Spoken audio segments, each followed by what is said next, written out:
And welcome to day 2 of the 46th New Zealand Scrabble National Championship. I am not Chris Tallman. This is Naween. No, that is Kenji, and this is Naween. Hi, guys. Hey. So we are going to be featuring a game between George and Jonas. This is going to be a Group C game. George is in first place by a very substantial margin. He was 8-0 plus 795 to start. He has a 3-game lead over second and a 4-game lead over third. But it is day 1, so it is early. So there's still lots of time to catch up. We're only a third of the way through the tournament. And yeah, I think we're going through some announcements, and we will be starting pretty shortly. Awesome. Looking forward to it, Kenji. So I think this is game 9, as Kenji said, day 2 of the New Zealand National Championships. So it's probably a good prelude. We've probably got a couple of hours before Causeway kicks off. So this will hopefully whet the appetite. So here are the standings for day 1 for Grade A. As we see, Howard Warner is in first. And then we have Stanley, who we saw on the stream, Alistair, Dylan, rounding out the top 4. I remember when I was first starting, Howard, I was looking, and you and Howard were like 2 of the people who I was like watching for Worlds, who are like, the people who were always like contending for at least for the first 2 or 3 that I saw that like didn't get the same sort of like fanfare. But, Howard has been playing a very long time, and it's been very good for a very long time. No, for sure. He's one of the he's been amongst the top, if not the top, New Zealand Scrabble player for a number of years, and he's probably been competing for at least since I've known him, which is at least 20-25 years. Yeah. But yeah, it should be an exciting tournament. We have the Group B standings. Cicely, who every tournament I've ever seen has been in Group A, so I'm just surprised she's in Group B. Unsurprisingly, doing very well in first place. Liz, who's also regularly in Group A, is in second. And then we have Carol Johnson, Murray, and Sue rounding out the top 5. Yeah, in fact, I think there's a couple of Aussies and former Aussies playing as well. So Carol Johnston's Victorian Scrabble committee member, Norma Fisher, I guess ex-Australian, ex-New Zealander now, I think resides in New Zealand. Lois Binney has lived in Melbourne at various times. So yeah, there you go. Yeah, I know that we are trying to get some more crossover between New Zealand and Australia, because both of them have growing, vibrant scenes that are much closer to each other than any other country.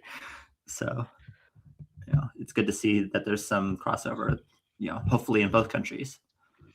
Yeah, no, look, we have it's called a Trans-Tasman tournament. I think we hold it once every 2 years, and the top 12 or so players from each country compete, and that's been going on for a long time. So that's probably the main time that we get to play each other, as in when I say we, Australians and New Zealanders, apart from various national championships. And here we see Group C. This is going to be the first game that we see, as we see George in first place, commanding in first place with 8. And then we have Jonas, who is tied for, I guess, 4th. Somebody has 4.5. So I was mistaken at the beginning of this. But yeah, very, very commanding, not just in terms of a 3-game lead, but also having 800 spread, which is substantially more than second. So having a very good tournament. Yeah, and just a quick bit of background about Jonas and George. So Jonas is originally from Sweden, but moved to New Zealand in 2020 and is obsessed about learning English words. George Dodd lives in Auckland, has only been playing competitively apparently since early 2025. So looking forward to how he goes in particular. Yeah, you have a lot of young players who are doing very, very well. George is actually a coach for a lot of these young players. So, you get to hear about and see all the young players on stream, but somebody has to be doing the coaching. And evidently George is doing a lot of the coaching. So that's good for the youth scene. And I know that the youth scene is growing very rapidly. And we'll be seeing a lot of them on stream and have been seeing a lot of them on stream. Yeah, no, it's great to sort of see up and coming players do well. Cooper who's in first place in Group D is one of these young players who is I don't know if he's being coached by George. I'm guessing probably not, but I don't know. I guess maybe somebody could tell me later. But yeah, Cooper is in first place in Group D. Much more competitive here. A lot of close games, as we see, like 3 different games were by 1 point in the last round, evidently, which is pretty unusual. I don't know if I've ever seen that, actually, but yeah. Yeah, and I was about to say, like I wonder, like how many youth players are playing in this competition. But like I've just been told that Cooper is coached by Chris Tallman, and was on stream yesterday. So if you haven't caught yesterday's stream, it should be on the highlights reel on YouTube. You can go back and watch it. I dare say there's probably a few hours of content there. Yeah. And if you would like to join a local club, there are at least five clubs. There's probably more like, I don't know, 7 or 8, but these are the biggest clubs in New Zealand. You can go check it out. They're welcome. There are plenty of new players. Not everybody plays at the quality that you see on stream. There are plenty of players who are just learning the new words, learning the 2s, learning the 3s, learning the, short words, there's players of all skill levels. And I highly encourage for everybody to go check it out. Do you play at any clubs yourself, Kenji? No. Not welcome, or you choose not to play? Yeah, club can be kind of stressful sometimes, and like there's sort of I live in a lot of cities where the clubs are very, very small, and it's a different experience when you are in a small city, for sure. Sure.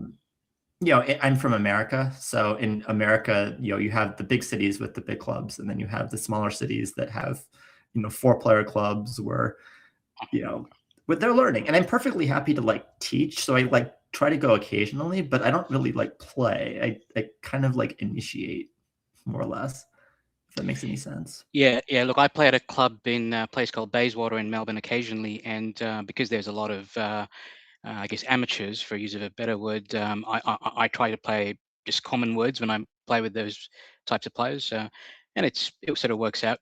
Yeah, I've been spending a lot of time researching and developing a separate lexicon for the common words. So on Wiggles they have 5 bots, and the bottom 3 bots use common words, and I was one of the people who was developing those sorts of things. It's very interesting trying to play with common words. If you just add a few words to the common words, you can actually play at a very high level. You could probably get to, you can average, in the mid 4s with just common words, and then val dumps and S hooks. Yeah, I suppose a common word for each person might be different, right? So say if you're a marine biologist, a common word for them might be different for an accountant. Yeah, for sure.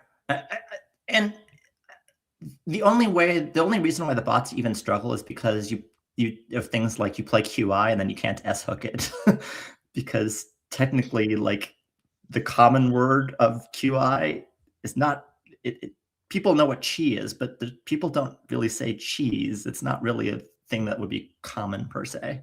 So you have a different a lot of really unintuitive things that happen when you actually think about what common words are by a general population definition. Yeah, but you'd be surprised though how many people are familiar with the word chi these days compared to, I don't know, 20 years ago. Yeah. I mean, it is a common word nowadays. At least I think it is.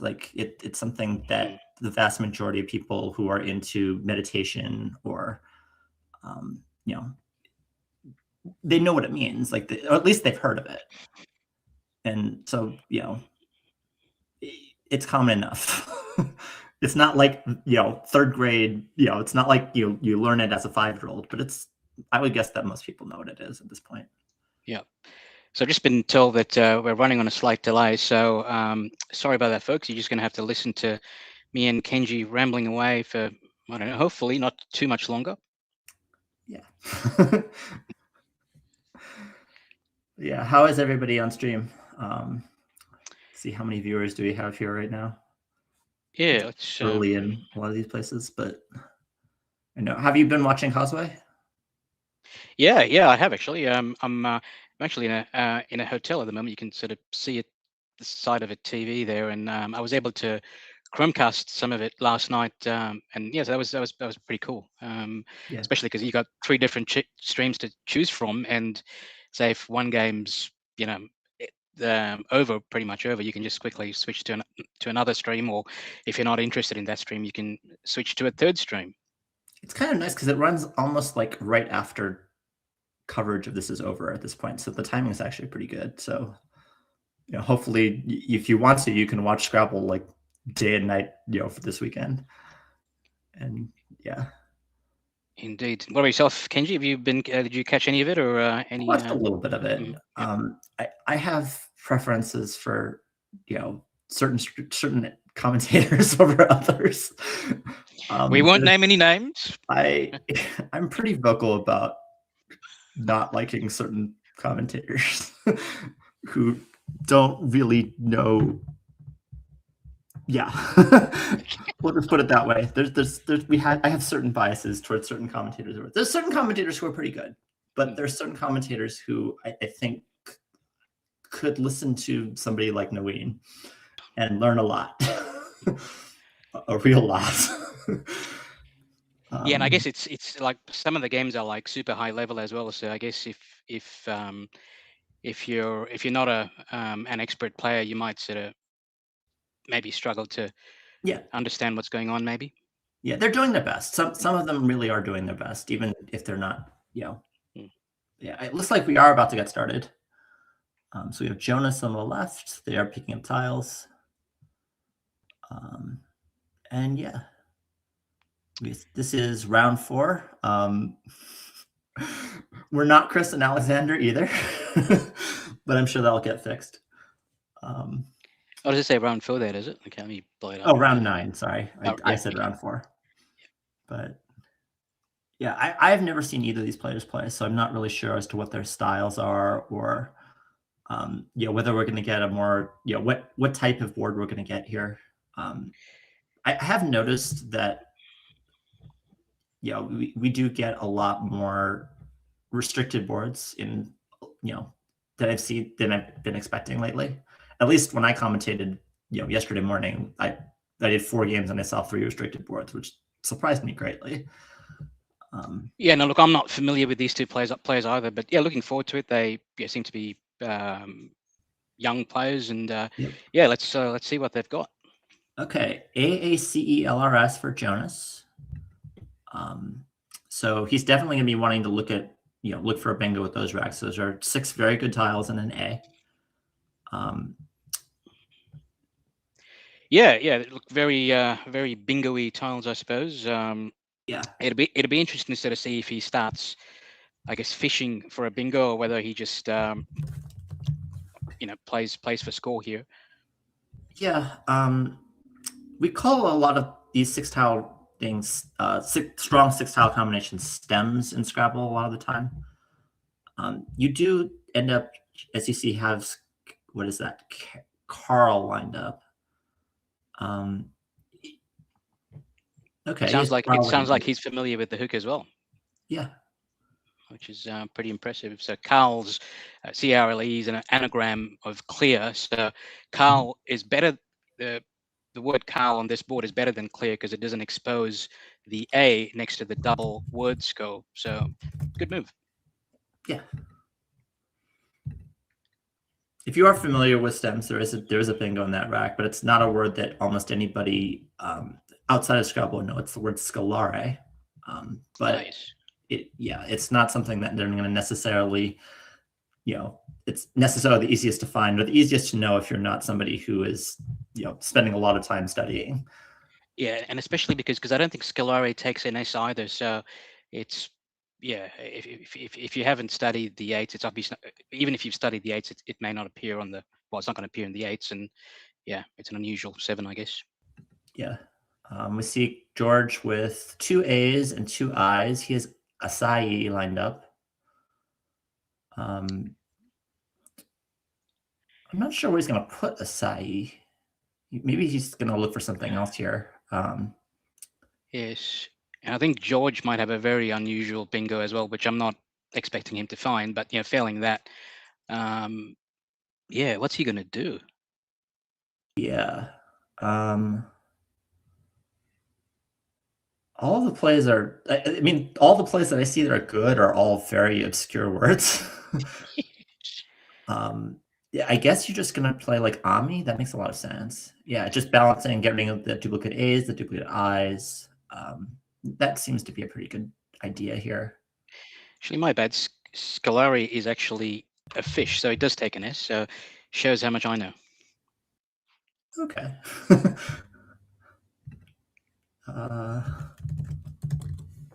Yeah.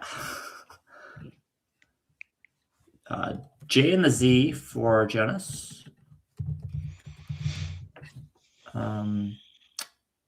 So one of the first things you do look at when you're getting into Scrabble is you do look at the J and the Z words, especially the short ones. And there's actually a J and Z word. It's the word Zanja, and it does take an S. So that's certainly going to be an option. He doesn't have to play that either. He can just keep the J, keep the J or keep the Z now and spend one this turn and spend the other next turn. That would also be okay. Yeah, he's got some high scoring options like Kenji said, Zanja, or he could even, if he's familiar with the hooks for Ami, you can make AMIA or AMIE and play down with something like ZEA with the Z on the triple letter score. Yeah. I'm sure that when you look at the J and the Z, usually you're looking for some way to play the J or the Z using one of the bonus squares. In this case, probably one of the triple letter squares. As we see, he does have SEZ lined up, probably underneath Carl and Ami, is my guess. Yeah, so you could potentially pluralize AL, making ALS and MEE, and says for 30 odd points. So that's one option. I feel like the Z is a better letter than the J. So if it was me, I'd try to probably get rid of the J first if I could. Yeah. So even something like AMIE and jeans, keeping the SZ. But looks like he's going for Senzo, which is fine. Yeah. It's understandable. The J is one of those tiles that I think for new players is a lot better than it probably is. As you get better, the J is one of the tiles that primarily gets worse. I think that at the beginning, when you're just starting your Scrabble journey, the J is very good because most people are going to find the good plays with the J. Most of the plays are going to be JA, JO, or threes or fours with the J being on one of the bonus squares. And in those cases, the J is pretty decent. As you get better at the game, the J is a lot more limiting because you have to use the J, for one of those short words. J's don't really exist in long words very much. So even though the options that are short are very powerful, it's also just not nearly as flexible as a tile like the Z, which does exist at much higher frequency, and it's just worth 2 more points. So for that reason, I think it is primarily just a given for most people at the high level that the J is probably just a worse tile than the Z by a pretty large margin. And it looks like George is considering either vices or vice and ES. And looks like he's now considering VIA. He's got a decent rack, but yeah, he's probably 1 or 2 letters off it being a really good rack. Yeah, I mean, he has one too many vowels. There are good ways of getting rid of the V. There are good ways of balancing this rack, but there aren't really great ways of scoring with this rack while keeping, while keeping a halfway decent lead anyway. Now he has VOI. What is he lined up? Oh, voice. Right. Okay, yeah. Voice and Ami. Okay. Yeah. So getting rid of some of his tiles. That voice hook is going to probably lead to the triple at some point.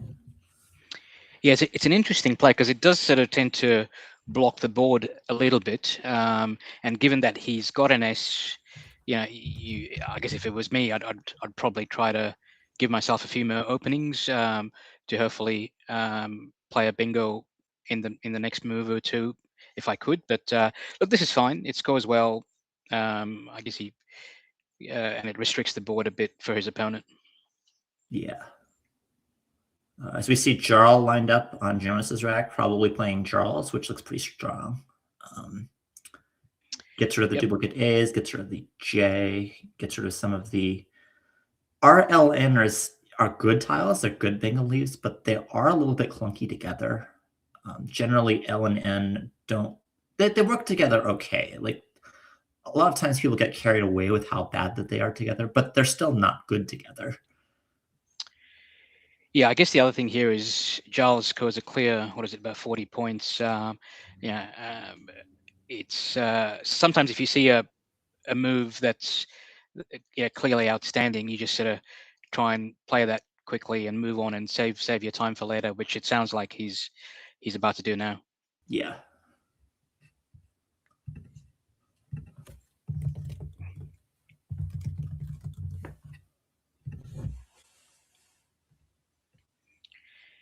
And George has a pretty good rack. You think he's close to a bingo, and he's probably got some strong plays onto the J as well, to the triple word score.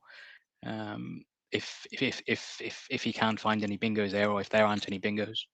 Yeah, I would like to see George move his tiles a little bit. Like this entire time that we were talking about Jonas's turn, he's had these 7 tiles in this order, which I think it may be easier for him to find things if he started moving them around a little bit, or if he put them in alphabetical order. Some people do study words and are just used to having the letters in the same order, and so they can find words because of that consistency. But I don't think that, MTOR. Okay, now he is moving tiles a little bit. He must have heard you. Yeah. Jort's lined up, which is not a word. It should be a word. He's considering it. Yeah, I mean, I have a list of words that are not words that are very plausible, at least in terms of like Google hits, and Jort's is on it. Yeah, you think he'd know something like Jota or Jato, and you think surely that over Jorts, unless he's considering something else. Yeah, maybe. Go on. Oh, sorry. Like there are a lot of words that are like almost words with this sort of rack, because they look like bingo tiles. So it looks like there's something with the C. It looks like there's something with the R. You're close to a lot of things, even through ME. You could easily talk yourself into making up a word, something like, I don't know. Yeah, well, this is a sort of rack where somebody could spend 5 minutes trying to. Oh wow, he's playing Jorts. He's playing Jorts. Okay, we'll see if this gets challenged. Straight away. There we go. Do we know if this is this 5-point penalty or is it a free challenge? It's 5 point. Okay, yeah. I know that my attitude towards 5 point is that it's hilarious, for lack of a better term. I think that you should challenge everything under the sun in 5 point. But I know that a lot of people do have a different attitude towards it. I would like to, at this point, advocate for everybody who is even remotely unsure of a word to challenge always. Like, unless it literally loses you the game at the end, in the last move or something like that, you can lose 6 challenges and get 1 right, and it's still better to have, lost 6 out of 7. Yeah, it's interesting. George must have been really sure of Jorts there, because I mean, he did have other options, which I'd be very surprised if he didn't see, but he obviously chose Jorts for whatever reason. So, yeah. So there are some good. Now you know your opponent has ORTS. You know they have a pretty good leave, but not a bingo. So you can use that information to some degree. We do see Jones lined up. maybe trying to take that spot out. It is a big thing for newer players, especially when you see the J, where you see some high point letter that's in a triple alley, to just take it out at all costs. It is good to look in that spot, but you do want to be able to also look at the entire word. I think it is important that you don't just say, oh, there's a J, I have to take it or I have to block it. One of the biggest things that new players do maybe a little bit too much is that they tunnel vision a little bit on those sorts of big J spots or big triple word scores. Yeah, but this gives Jonas a decent 78 point lead over George. So I guess from George's perspective, he's probably looking to try and come back with a bingo. So it wouldn't surprise me if he fished off MO or MI here, trying to find a bingo next turn. Yeah. I mean, there's only really one place to play MO that's, well, I guess there's two. Where would you play MO here if you were to fish? Where would you play MO off to? Well, if I were to play MO, I would probably play it top left, and that way, if the opponent went and blocked it, I've still got the right side of the board, the floaters through voice, to play through any 8-letter bingos. And yeah, I think the IO is actually one of those words that I think everybody knows IO, but I think it's one of the most missed 2-letter words. If I were to guess, you do have OMA and you have ion as well, which also makes that like a more powerful opening than usual. But I guess the other option is he if he can see any sixes making voices or voicer, that's another option as well. If he's just looking to skull. I mean, I don't see anything that is in any way, shape, or form common. Sure. Yeah. I saw strong. Oh, he found Amherst. Wow. Okay. Jonas is going to be going, what the? Maybe I should have let George go. Okay. Good job. I mean, that is one of those things that's a little bit like surprising. Like, where was this last turn? But does this take a IC at the end as well? Amoristic, maybe? I believe so. Not that it's going to be any use here. Yeah.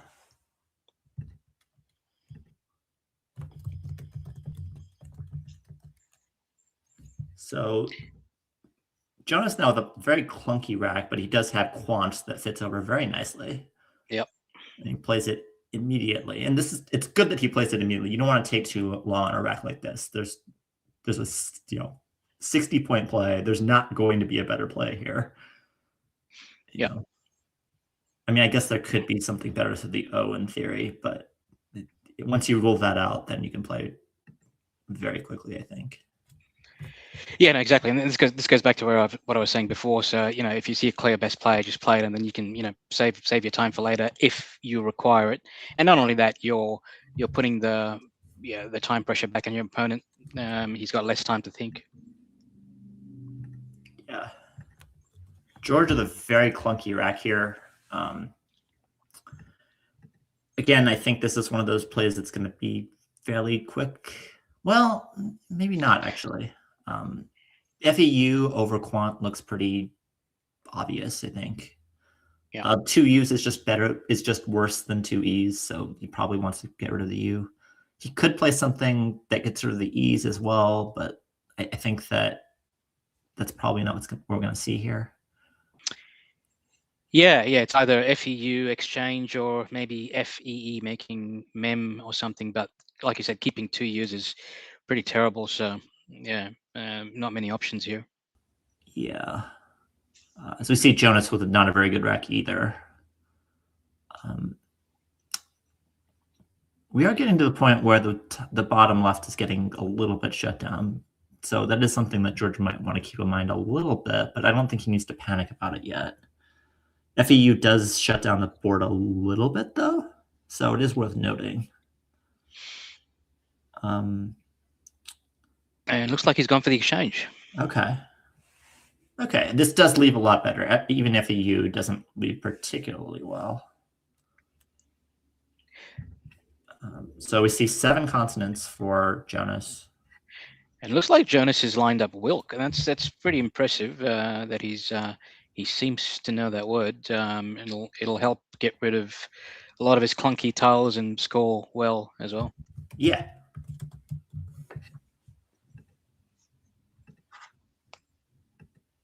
Seems pretty strong. Yeah, just want to do anything to keep a good lead. Anything that gets rid of 3 or 4 consonants here, I think, is very strong.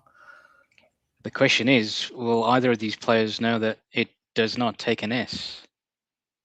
I didn't. Yeah, I had to double check as well.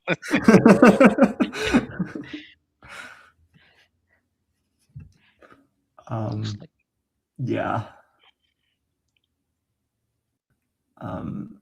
Now he has Val. Is that what he has lined up? Yeah, it doesn't make sense. Yeah, I don't think that makes. Oh, he had Welks lined up. Sorry, that's what but there's no E. I think he's just looking for random. Maybe he's not sure on Wilk. Oh no, here we go. Wow, good job. Yeah. Wouldn't surprise me if this gets a challenge. George's. Yeah, we'll see what happens.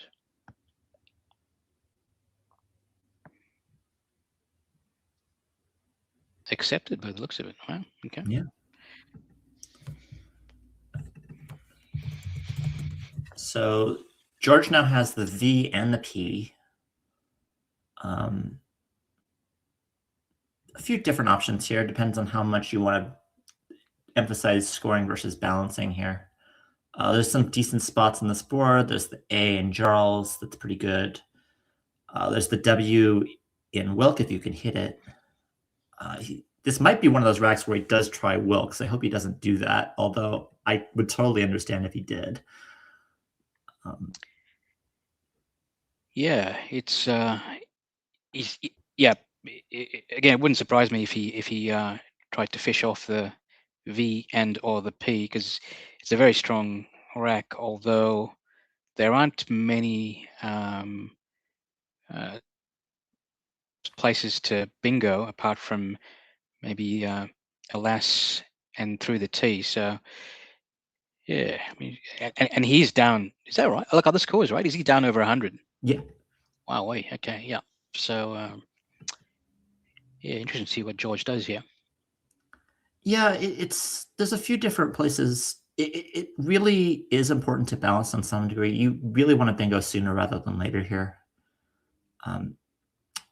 There are, like, for example, if you do know one of the most common 5s that, if you do know it, which again, it's a studied word, but is venue. But you may not even want to play that because it just DPS on this board is actually a little bit clunky. And there really is a priority to bingoing quickly. So even though that is the highest scoring play, for example, it does blow up the rack a little bit. Yeah, looks like he's going curve, okay, which is interesting. It did block retaxed for what it's worth. I don't know if Jonas saw that, but that's a nice overlap that would have been pretty devastating if Jonas got to play that, because that would be over 50 points. And that sort of parallel play. Oh yes, okay. The spot is really, can be really, really powerful. Yeah. So Jonas with the 2 E's and 2 D's and the X.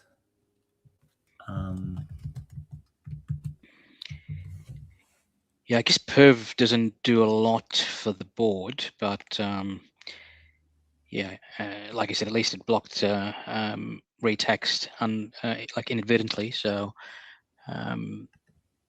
not many strong scoring options here for Jonas, unless if he sort of goes, look, he's up by almost 100 points, and if he wishes to potentially block up the board a bit if he feels like George is getting close to a bingo. Just something like ST and text just to try and close that side of the board a bit. This is one of those weird boards where it's actually really hard. Like it's pretty limited, but in terms of like actually killing the entire board, it's just not going to happen anytime soon. Like all the lines are so distinct from each other. You really would have to form like a 5 or a 6 to hook Ala to block any significant number of lines. You have the T in Quant, you have the C in Carl, you have the parallel to Jones, you have overlaps that are probably coming. So you're probably going to have to do something about Ala. There's probably going to be a QIN play that happens at some point. So you're going to probably have to block that too. So text does do something to block the board, but it doesn't really actually do that much. It blocks that lane for now. But in terms of like trying to restrict the board, it's more of a temporary thing. Yeah. But I think there really just are no good options here that, there's nothing that stands out as a scoring play or really as a positional play. He did have Dexter lined up as well, making ALAR, which, I guess sort of restricts the board a little bit as well. But, and it does turn over tiles, but it doesn't score much, unfortunately. Yeah. I mean, that is an option. That I think that does a better job in terms of restricting the board. But, at what cost?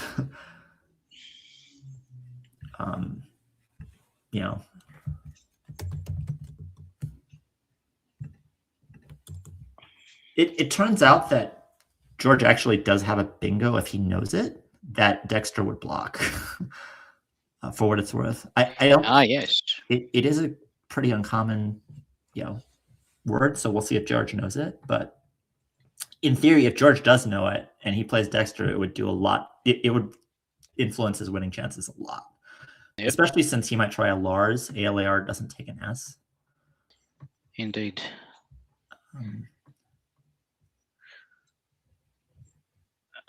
Okay, so here we go. We've got a few people on the chat. Although he did just block advising, which I also didn't just see until like this second. Yep. So it wouldn't actually block anything because advising still fits. Yeah. Scott Jackson on this chat has suggested vexed or vexed, the former which was just played. So let's see if George knows. Well, I probably shouldn't spoil it yet, but we'll see if George knows this bingo, and if not, what is he going to do?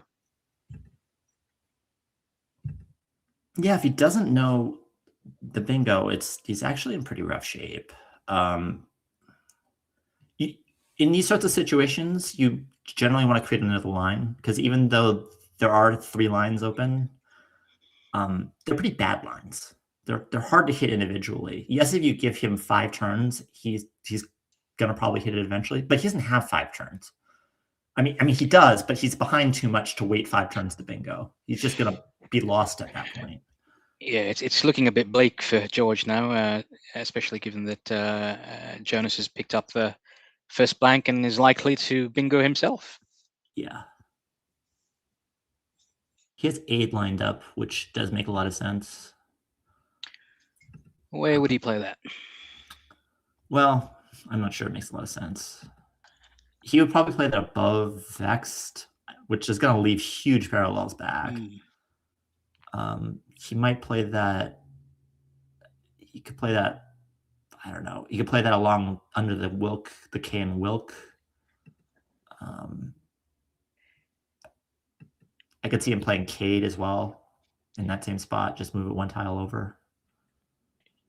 I would be looking, if I didn't see the bingo, I would definitely be looking to try to open the board somehow. This board just isn't very good, but not open it for scoring spots, just open it for bingos. So A, in theory, above Vex does open the board, but I don't want to open the board in that way. That's just asking for a huge scoring spot. I don't want bingo spots, not scoring spots. It's been suggested in the chat that Siganid is a commonish sort of word, which people use in real life. Oh, here we go. Looks like he's trying something. What dignitas? Okay, sounds Spanish or something. Yeah, I mean, there are a lot of words like that. You know, there's veritas, there's gravitas. So it does seem somewhat plausible. I would have, if I was trying anything, I would have tried aidings. Yeah. Yeah, that Like, would make sense too. I must confess I don't know all my INGS words, but hey, maybe the opponent, if you play it down confidently enough, and if your opponent's wary of the 5-point challenge. Yeah. People, I mean, I would never dream of phoning in 5 points, but And that's just because he's not gonna get away with it here anyway, because he's down by so much. The opponent's going to insta challenge, you'd think, yeah. if they're remotely not sure. And yeah, this game could be over pretty soon if Jonas bingo's here. Yeah. Although not the easiest things to find necessarily. I mean, I think he might be able to find the bingos for the P. I think the P is probably the best bingo line with these tiles specifically. I guess there's also if there's also ST bingos. I didn't see that at first, so actually it's a little easier than I thought. It's also a little biased. He does have reddest lined up. Does that fit? I don't see where that fits. Cannot see. I mean, he's got some pretty common bonuses through the P. Yeah. Right. So if he looks there, what's he playing? Treaded? What is this? Treadle, maybe? Oh, no, treaded. Okay. Yeah, okay. It's nice. Or maybe trended, actually. Sure. I actually don't know which one it is.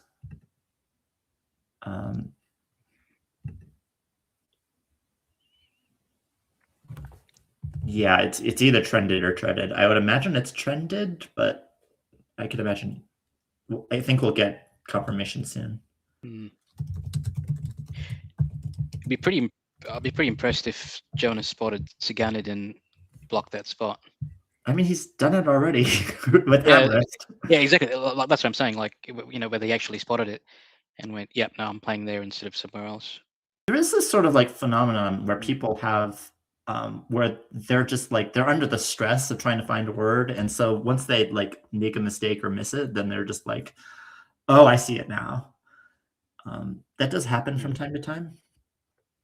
I think it happens less as you get more experienced, but it is still something that I see from time to time where you wait and then you're on your turn and then your opponent just kind of like does this cave face like oh like they put their hands in their head and just like I just did something really stupid, you know. And it's not stupid, you know, people miss stuff. Scrabble's hard. If Scrabble was easy, it wouldn't be fun.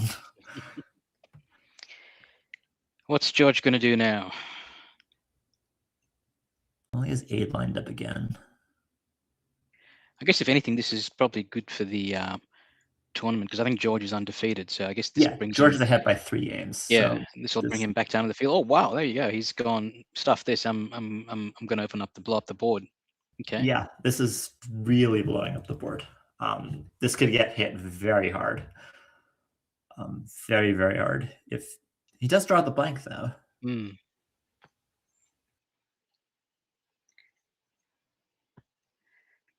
Oh, very close to outgrown. It outgrows. Well, it's good enough. I don't know. It's not that easy to find something that's like phenomenal over here. He does want to blow up that spot for sure. Yeah, I'd be very surprised if that AX spot remains open this turn. Like even if he doesn't, like even if he sees just like, I don't know, even if it's just a 3-letter word making something with IT and the D, I think he's probably going to play over there anyway. Yeah, because from Jonas's perspective, for George to get back into this game, it's going to require at least 2 bingos and probably high scoring ones at that. So yeah.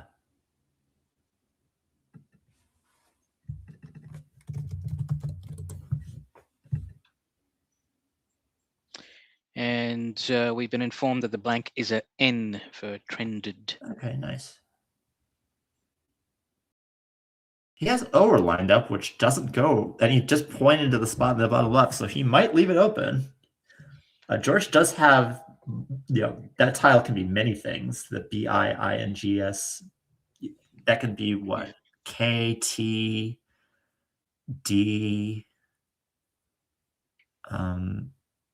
maybe something else too that I'm not even thinking of.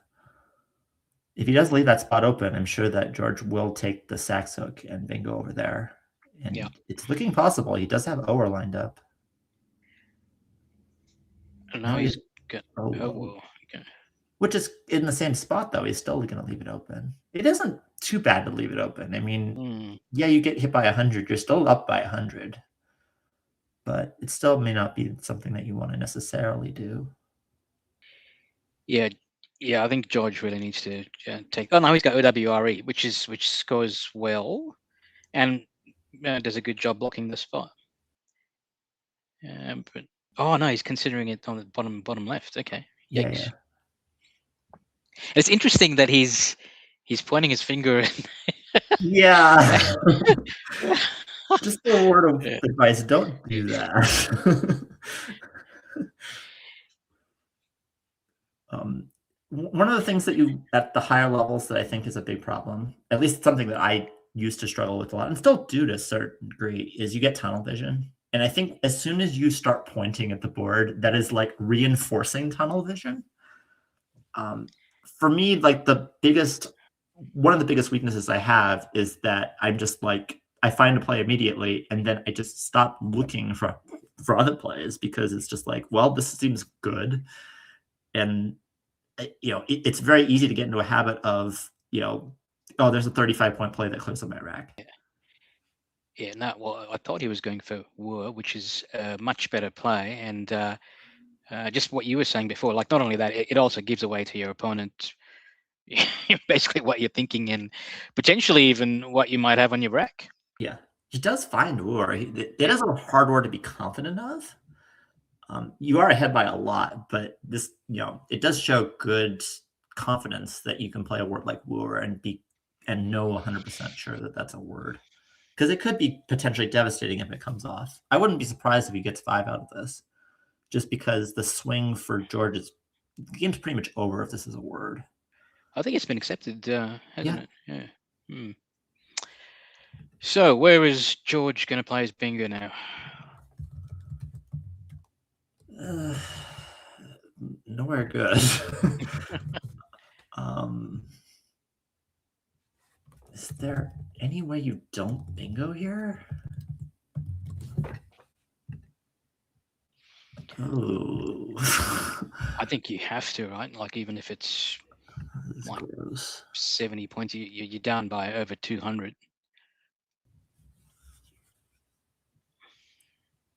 I mean, this is one of those things where like there's not really many paths to win the game no matter what. Gosh. I mean, this stuff like, first of all, there's not even a lot of like bingos, period. Like there's the bingos to the T, there's bingos to the N, which are not exactly common. You're talking about the N of trended? Yeah. And the bingos that start with N generally lead to triples that are not exactly openings that you want to create. Like if he plays like in beings, for example, that's going to get hit by 40 a lot of the time. It's barely even worth it. Sure. I could see not playing a bingo here, but you're behind by so much. And it's not just that. Like if you play something like big here, like what are you hoping to get? Like it's not just that there's no bingo lines. It's that like it's not like there's a bingo line where even if you hit a great rack next turn, it's gonna suddenly get a lot better. I mean, I guess you can start with a T. I mean, I don't mind something like in beings only because there are various scoring options on the board anyway. I mean, he's probably going to get hit with 30 or 40 points regardless. I mean, there's the AID hook, which takes a E and an A. And also the bottom left. So. Yeah, you're probably right. It's just painful. This rack has an S and a blank, and you're basically winning like 30 off of an exchange. It doesn't when you're down by 200. I mean, when you're down 200, the game is bleak, I think, no matter what. So yeah, I think at this stage it's just reducing your. Oh, okay, so he has gone for big. There you go. Interesting.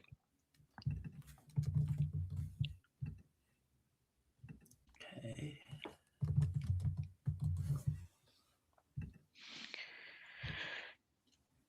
So Jonas is a bit of a clunky rack, but he should be able to score decently here with his Y's and H.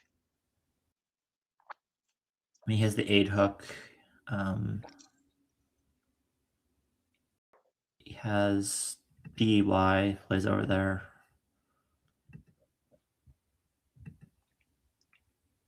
Probably is not going to want to play YEH. Probably would rather play UE if he's going to play on the left. Given the pool, actually, he probably wants to leave 8 open because he has almost all of the high point tiles left. There's 2 Fs, and I guess there's a B and a P. But like the vast majority, like the H and the Y are probably the best high point tiles that are actually left in the pool. So it really wouldn't. He probably doesn't mind leaving 8 open.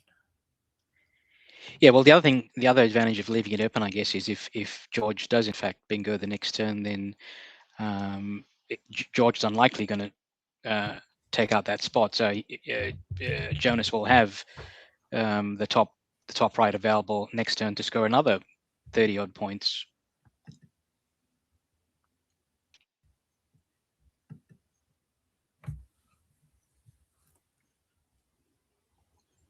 Assuming he still has his E or picks up an A. Yeah.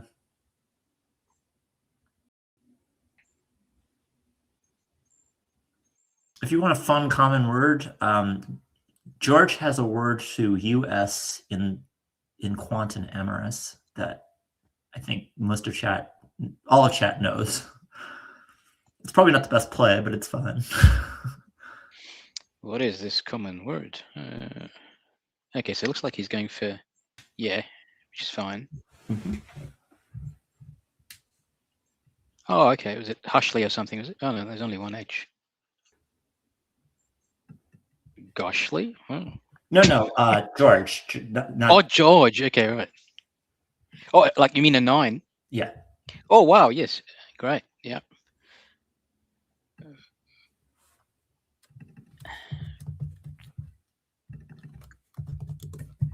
I mean, it's not a good play, but it's fun. I mean, look, maybe it's probably not the worst play because it opens up a 9-timer, and in the unlikely event Jonas can't block it, you know, maybe it gives him a ray what of rack does he have that does not block it? all consonants. Even there's an O above it. Even if he does, Sure, even if he has all consonants, he just plays with the O. You are correct.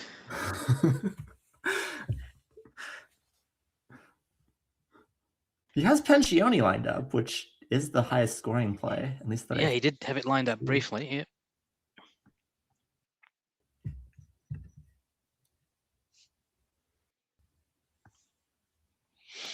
It's always one of those things where you want to create like triple triples, but you know that they almost never work. I mean, when you do create triple triples, you want to make it so that there's some chance that they don't get blocked, or at least where it's painful to block them. But sometimes you can do it. Hey, who knows? Maybe the opponent gets tunnel vision and goes and plays BY for a bunch of points. Yeah, or maybe it's phony. I mean, people do phony from time to time. It does happen. Yeah, we're talking less than 1% here, but yeah. Yeah. If he does hang out the S, his opponent does have Augustly. Oh wow, yeah. But I don't think that's going to happen very often, if at all. Are there any things that... No, I don't see anything that hangs in S. There actually aren't a lot of bingos here at all, now that I look at this further. I thought there were more. It looks like there's a lot, but there really aren't. Yeah, and if he doesn't spot, I think we can probably give it away now. If he doesn't spot suspicion through the US, yeah, there aren't many common bingos, if any. I mean, he had Pensione lined up. That's yeah. There's There's a bingo with the C, but it's not common. The best line with that rack to me would look like it's the D, but I don't think there's anything with the D at all. And Yeah, I maybe can't even see the anything. N and trended, but those to me look like the best lines with this rack. You could like dis or something. Yeah, so he's just fished off the OI, which is understandable if you can't spot any bingos with that rack. There are a fair number of extensions of Memo for what it's worth. I don't think that any of them are going to show up this game, but you never know.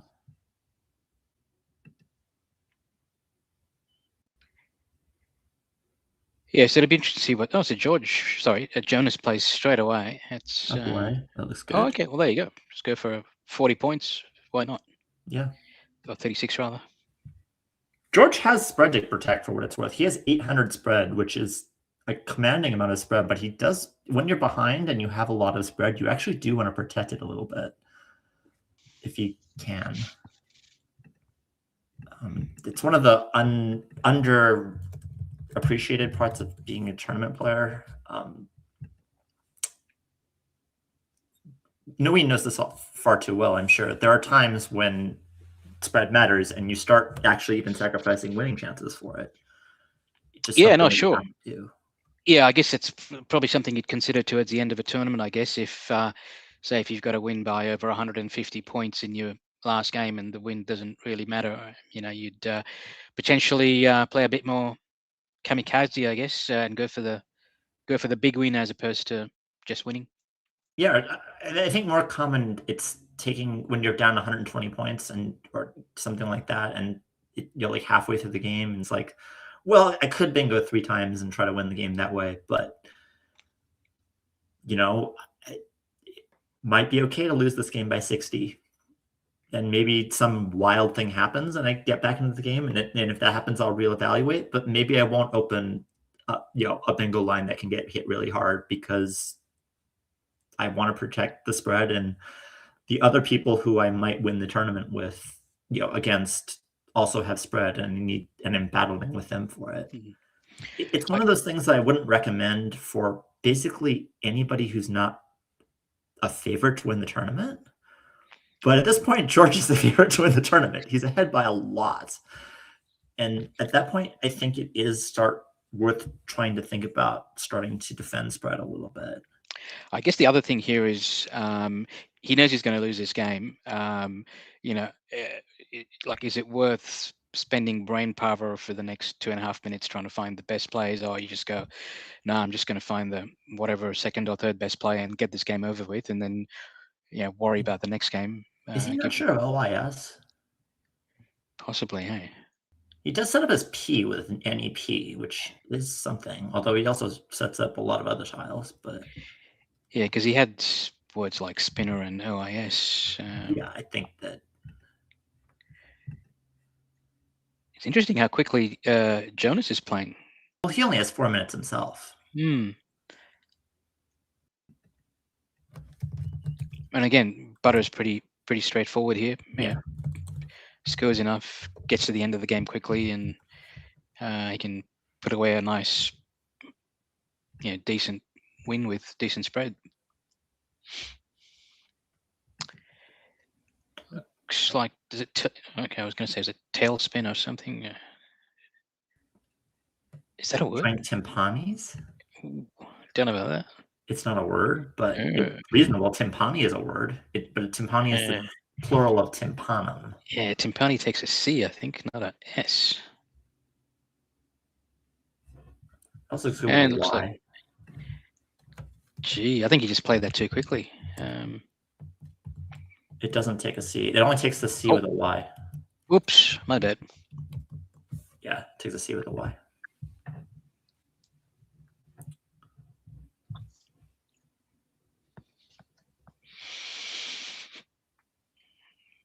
I mean, he is under time pressure. It's very hard to play, even for the best players under time pressure. So, Well, not only that, you're on the stream as well. So there's that. There's probably, I don't know how many people are watching, like 28. So I was like, yeah, there's that pressure as well. Yeah.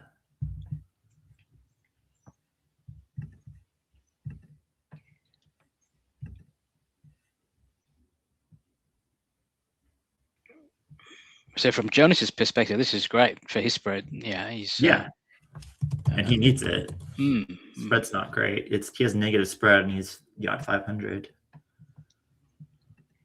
A kind of fun play here that Jonas has that is one of the first words that you, maybe not first words, but it's one of the early words that you learn in Scrabble, Qigong. Yeah, through the QI, great score. But if Jonas does spot stuff like tailspin, for example, through the T, would he consider blocking it? Maybe. Even, I mean, if he sees aspirin, he has to block that too, and he can't block both. Yeah. But he does have pianist lined up, so Keon does take an S, so it would actually open up even more. So that might be a reason not to do that. But okay, looks like he's gonna block with Fango. Sure, Fango. that's fine. Forces George to find bonuses through the T under the triple. Yeah. Well, no, actually, pianist actually does fit now, which he has lined up. Ah, yes, it does. Whoops. Maybe you should have made it a O and played Fong or something. No, Fond. Yeah. And he does play it immediately. Yep. I don't know if this is a T or an M, but I don't think it matters. I'm pretty sure it's a T. And I'm pretty sure it's a T. It does take the E hook, doesn't it? Oh, he's bingling out, so it doesn't matter. Oh, really? Yeah. Oh, okay. Because I was looking at the unseen tiles going, oh, gee, that's a lot of tiles left. Yeah, they didn't update a few turns. Like Right. the F, there's not 2 Fs, for example. Yeah. No, that's the end of the game. All right. GG, guys.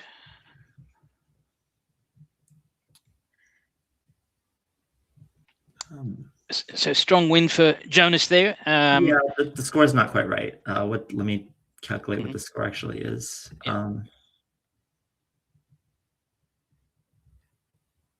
So 473 and then 282, 304. So it's 107, like roughly 170-point win, which is still significant, but it's a lot less than it could have been. Yep.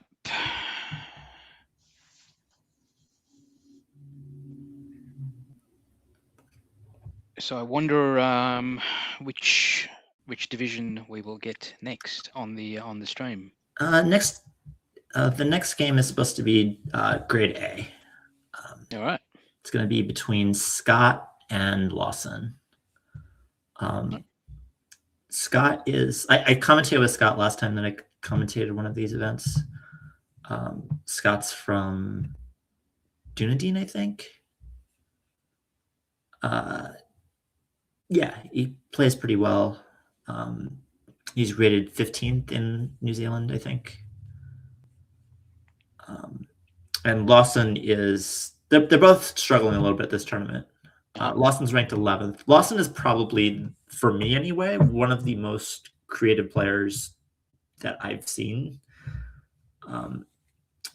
Maybe not the most technical player I've seen, but he makes a lot of plays that I think are very inspired. They're not like first on the engine necessarily, but they have, if you look at them, they have reasons behind them that are like you can figure out. And some of the time often they're very clever. Sometimes it's good to be clever. Sometimes it's not. Sometimes you should just do what the engine says. It looks like we might be getting Jonas on the stream for a chat. Oh, okay, cool. Yeah, hello. Hey. Hi, Jonas. Hi, congratulations. How was that game for you? Oh, it was just said to George just now. Couldn't believe I can find a spot for the Q, I could find a spot for the J, and most of the things just worked. Yeah. Yeah, no, look, hi, Jonas, it's Naween here. Look, I was impressed with your play of Wilk, W-H-I-L-K. Well, were you confident with that? Yeah, I studied very hard 5-letter words, especially with the power tiles like K and W. So I was very sure that's a word. I just didn't know if you could pluralize it with an S, but I did imagine. Yeah, no, look, we didn't know if you could pluralize it either, and no, you cannot. So it was a great play in hindsight because your opponent might have fallen for the S trap as well. Yeah. That was a good one because I had only consonants, I think. So I needed to get rid of 4 consonants there. So it's a perfect spot. Yeah. Yeah, it looked very solid. I think both of you played very well. Yeah, no, look, you obviously kept scoring and kept putting the scoring pressure on George. Was there any conscious effort to play quickly and put him under time pressure as well? Not really. I was just trying to score hard because I got a lot of power tiles. So I was, most of my thinking was just how to score maximum. Well done. It worked. Thank you. Congratulations, and good luck the rest of the tournament. Thank you very much. Thank you. Take care. All right. Thanks.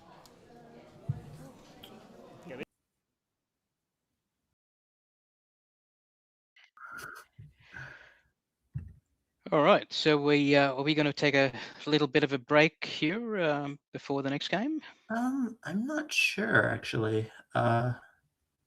We'll see what's going on for a little bit. But yeah. Are we doing that, guys? I don't know. But yeah, it should be a very interesting game. The next game will be between Scott and Lawson. And yeah, both are struggling a little bit this tournament, but they're both very good. They both have good ideas. And as somebody who sees a lot of players who basically just do the points and leave thing that can honestly get a little boring from time to time, even though it's good. Like, obviously, if it's the top engine play, it's the top engine play for a reason. But it is good to see some people be a little bit more creative. All right. So it sounds like we're going to take a 5-minute break. So hopefully we'll see some of you in 5 minutes. Yep. See you guys soon. Thanks.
And we are back with the second round today. It's going to be between Scott and Lawson. These are probably two of the more entertaining players to watch. I like watching players that don't necessarily make points and lead plays all the time. And I think both of these players have very good reasoning, even if I think that sometimes they do miss things. I think it's very easy to get into a rut of always scoring and always finding leads. But anyway, I'm looking forward to this, and I hope you are too. Are we live, are we? I think we are. I think we are. Okay. Hey, guys. Sorry. Hey. It sounds like it was an extended 5-minute break for me. So, no, welcome back, everyone.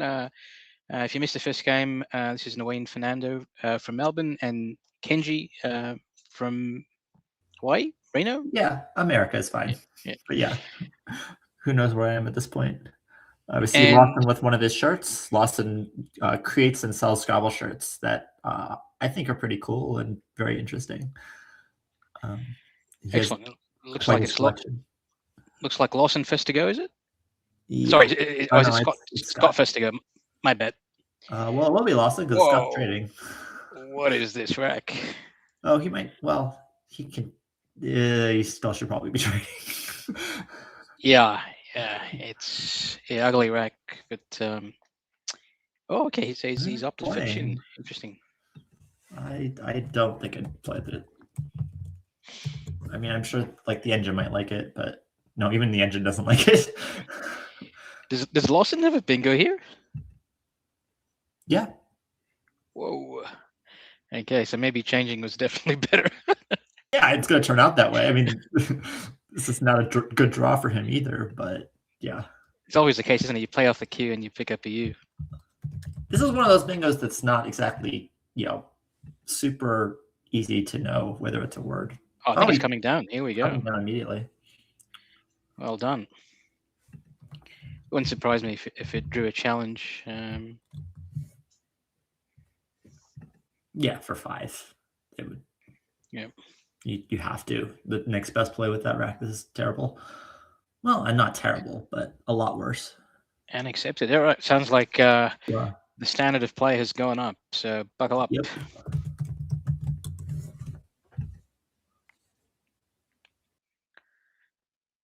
Gee, what would you even do here? Changing is my first consideration, but I don't know. Yeah, I'm not so sure here. Last one I think was really clear. This one's a little less clear. I think I might play Ovum. It's close. Yeah, don't like this. Dumpy. Jeez. Yeah, I don't like this either. I mean, it does set up the B. I think that's part of the reason is that I'm sure if he didn't have that B, he probably wouldn't make this play. But it takes so many other letters too. Yeah, it does give away a lot as well. But and BUV isn't the greatest leave either. No, I mean, it never feels great to exchange, but I'm not even sure what I would do between exchanging and playing over. I think that those are the two options. Yeah, tough one. And I guess this is what happens when you don't exchange. You sort of stuck with the clunky letters for more than one turn. Yeah. On a board where the board starts with QIN and midtowns, which is like the top left is already like in dire straits. Like after 2 turns, like you really need to, pay a little bit more. Like you really don't want a clunky rack because you're not going to have that much time to do things. I wonder if Lawson just takes out that dangerous Y spot with something like Nog or something. Yeah, a Gog maybe. Oh yeah. We'll see. I think that's certainly a consideration. I wouldn't hate leaving it there either. If he wants to play Goo, I wouldn't hate it. I think I probably would just take a Gog, but if you want to kill the board, Goo is actually a really good way of going about it. Where would you play Goo? Oh, just GOOW and ON, right? Yeah. Because then that gets paralleled. The left board once Goo gets played and then the parallel over Goo gets played, the entire left side of the board just never gets played on. Yeah, I guess the only problem is though, if Scott's got a decent play on the Y, then he's right back in it, and Yeah. in fact, it might put Lawson behind even. Yeah, it would be. Yeah, you're sacrificing a lot to do that. AGNS just doesn't play on the board. I think that's really what the problem with that play is. You need to be a little. If you had another 30, I might like it a little better. Yeah. So but, Yellow Mucus has suggested Sibul for Scott for a double after Lawson's play. So yeah. Hmm. I Might wonder, help. can you consider Synagogue here? I'm not saying I would do this, but can you? Does that take a Y? What is this? Whoa, that's an unusual play. Why? What's he doing? You did say he was creative, but I don't understand. I'm not sure I can figure this one out yet. Maybe has the O underneath. I don't know about this. I don't know. Yikes! Yeah. Okay. Yeah, I don't know. I mean, why not just Nog? Okay. All right. Moving on. So Bice and Scott's. I'd say Scott's ahead now. Yeah, he's slightly ahead. I mean, down in tempo, but he's ahead by 7. Sorry, my bad. Jello, not yellow, Monkus. It's LC home if you don't know. Ah, yes. Since I know that you probably do you know who Alec is? Yeah. So isn't he a top North American player? Yeah. Like I haven't met him, but yeah. Okay. Alec is the best player that you may not have ever met. Like he's quite good. He's kind of like when Will was under the radar before he ever played a tournament. Like he could potentially win. Like he could potentially win or place at Worlds. He's very good.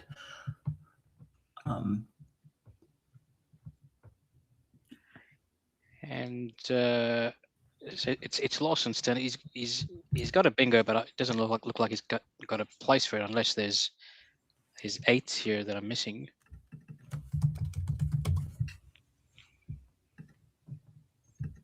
Yeah, I don't think he has anything.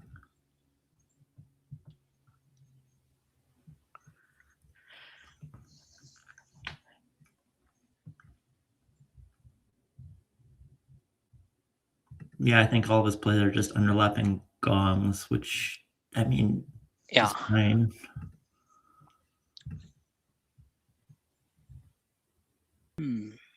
Yeah, I guess just something like Afro or Pharaoh, maybe. Yeah, or Tifo, something like that. Probably would rather keep the R slightly, but... Yes. And Tifo also sets up another lane. Yeah, so anything more, I don't know.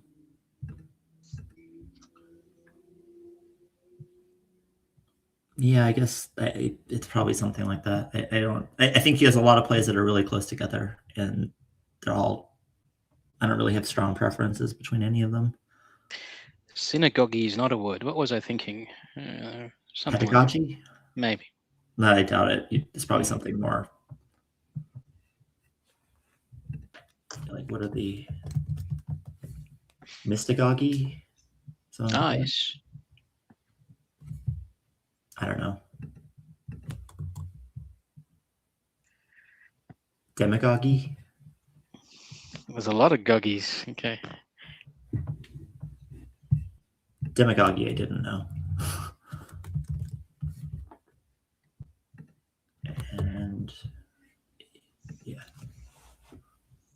yeah, I don't know what he's thinking about here. This is one of those turns that I mean, there are reasons to just play FO off, but it's a lot of he might be looking for 8 or who knows.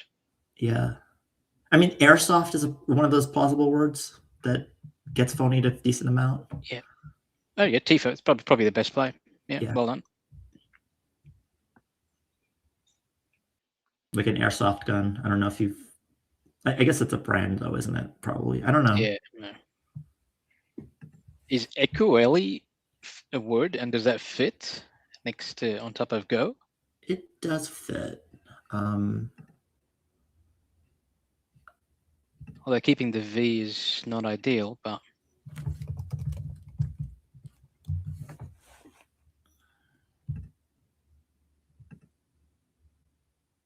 okay. Whoa. Okay, that's. They're playing very fast, and Scott does not mind blowing up the board, does he? no, he doesn't. He's not even blowing up the board, really, though. Yeah, Like- I mean, but yeah, that is a very dangerous opening there, exposing the E next to a triple word score, letter score. Sorry, word score. I do think that it's that like people are a little bit too afraid of stuff like this, but I think this is like an overreaction. But I think that people should probably be a little bit less scared of this than they are. Yes, it's easy, but sometimes players are good, and when players are good, like the better players get, the more benign things like this sort of opening are, because they usually score about 40, and they usually don't score much more than that. So yes, they're going to make plays very easy, and yes, if they have like a W or an F or something like that, it gets punished pretty hard. And yes, you're not getting enough compensation here because you're not getting any compensation. But if you're scoring like 10 more, I think people are too. Sometimes you should just take points, even if it means creating openings like this. And I don't think people do it enough. Speaking of taking points, do you play the bingo here, or do you take the points? I mean, it depends on the bingo. Straw hat. Yeah, I was about to say a hat word. If there was something to the E, I would probably take the thing to the E. I don't see anything to the E. Yeah, it's a tough one though. Like if Lawson thought that Scott might be setting up his X, for example, then you'd want to take out that spot, but because if you play something like, I don't know, heart or something, you've got S blank, and you will most likely bingo the next turn. I think I'm still taking the bingo. I think it's close though.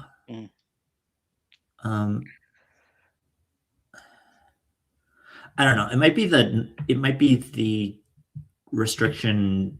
I've most of my games from North America, and in North America, I think this isn't close. I think that Straw Hat in North America is clear. Yeah, right. Yeah. I think in Collins it's closer because Straw Hat takes it. ST is a word, and I think that it's just harder to restrict in Collins, and so I might be more like this is like one of those things where I try to adjust a little bit, and I might play hard in Collins. Maybe I think it's close. I think it's still play Straw Hat. If he scores 40, he scores 40. I don't care. I don't know. Like the Ian Bice really bothers me in terms of like a board opening thing because I have to kill that sooner or later if I'm going to commit to like Straw Hat. Right.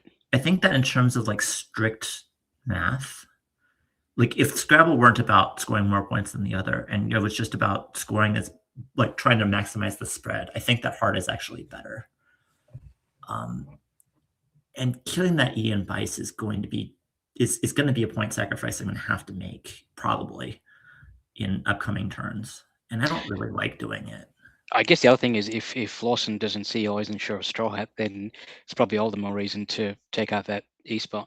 Yeah, for sure. Yeah, and that's what he's done. There you go. He's playing stars. Yeah. Okay. Why waste the S? Don't get it.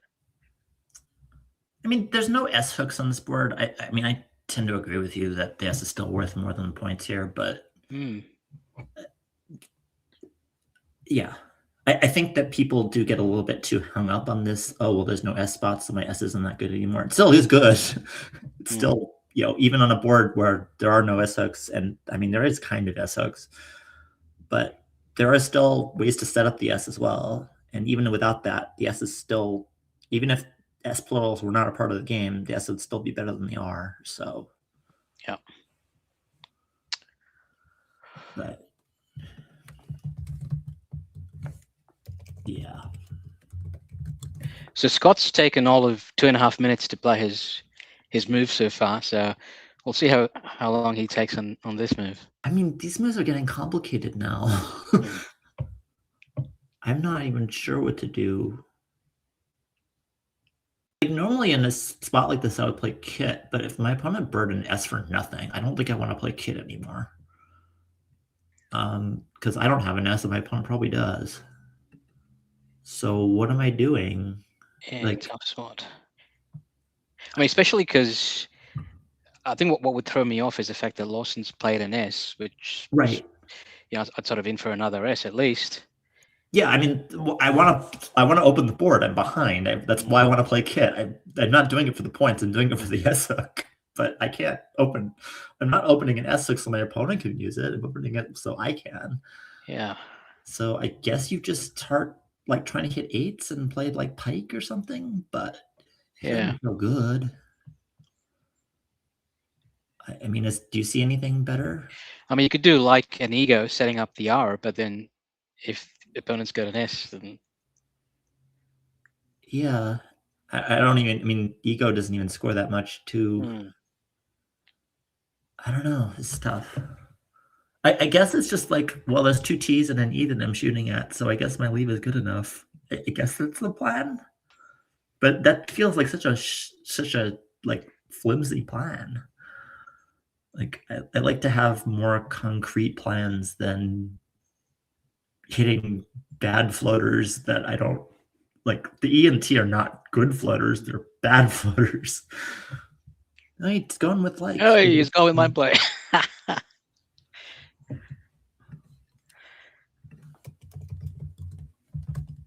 Ooh, okay.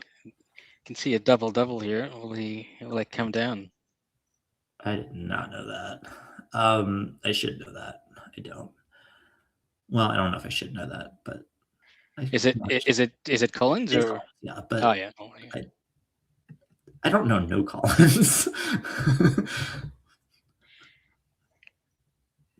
It's probably around the point. It's a little bit past the point that I know, like I've studied Collins, but not much. I mean, there's probably not many other better options on this board. Yeah, I mean, I would have. I mean, there's Ponder All, which there's no reason. Oh yeah, right. Yeah. I didn't see that. Yeah, it's.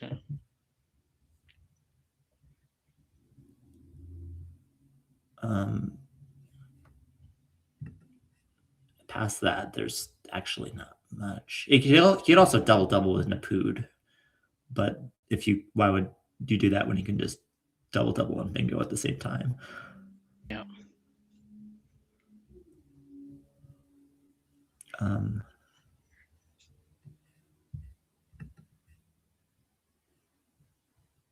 I didn't actually see this. There's also Epinoto. Sorry, I gave it away, but there's also just paralleling making liked and tifos. I don't think I would do that. But oh wow. Okay. Yeah. It scores almost as much.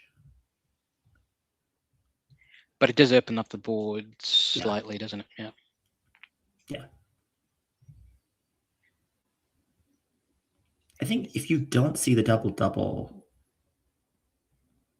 then I think you probably should not play Ponder All. Why is that? Because you're opening up the board and you can just play Chaput. Where would you play Chaput? The same spot, just the double that doesn't. Oh, keeping the blank. Okay, interesting. Yeah. Okay, I don't know about that. It's 43 less. You're keeping the blank, and you're leaving the board dead. This is sort of similar to the conversation we had before with on the Taj move, wasn't it? Yeah, he's playing Ponder All. Okay, yeah, fair enough.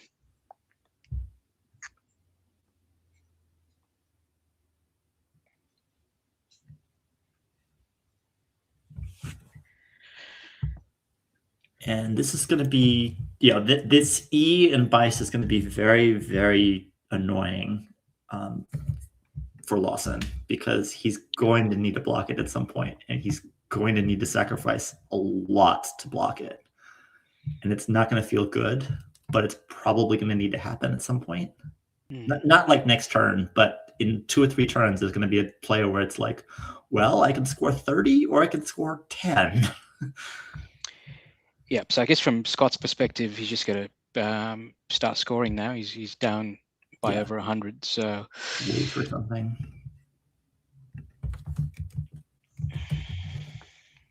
I would imagine. Let's see. Oh, okay. So he hasn't played Waiver. Whoa. Oh. What?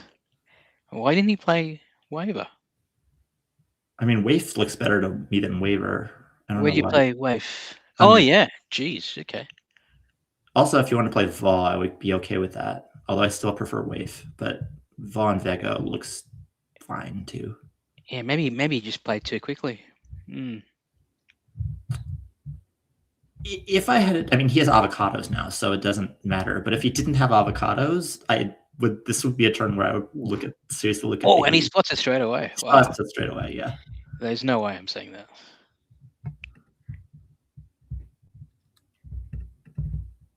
Look at me. bit of chit chat as well. Well, at the V is like the only floater he needed. It's like he probably wanted that to stop him. He's like, thanks, buddy. Yeah. Lawson's great. I love Lawson. Scott doesn't seem too. I only played him once, and he beat me like 200, but whoa, it wasn't close. Oh, because you played at a New Zealand tournament once, did you? I tried, yeah. All right. Yeah. Was that? Oh, so that would have been Collins, would it? Yeah. Yeah. Wow. So you have dabbled in Collins, right? There you go. I averaged 500. I didn't win the tournament. Chris won the tournament. Oh, well, just tell people you had the best spread. Yeah. I lost to Lawson and I lost to somebody who played like anti-vaxxer for like 70. Like anti-vaxxers for like 70 is like a 10. Jesus. Hilarious. I screwed that game up though. I should have blocked it. I didn't see it, and then they made me look silly. But I wasn't particularly good. It wasn't. I played it I only played it because it wasn't rated, and I was visiting Chris. So Scott keeps up his theme of playing quickly, which is fine, I guess. But yeah, Lawson's got a good rack again, and yeah, expect at least another 40-point play.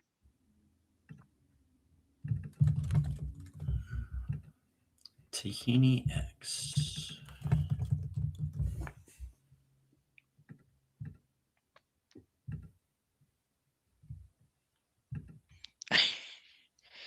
Did you pick that up from Scott? Did he just go like?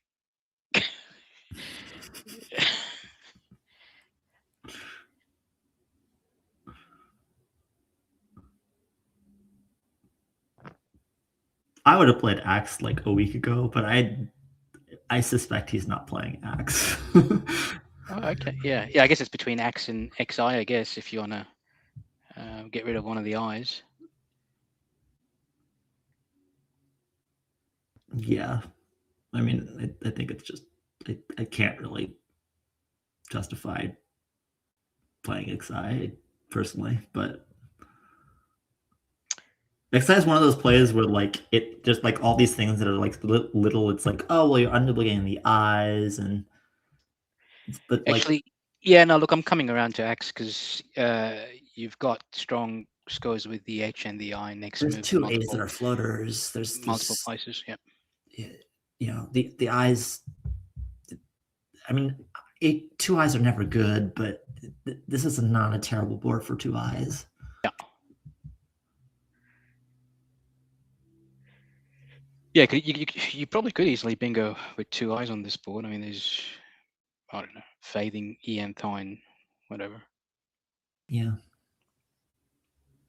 I mean, this is probably just over, right? I think. Yes. Feast probably needed to be something a little bit more aggressive, but I digress. Yeah, it's a shame we haven't. We've had a couple of blowouts this morning, but yeah, hopefully you guys have a few Yeah. close games rest of the afternoon or morning or night, wherever you are.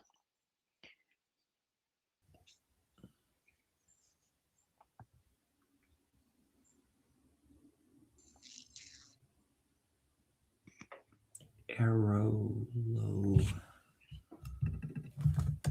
So in theory, you're supposed to fish in situations like this in Scott's shoes. I don't think I ever do it, but in theory, you're supposed to.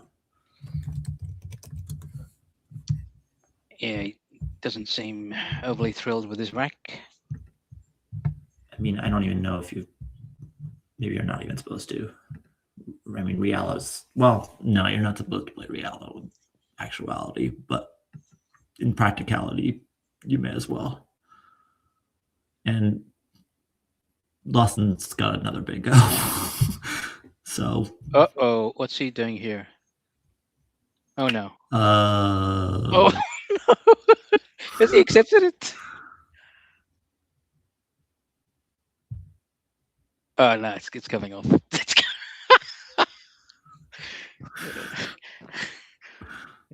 Okay. Poor Scott. He is not having a good game. I think he's in last. He's not having a good tournament. Oh really? Okay. Yeah, they're not doing great. It's okay. Everybody has tournaments like these, and it's very easy to start making plays like this if you're not having, if you're not having the best of runs. Yeah. Also, Scott's never beaten Lawson, which I didn't know until I just looked it up. Right. Okay. How many games have they played? 3, but okay. They've all been blowouts. But yeah, it's only 3. It's not that big of a sample size. Yeah, sometimes you've got some of those players like, for whatever reason you just can't beat them. They are like your nemesis. Yeah. Maybe Lawson's one of those players. I used to think more about these things, and there are like certain opponents that have like certain things on, but I think as I've gotten older and more experienced, I've started to realize more and more that this is mostly just sample size. And you can get little things where you can get like 5 or 10% on somebody if you know them really well, but at the end of the day, it's really 5 or 10%. That's as much as you're going to get off of one person, above what you would normally get.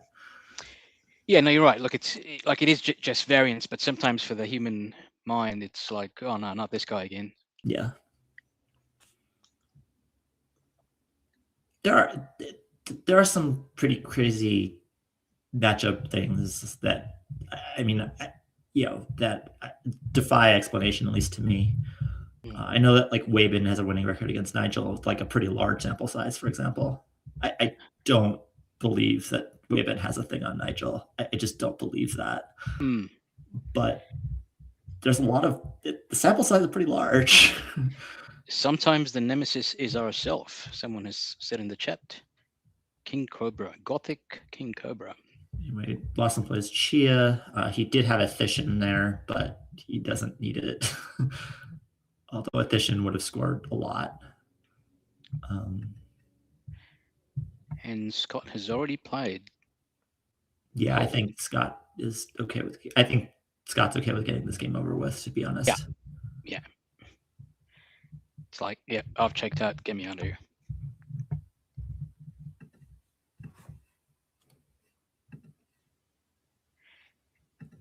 And Lawson only has 5 minutes to play this game out, so he needs to get moving.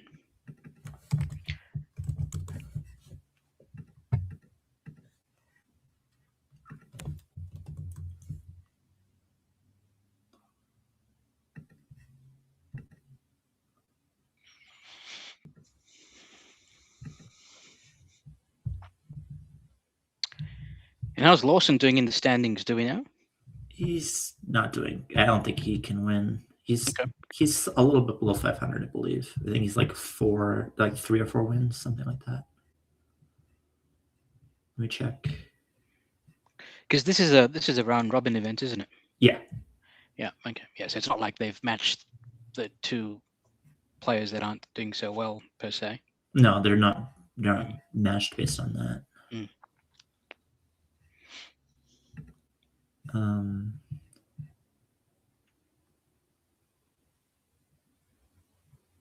They both had 3 wins before this. They were both 3 and 6. Stanley is leading the tournament, which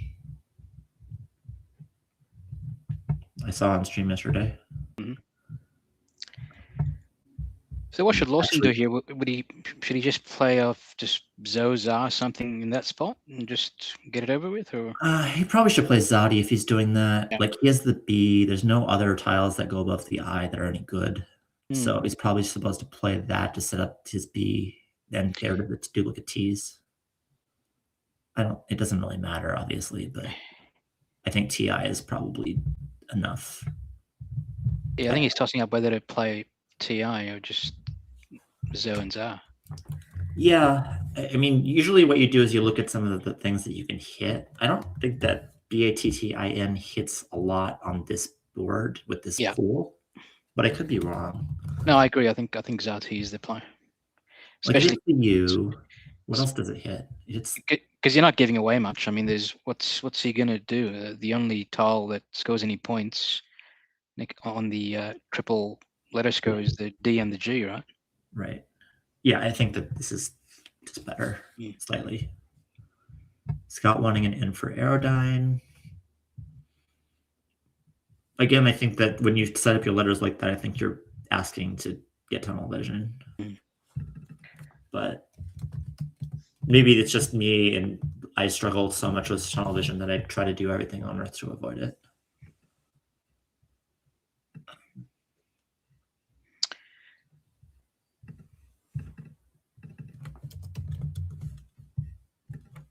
So Komodo Dragons confirmed that it's a double round robin with 2 King of the Hills to finish up.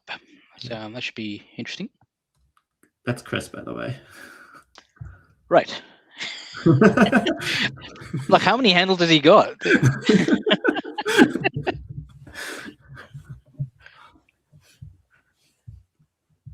Meanwhile, Lawson has a bingo again, as if he needed another one. Wait, okay. Where does he play this bingo? Oh, just the Ian Vice that we've been talking about as being a burden to him is no longer a burden. You called it, yeah.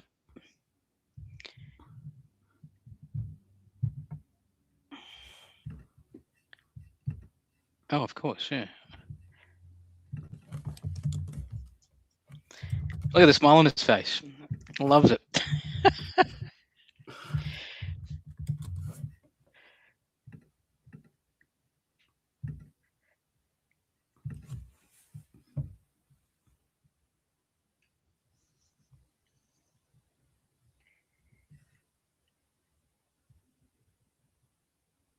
It's amazing how when you look at like the board shape, you would think that this was like a wide open game, and in reality, this was not a wide open game at all.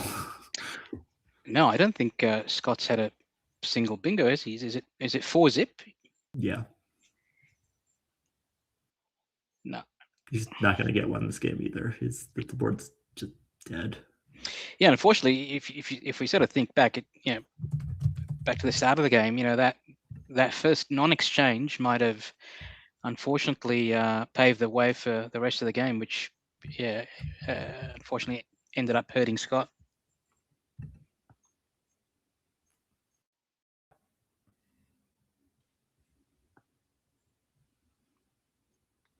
Lawson's actually closer to a bingo than Scott is in reality. Again.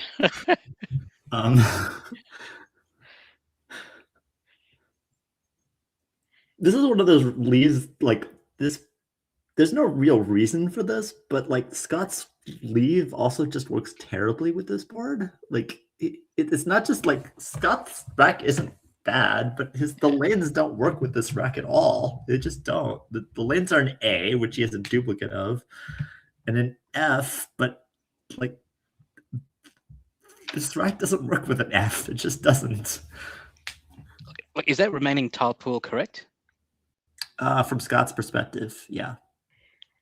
So Lawson could almost, given the number of hours left, he could almost fish for something through the A, maybe arranger or something if it stays Oh open. no, but that's from Scott's perspective. So Okay.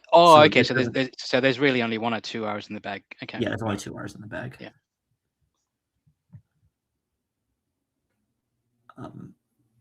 Yeah. I mean, Scott should just play like redeal or something like that in the game. Hmm.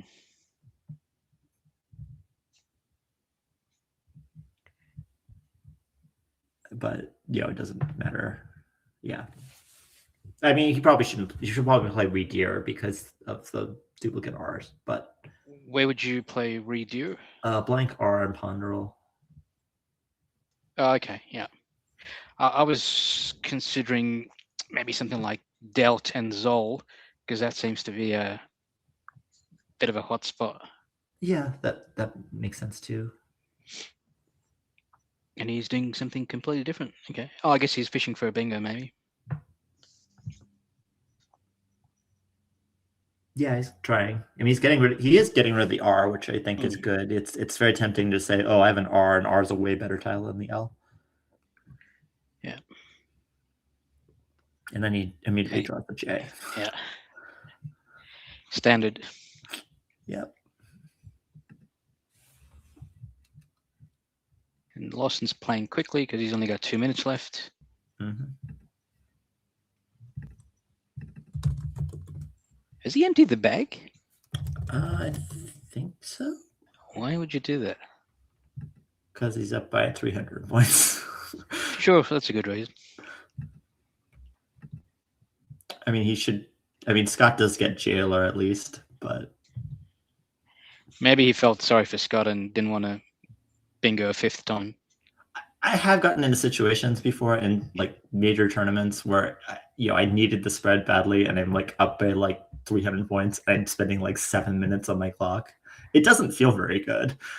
You see the other person, and they're like clearly annoyed, and like I feel like stopping the clock and like apologizing to them while I'm like spending this time like trying to figure out this end game. But it's like, well, this person is the same win total that I do, and has 200 more spread points than me, and is like another highly rated player. I really want to pass them. He could have actually fished for the R. The R was one of the 2 tiles in the bag. He could have fished for a ranger. Yeah, he could have. Oh no, it doesn't fit. Oh, through the A of avocados, right? Oh, the top arranger. Yeah, okay. Yep. I was looking at the other one.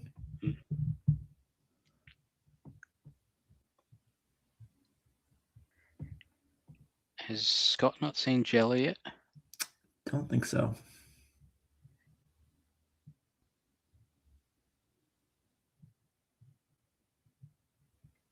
When things aren't going well, a lot of times you can get kind of like it can be a lot harder to find plays. Oh, there we go. There he goes. There you got it.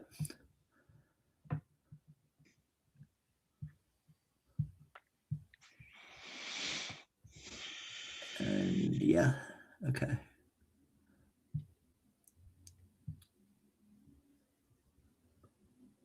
It sounds like they're having a bit of chat, which is good.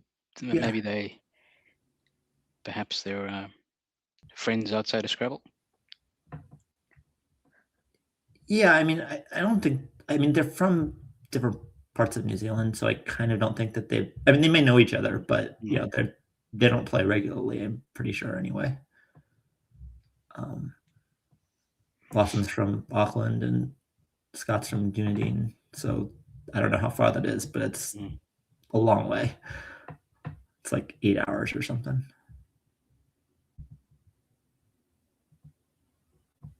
Though maybe, you never know. People travel and people play online. Though I don't think that they know each other from online. It's just a guess. And Lawson's only got less than 40 seconds on his clock, so he better stop chatting and start playing. Yeah.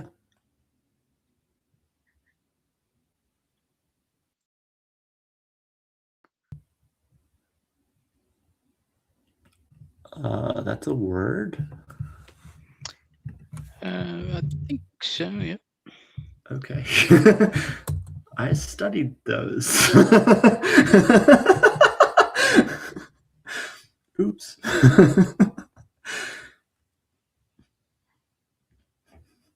Maybe it's CSW. I promise you I have studied these, and I don't know why I don't know that. Is that new? No, it's not even new. It's just... Okay.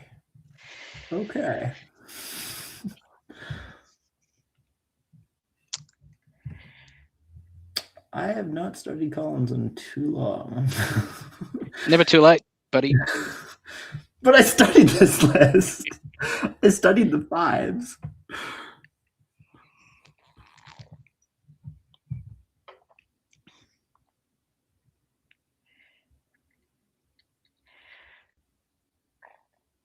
I definitely studied the fives. Anyway. And that puts an end to Scott's misery, and Lawson, I'm sure, will be quite happy with his margin of victory.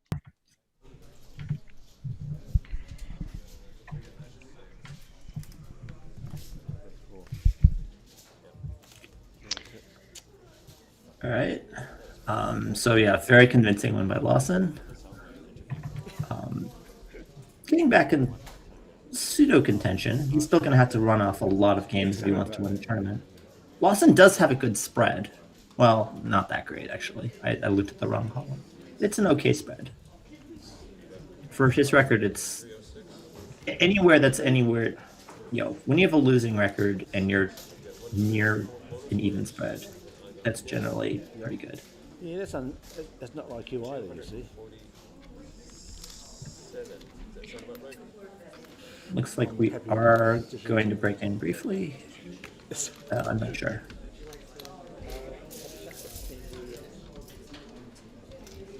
Yeah. I want to hear Scott's comments first. I want you. Not particularly. Go on. Looks like we might be getting Scott on the chat. Yep. This was not afraid to make mistakes. That's Hello, Scott. Hi, guys. Is the mic on? That didn't look fun for you. That was grim. That was freaking grim. Yeah. On that first wreck, I was trying to decide, do I play chin and keep all that crap, or just exchange? I'm like, oh, obviously I played and kept playing through, but it just didn't improve. Yeah, it didn't work out. It's like you gave him the I for his bingo, and then he bingoed, and then he bingoed again, and then he bingoed again. I give him the L for his bingo. Yeah. Give him the V when it's basically the only floater that. Yeah, hi Scott. It's Naween here. Yeah, Hi, tough Naween. game, mate. Yep, thanks, man. Yeah, we were just sort of saying, that first move proved to be a bit crucial in the end because, unfortunately you sort of played through with a couple of tough racks, and then it was suddenly too late after Lawson got down his bingos. Bingo, bango, tam. It's like, yep. And the worst thing is, this is typically how it goes when I play him. So I'm used to being on the bad side with this man. You know what? We were actually talking about that. There are certain people that you play with, you sort of go, you just got a bad record against them for whatever reason. And look, I've got players like that as well. You sort of sit down and you sort of go, oh no, not this guy again. Yeah. I have the attitude. Eventually, it's going to come right. It's just variance. Balance, yeah. But sometimes it's very NCS, but the meat it's very small and the meat is very, very bad. Indeed. Yep. All right. I'll hand you to the master now. Yep. Hopefully, better luck in your next games. I lost to Joanne by 150 in the first game already, so it's not. It can only get better from here. That's exactly how I feel. All right. And thank you, Naween. Thanks, Kenji, for helping us out. Cool.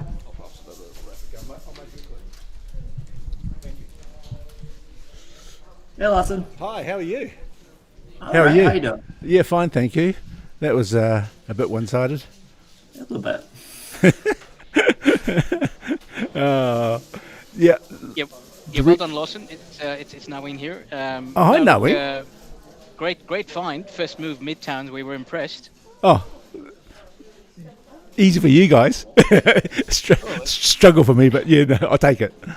No, it's great. You got some nice bingos down. Was it 4 or 5 bingos in the end? I think 4. I think there was only one possibly one sub up to optimal bingo when you played Ponderal instead of Epinotus for a double. But yeah, apart from that, yeah, pretty well played. I'm not in your league. I love it. You guys are great. Oh, and now the reason I took so long on the X play and the Z play was I was trying to set up a second triple letter spot on both for two places. I think both of those plays made sense. So yeah, it was a bit of fun. But otherwise, How's your tournament been? say that again. Sorry. How's your tournament been overall? Oh, shocking! Absolutely shocking. But it's it's mainly my fault if I don't play smart or control myself. I suffer the consequences on this sort of grade. So one thing we were wondering was your play of gongs. Is there any reason you chose that over a play onto the Middle triple. making? Yeah, but when you played gongs, I think there were options like Nog or a Gog. Yes, there were. Other than I hate G's, and I wanted to kill off that S spot. I didn't mind all these other spots, just not that spot. So yeah, no, fair enough. Yeah, no rhyme or reason, just random. Yeah, no. Sometimes you've just got to play with your gut. No. Yeah, good stuff. So anyway, I'll let you guys go. You guys are doing a great job, and thanks always. So hopefully it gets done for you. Thanks, Lawson. Cheers.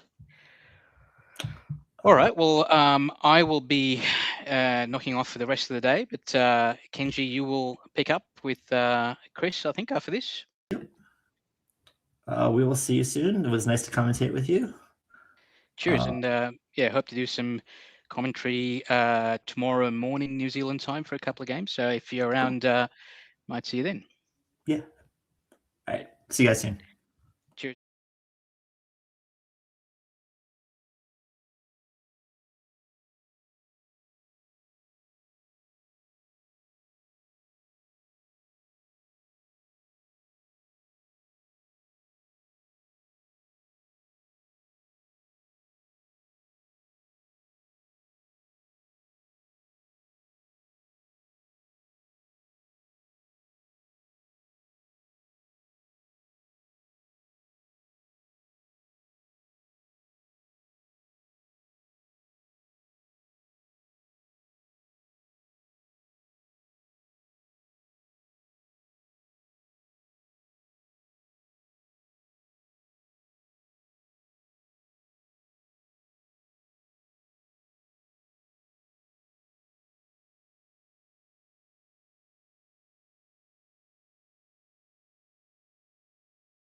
Hi there. Welcome back, guys. I've taken the place of Naween Fernando, of course, a very good player from Melbourne. You'll see him tomorrow in the morning. I'll be commentating with him. I'm commentating here with Kenji Matsumoto. And this is my first time commentating with Kenji, but of course we've known each other for a long time. And Kenji's also commentated on my games many times. So it'll be interesting to see from this side of the booth. So today, right now, we have a game from our B grade between Murray Rogers and Liz Fagerlund, two stalwarts of the New Zealand Scrabble community. And I have some news. For the last year, Murray has been the vice president of New Zealand Scrabble, but we had our AGM last night, and Murray is now the president. So congratulations, Murray. And of course, Liz has been the president and the secretary off and on for the past 16 years until last year when I took over from her as secretary. I've learned a lot from her in terms of organization, and just she's been a real mentor to me. Of course, she's been a mentor to other people in the past, including a very famous one you may know. So really excited to see these two play. Yeah. I assumed when I first heard of New Zealand Scrabble, I just assumed that Liz was actually the president. Yeah, even though she wasn't by the time that at that point, but yeah. Well, the thing is that even when she's not officially the president, I still lean on her all the time she has all the institutional knowledge. So it really, I guess I've brought some new fangled things like this stream into existence, but I'm basically standing on the shoulders of giants, and Liz is one of the, even though she's a short person, her shoulders are very strong, you could say. So there you go. Actually, I think she's actually doing quite well in this tournament right now. Last I saw, she was 7-2 and second place in the B grade. So doing quite well. And Murray was in fourth when I last saw after round 9. And Murray actually won the B grade last year. So defending champion of this grade, really strong player. Murray has been involved with school Scrabble for at least 9 years in his local area, Golden Bay. I'm working with him to develop the youth scene in New Zealand, and we're having our first youth championship domestically in July this year. There's 3 kids from Golden Bay coming up. I think some of Murray's best students, so it'll be interesting to see how they match up with our 3 kids that we've sent to the World Youth, Lev, Cooper, and Maheu, who are all going to be featured on stream. Actually, Cooper already has been. That's going to be a sort of a clash of 2 different worlds coming together, and we'll have to see who comes on top. I'm really excited for that one. But yeah, that'll be fun. Yeah. So I'm not sure how long it's gonna be, but yeah, I can talk a little bit about Murray. Just bring up his bio here. So yeah, he's been the vice president since last year, but is now the president. He's the 24th ranked player in New Zealand. He runs school Scrabble programs in Golden Bay, represented New Zealand in the World Championships in Nairobi in 2017 and the Trans-Tasman Champs in Adelaide in 2018. He writes and performs poetry, but he says he's yet to be judged by by Nick Ascroft, and he's on a couple other boards, including managing 600 acres of wilderness in Nelson and community gardens as well, and volunteers for the Red Cross. Helping former refugees settle into New Zealand. So he's involved with a lot, and he also has 4 kids and 6 grandkids as well. And and Liz also, I think, has a few grandkids, and there's one that we actually kind of want to get into Scrabble, so we'll see if that happens in the future. But anyway, yeah. So it looks like we see our players here. And yeah, this will be an interesting one. I know that Liz won on stream against Anderina, but she has had a couple of tough losses since then, so I think she's really hoping to get a win on stream here. So we'll see what happens. Mm-hmm. My impression, having seen these players a few times, is that Murray is actually a more closed board player, and Liz is a very open board player. I do think that stylistically will be kind of interesting. Yeah, I would agree that Murray is a closed board player. I think Liz is a very scoring first player. I think you'll see her taking points when instead of maximizing leave. I think that's the biggest hallmark of her game as far as I know. Okay. But we'll see what happens. I think it all depends on what they actually draw and all that. So yeah. And it looks like we see Murray drawing tiles, and I'm going to try to read out the tiles for our blind watcher, Olivia N, who has already donated to our Buy Me a Coffee link. But anyway, we'll talk about that later. Murray with the first blank. And what do you see here, Kenji? Let's see, Aetul. Oh, so he has Ululate lined up.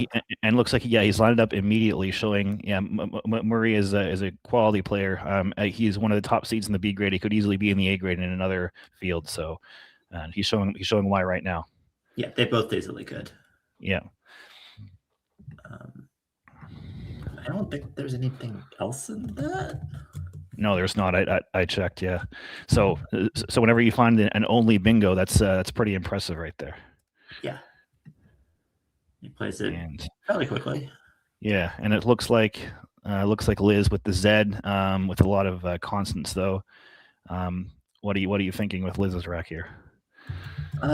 Get rid of some of this junk. She has Zap lined up probably to the left side. What else is there here? That would be. I mean, there's already an S set up, but it would keep a nice spot for the S. Of course, you're not going to bonus very likely with FVD as well, but yeah, there's things like favs that are kind of interesting that set up these. They're trying to set up the Z. That certainly is an option here to keep the Z and try to set it up for some sort of option. Mm-hmm. Fabs doesn't necessarily. It is a little risky. She does go with Zap.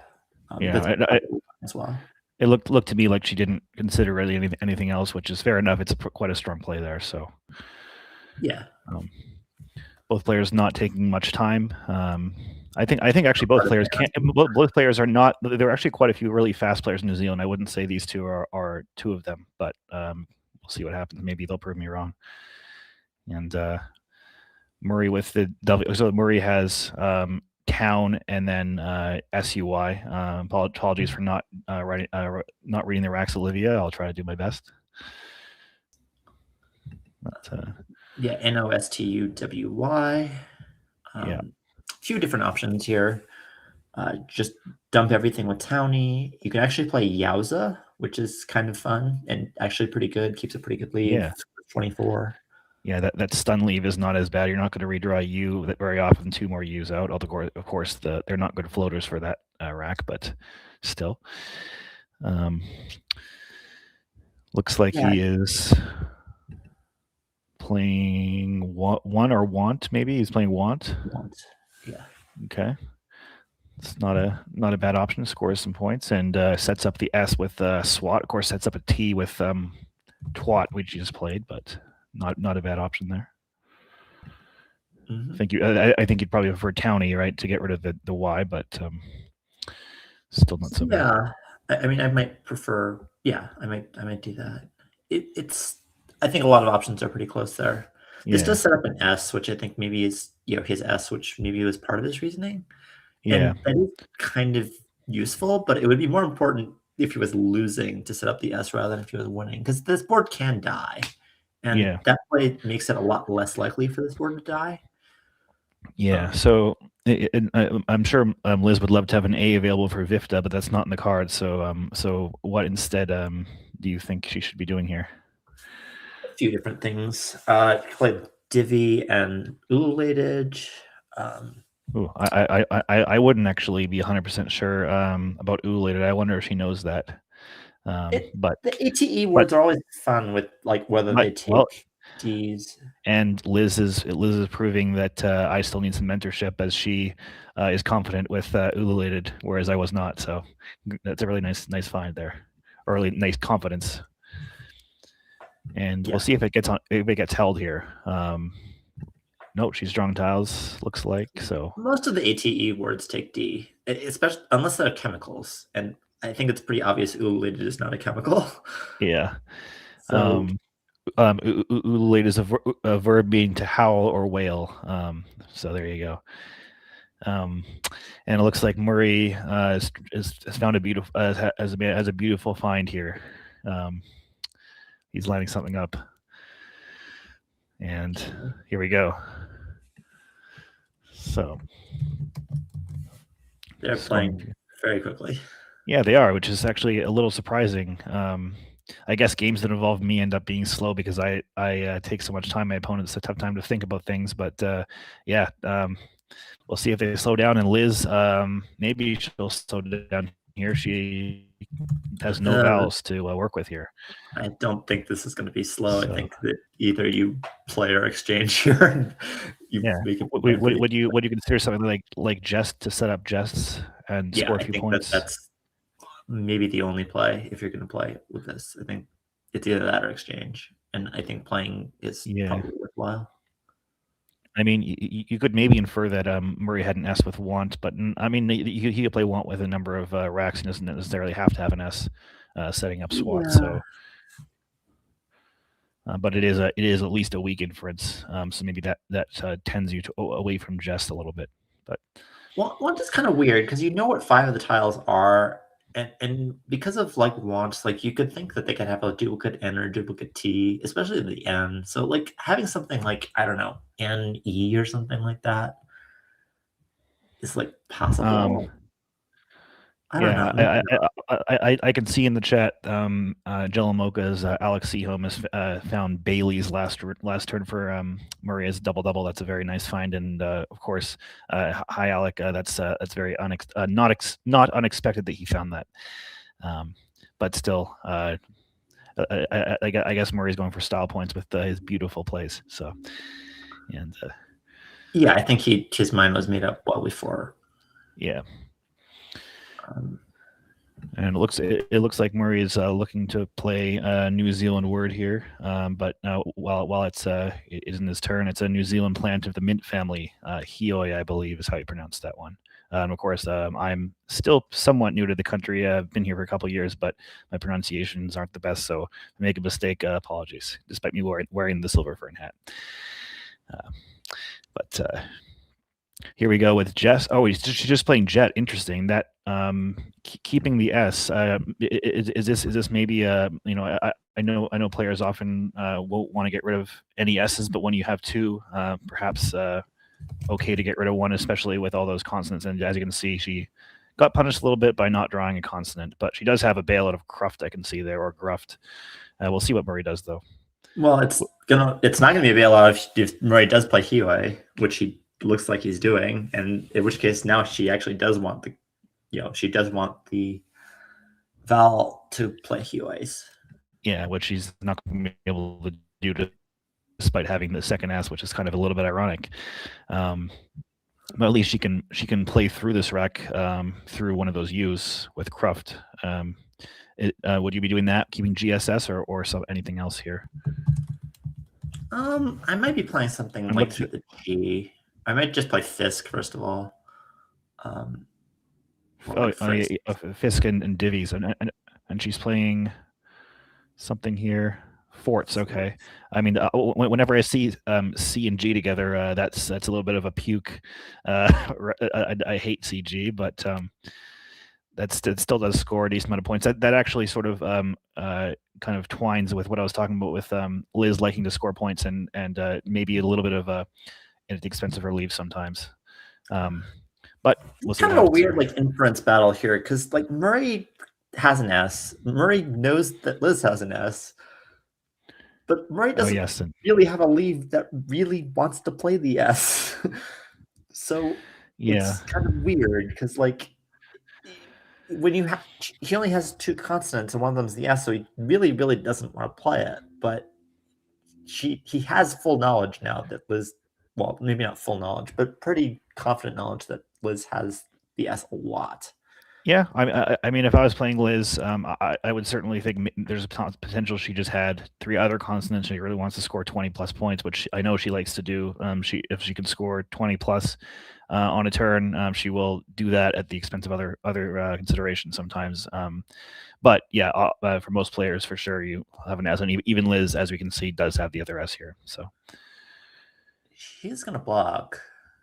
And is he playing I2s? Yeah, he is. I2, a half human, half divine being. I believe that's a that's probably a Pacific Islander word, as we know from the show Survivor. One of the the famous Survivor tribes, the I2 tribe. I2-4, yeah. So, and all right, and Liz with covers, but that G is really anti-synergistic with the rest of the tiles, and that sort of that CG combination coming back to bite a little bit, maybe. What are you seeing here? Most of the plays are like Veg, Veg and Jet. It does have Skoog, which is like fancy, but probably not good. I mean, it's not bad, but it's probably not what I would go with, even though Skoog does score a lot. Mm-hmm. It would be nice to keep the E somehow, but there really aren't a lot of plays that do it. And I mean, there are only 2 E's on the board. It's not the worst situation in the world. E's are more valuable when there are less of them in the pool. Of course, it's still a nice tile anyway, but yeah. So yeah, you're thinking of Veg and Jete, I think that's how you pronounce it. Yeah. It's not Jeet anyway. I know that now. You used to think it was Jeet, but I'm a little bit more cultured now that I've moved far away. So, and she's putting a C. Yeah.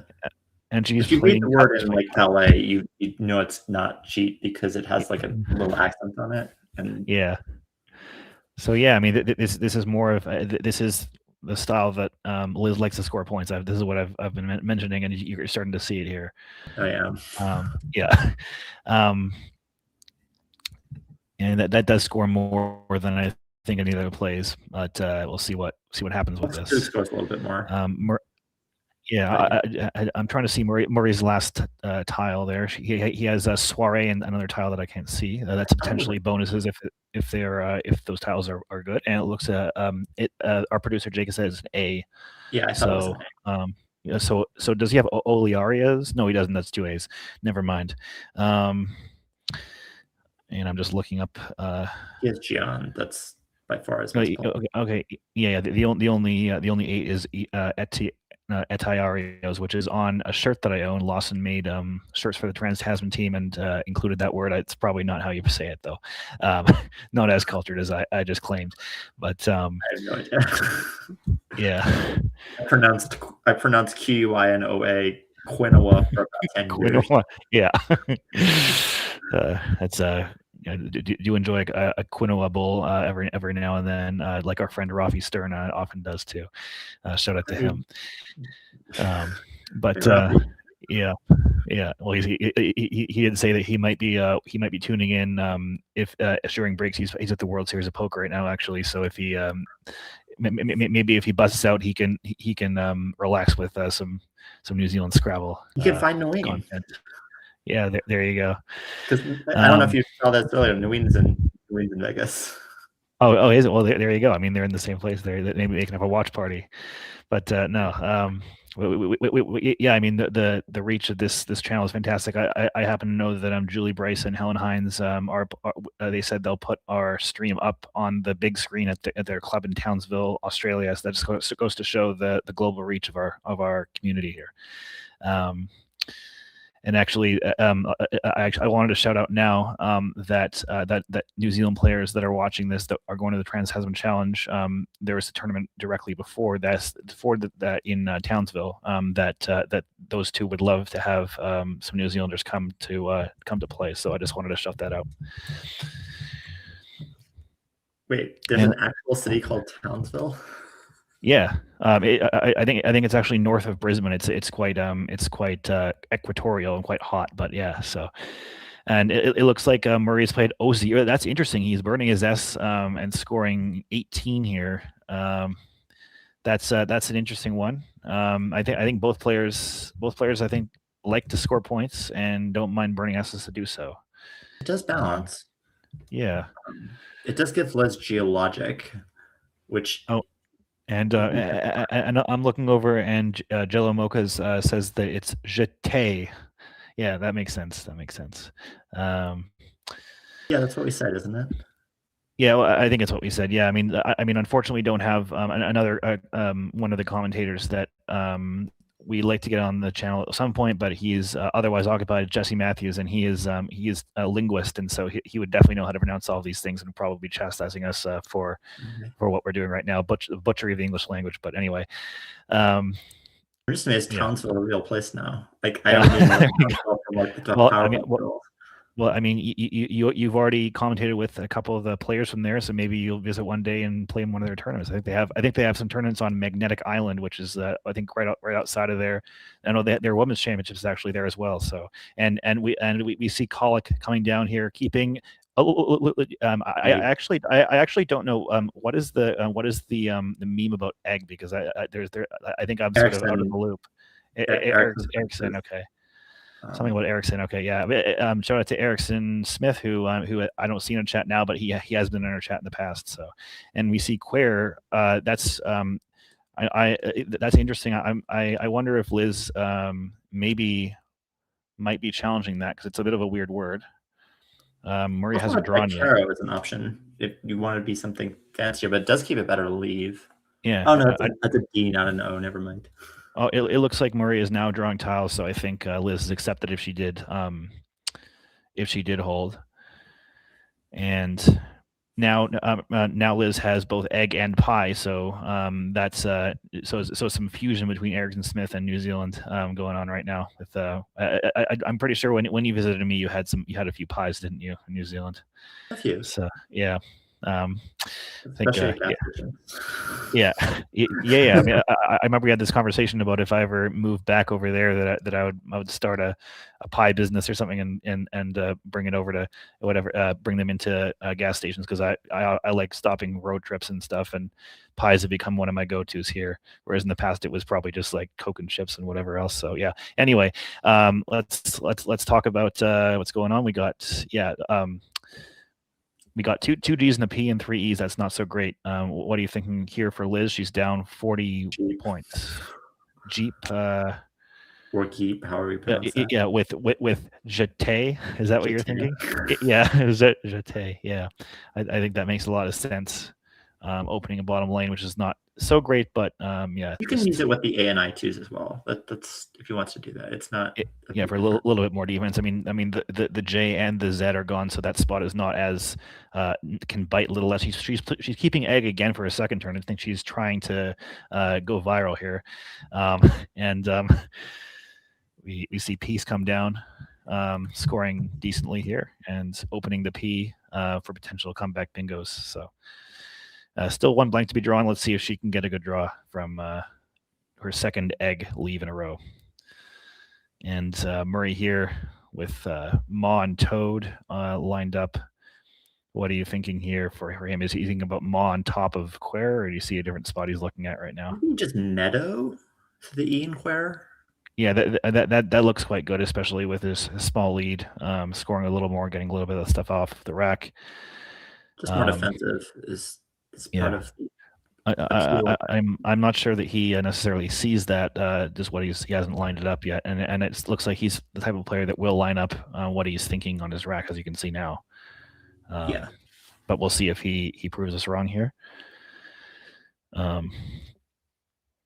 Maybe Ma's fine. It's not much of a difference. It does. It does open up some potentially nasty overlaps on top of that, though, with that triple letter score going across to the right top corner for 50+ points, depending on what Liz could have.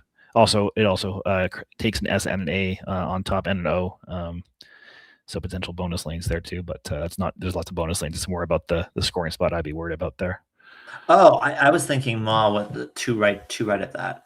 But yeah. Oh yeah. 2 right of that looks a lot safer. Yeah, that of course creates EME on top, which could potentially be good. Well, actually, I mean, probably not you're behind, so or ahead. I mean, you don't want to necessarily open that. But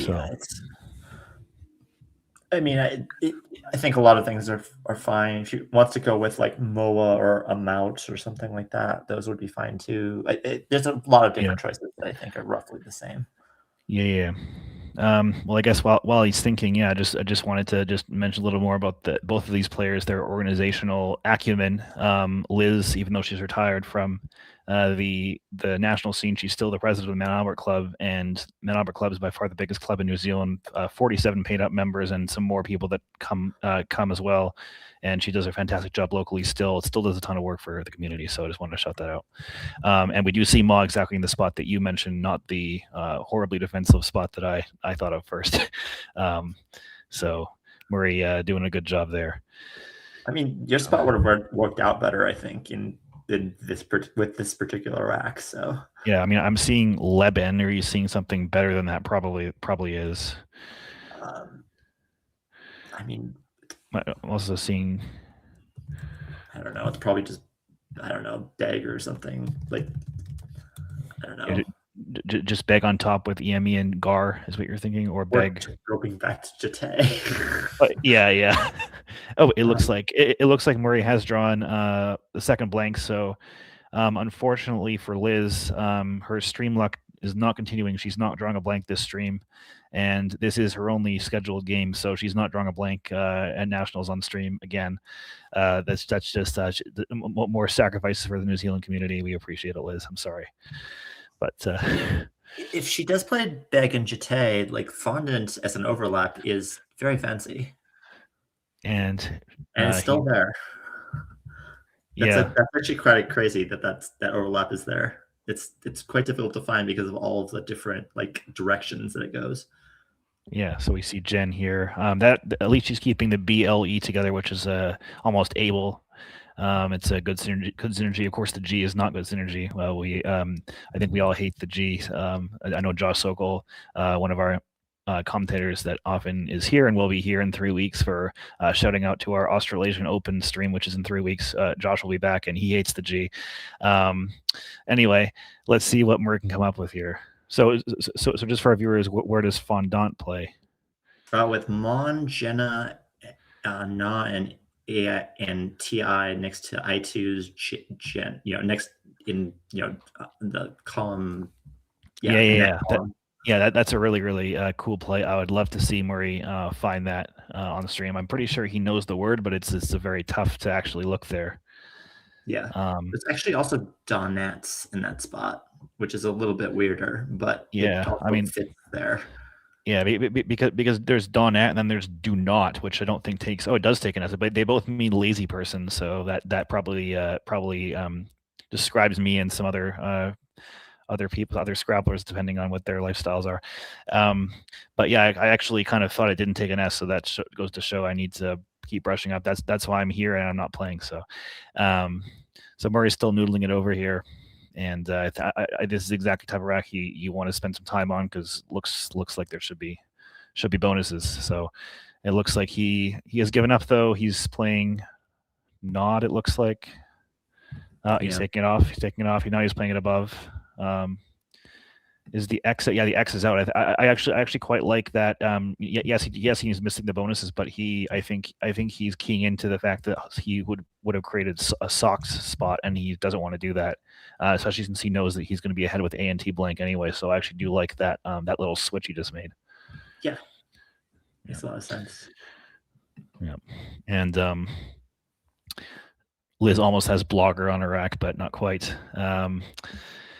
So Liz down by a little bit. Whenever you see a play like Nod, it probably looks like your opponent has we can see Murray has a good rack, but that's a play that kind of signals you might have something pretty good playing off tiles like that. Yeah. So, but you're behind, so you can't do too much blocking. Yeah. What kind of plays would you be considering here? Bowl, like BOLL over Maw. Yeah, that looks pretty good. You could try to set up, play something like Lair and try to set up either your B or G, although that's going to backfire horribly. Probably not worth it. There might be just too many hooks there. It takes an front hook as well. Well, I'm looking at the unseen tiles. There are 3 N's, but only 1 I, so the I and G sort of in the cards, but not really, and that sort of shows that the G is just it's very dependent on specific things going right, and right now it's not looking super great.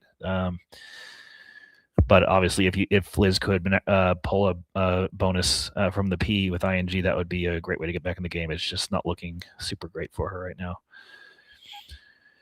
Yeah, she's Beg lined up, and she's going to play underneath.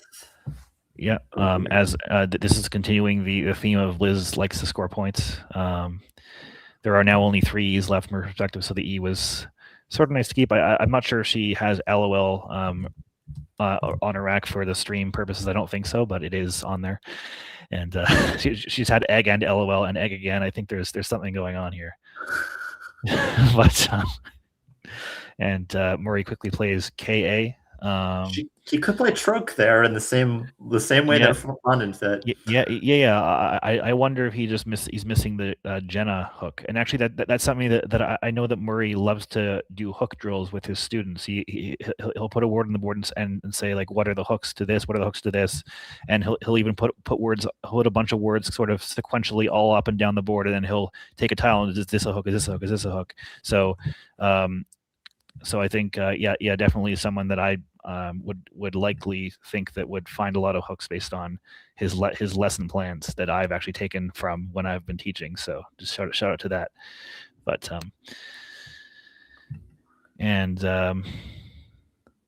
okay, so it's Liz's turn. Oh, she has hay roll. That's there are some hay words. I mean, haymaker and hay and that is, of course, shout out to the New Zealand economy. This is a lot based on farming.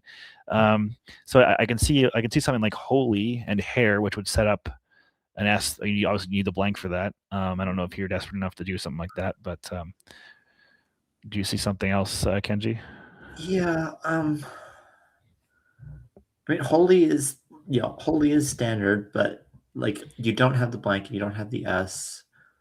Yeah, it's going to get re-overlapped a decent amount. So I do get like there would be some fear in playing something like that. Play like Holly and kill the P up through the L and colic. I think that's a perfectly reasonable option as well.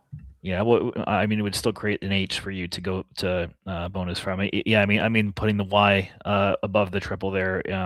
There is still an F out and an M out, so that's potentially very very bad, especially in this lexicon. So we'll see what she does. I'm trying to look at Murray's last tile. I know he showed it to us before. GR and T blank, maybe another T. Is that what he has? I don't think so. Yeah, but he played KA kept. Okay, yeah, I don't know. Yeah, but potentially bonuses. He does have the NG combination with the blank, so ING is in the cards for him. And of course, actually, a sort of a key tile here is the E because of that jeté spot, which is actually becoming more and more important as a resource for the players as the other spots become less available. So we'll see. I think if someone draws an E, you might want to keep it for a big play there. Of course, but there are two other ones and the blank. But I mean, I guess something that Murray did last round that maybe is something I try to avoid doing is when you're ahead in an end game and he played his last vowel. I mean, no, he has the blank, but you don't want to go in situations where you have all consonants with a small lead because you don't want to be hamstrung while your opponent's still scoring and lose that way. It looks like she's playing Holly, which I do like better than my original option, even though it scores a little less. I think it's better positionally, so nice job. And just keeping ALR, which is quite a strong leave into this pool. Only one A left and one R and no Ls, and she can definitely draw a very good rack if she gets the right draw here. So it's not so bad. And let's see. I'm still waiting to see what Murray exactly has on his rack, but we'll find out. I'm now looking over at the chat. Alec talking about pies and whether they contain egg. I think some of the pies actually do contain egg here. Some of the savory ones. Crust contains egg. Well, yeah, but I guess I was thinking about the filling because I'm a simpleton. I don't know how to bake things. Actually, someone that does know how to bake things is a person we just watched recently, George Dodd. Quiches. Yeah. I don't know what I'm doing with baking, but no, but I only know that quiches is a bonus that scores a lot of points. So. Yeah, we should be watching what's happening here. I can't see Murray's rack cam now, so I think there may be something. Oh no, he's just he was just hiding it from us. And Liz has drawn the X, which potentially could be a resource for her. I think she actually almost has relax right now, which would score a lot of points with jeté. So potentially she might want to keep those tiles. DD, you're not going to be score very much, but relax could be a way to get back in this game, maybe. Could be, yeah. She's not Yeah. incredibly far from a few things. She almost has Ixodid. She almost has a few things. Yeah, so fog coming down That was an here. F. I mean, yeah, I mean, so you could play Lax there, but you could also just play something like Dad, and try to hit that X somewhere else. So it's just interesting to see if which one she does. Would you prefer cashing the X now up there, or do you prefer to keep it and try, given that you still have a little bit of a deficit? I mean, this is tough. So there's 4 in the bag. Ooh, that's a very good draw from Murray, though. So the pool is amazing from Liz's perspective. Like, Liz knows that Liz can't be happy here. There's 3 E's in the bag, and that's the E is maybe the worst tile in the bag, which is not good. Yeah, and I'm looking at Murray's rack. He does have a bonus that uses an E. It's a little bit of a tough. I mean, it's high prob, but it's one of those that is a little bit less common to always see in English, at least. So leave that as a puzzle for the viewers for a bit until it's Murray's turn. But yeah, it looks like she wants to play Lax now. It just I'm worried that this is using all of her resources. So she's going to be in a tied game when it's not her turn with a not very good leave with a pool that's great. I'm just trying to how many tiles are in the bag right now? Is it 4? 4. So that would leave one in the bag, which at least she's not going to get bonused out on. But not liking the it's also not great end game timing for going out in 2 really with leaving that stuff. I think Murray's more likely going to. So yeah, I don't know. I think I'd be leaning towards keeping the X. I don't think that Relax is even going to win the game. Yeah, it might not. Yeah, that's kind of the problem with it. The pool is you can see the pool. It's ridiculously good. Yeah. So she's playing. I mean, it's possible she could draw amazingly here, and Murray bonuses, and then she bonuses and she wins. I mean, maybe that's what she has to go for right now. So maybe it is better to play the X. Yeah, you're trying to hit stuff like hindered and hardened and things like that. That's kind of the idea of this play. Yeah. I mean, there are E's in the bag, all 3 E's. Maybe she could potentially maybe draw some of those, but the I and the I and the A. That's not the right tile though. Yeah. But without N or an I or an A, she'd win. Like she would have hit hardened. Or yeah. So I do stand corrected that that Lax actually works out better. I think I may have worked that out with all the time. I would have used all my time, and I probably would have come to a similar conclusion. Of course, that's why when you see me on stream, I often go down to not overtime, but in my last minute almost every time, and I have to sort of work through. Okay, my thought process here maybe isn't as sound, whereas people like my co-commentator Kenji have much faster working brains. So he found that right away. Anyway, let's see what Murray does here. Obviously has a really great rack. He actually does not have a bonus from the H. I wonder if that will eat up some of his time. Well, you do need to look to. He has Moranti, but you want to look to make sure that doesn't give counter bingos. Because if it does, you don't want to play it. You would rather just not bingo at all than to give a substantial number of counter bingos. Although, so there is one in the bag. 2 Ds, 3 E's, and an R from his perspective. It looks like Liz has set up unrended, I think, which or maybe which I don't think is it's not good, but I think that's what she's thinking of right now. But yeah, so I'll try to see if there's something in the pool that plays nothing in the pool. Yeah, so then he just has to work that out, and then also find Moranti. I mean, I think he can win even if he doesn't find it, of course, but he can just play something like Harmeen or something like that, or Harmin, and that will be more than enough to win. But he just has to not make a catastrophic error here. And I mean, even if he phonies, maybe he'll be in good shape. But it may be the case that he's actually supposed to fish the M off here, but I don't think he can lose even if he bingos. So I don't think it matters. But like, I'm pretty sure that fishing off the M is going to bingo like 100% of the time as well.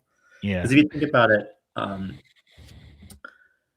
what are the worst draws? Like the D bingos with Ordinate, and the E obviously bingos with everything, and train happens, and there's just a lot of different. I don't see like what's the worst case draw. I'm not really seeing like what he could miss with. I think he bingos with everything. Yeah, I mean it's interesting because when he played KA, he had tracking lined up, and that's of course something that of course we have the privilege of seeing the unseen tiles from the Quackle annotation, but these players have to manually track, and it is possible that he could be stressed out right now if he thinks he's mistracked.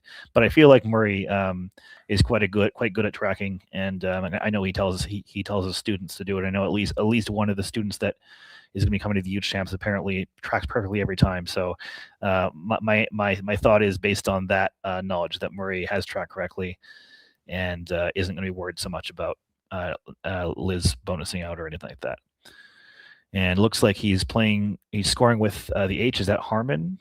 Looks like it is. It might be Harmeen if he's not sure of Harmon. Yeah, it is. He's playing the blank for 0, but in my opinion, that's a very good decision because if you're not sure of Harmon, you don't want to lose the game on a phony. So I like this. I'm going to assume I'm going to assume it's an E. It could be. It could be harming. Actually, never mind. It probably just harming. That probably makes a lot more sense.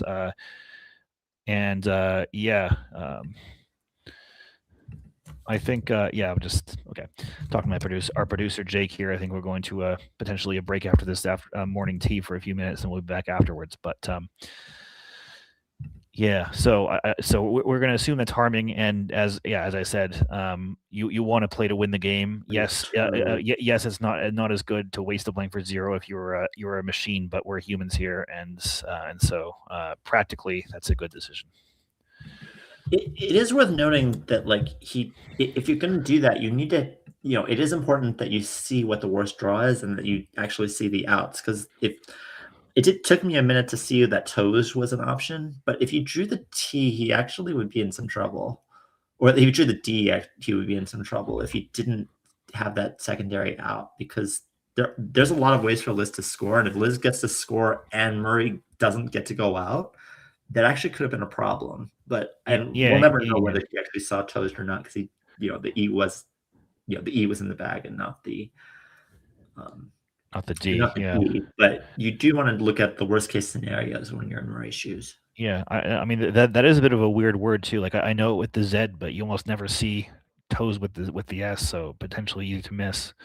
We'd have to look at the math to determine whether or not Liz could have won if Murray drew the D and did not find that. But looks like Liz is just going to play finally with that hook and score some points, but it is not going to be enough here. So looks like Murray Rogers is going to be winning here. Our new president, his first game on the stream as president, and he is. I think he won his other game too, I believe, on stream already against Sue. So, and we're going to see him once more later on. So. This is I do know that he shows the games that he plays on stream to his students. So I just want to say hi to the kids from Golden Bay that may be watching this. I look forward to meeting a few of you in July. So I expect good things based on their coach's performance right here. So yeah, and looks like they're just recounting the score. Quite a low scoring game. I think that can happen when both players are prioritizing outscoring their opponent versus going for fishing for bingos and trying to get 500 points or whatever. They're trying to win the game. They're not trying to they're not trying for fancy plays or anything like that. So his best outplay is actually hooking Trended. with Trended, yeah. Let's see if he. No, it's going up there. All right. All right. So congratulations to Murray and commiserations to Liz on drawing 0 blanks again on stream. We really appreciate that Liz is willing to go on despite having some really bad luck on the stream. Yeah. Oh, and just before we go to break here, we just want to mention that we have some draws and some giveaways here. So if you donate to us at Buy Me a Coffee, then you are eligible to win a couple of prizes. One of them is a $50 voucher to Lamplight Books, which is an amazing bookstore in Parnell, Auckland. And if you're not a New Zealand resident, then you can win a free entry to any New Zealand tournament of your choosing. And we'll keep a record of that. Even if you come here in 3, 4, 5 years, we'll honor that. That's just because it would cost too much money to ship a book from here to overseas, especially with the price of fuel right now. But yeah, basically, we really appreciate any support, because this is staffed by volunteers here, and we're all working hard to provide you with some content. So that's it. And you can see the Lamplight logo down there as well. And of course, Kenji, you have visited Lamplight Books as well. And I also want to say that that it was one of our first stream tests was there. But yeah, so I think that's it for us for now. We're going to go to a quick break for maybe 10-15 minutes as they have their morning tea. It's 9 games today, so we had 3 games in the morning tea, then 2 more in the lunch. We'll be back for an exciting matchup between the runner-up of the Women's Championship, Joanne Craig. Really excited to watch her play with Nick Ascroft. So that should be a great one. So see you then. See you soon.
Hi there. So welcome back.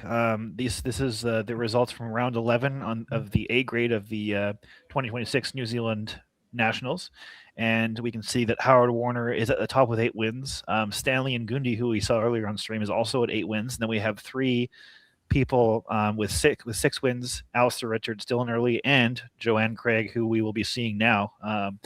And then Nick Ascroft right behind her at 5 wins. We'll be seeing him face off against Joanne. So that should be a really exciting match. Both these players probably need to win to keep a pace with some of the leaders.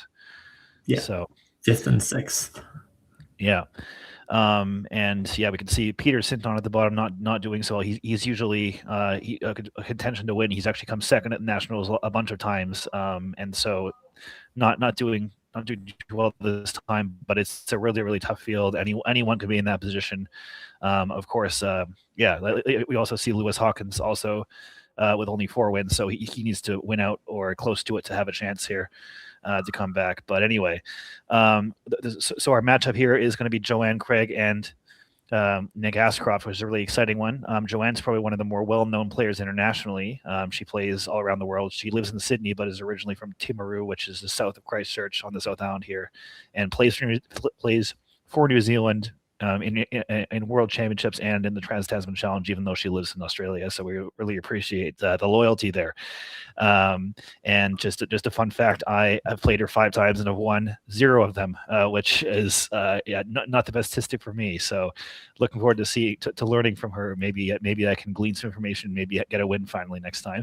And over on the other side, we have Nick Ascroft, who is the organizer and leads the Wellington Club, so one of the most important clubs in the country, the capital city. Nick is also a poet, and he has published 6 books of poetry. Latest one is called "It's What He Would Have Wanted," and he's represented New Zealand in the Trans-Tasman Challenge in 2022. He apparently played the long word familiarizing once, but on Scrabble Go. But not only that, but he actually played a word that is familiar to us, Kenji, which is he extended quaver to semi-quaver. And if you remember the demi-semi-quavers, triple situation, where we were colluding to try to find triples, Nick actually played a word very similar to that, which I was really impressed to see at our Masters this last time. Yeah, it's a music term.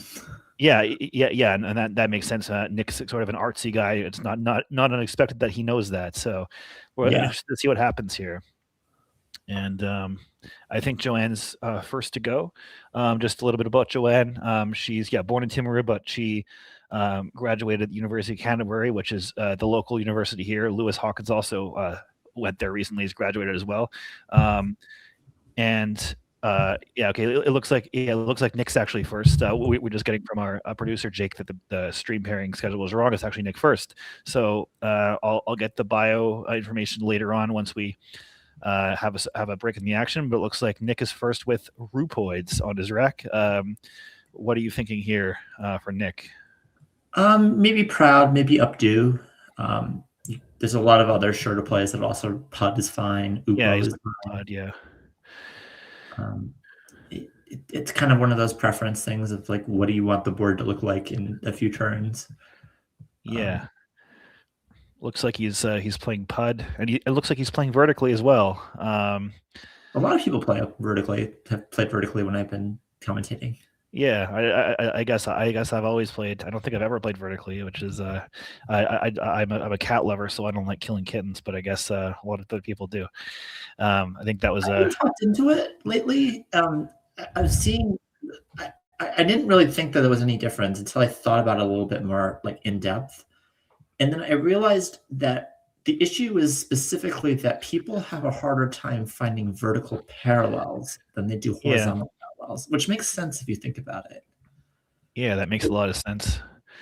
If that's a thing, then it's not necessarily this parallel. I think that this parallel, like the turn 2 parallels, I think they can find either way. It's the turn 3 and turn 4 parallels that I think. Like either the re-parallels or when there's more stuff on the board to distract them. Either way, yeah.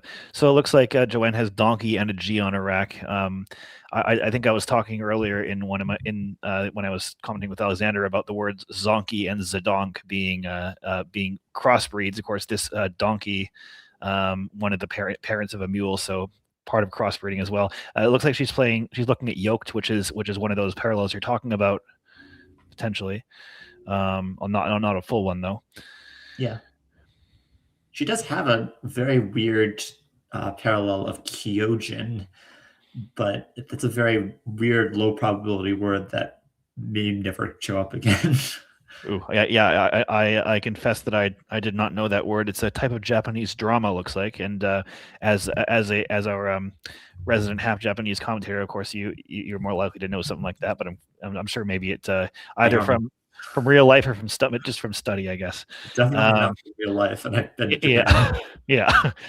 And it looks like Nick does have a bonus on his rack right now. Mm-hmm. Of course, he did set up an S with Pud, and now he can make Spud. He also has Ergotize, I believe, as well. Yeah, you can just overlap with Goriest. Yeah, that looks better for sure.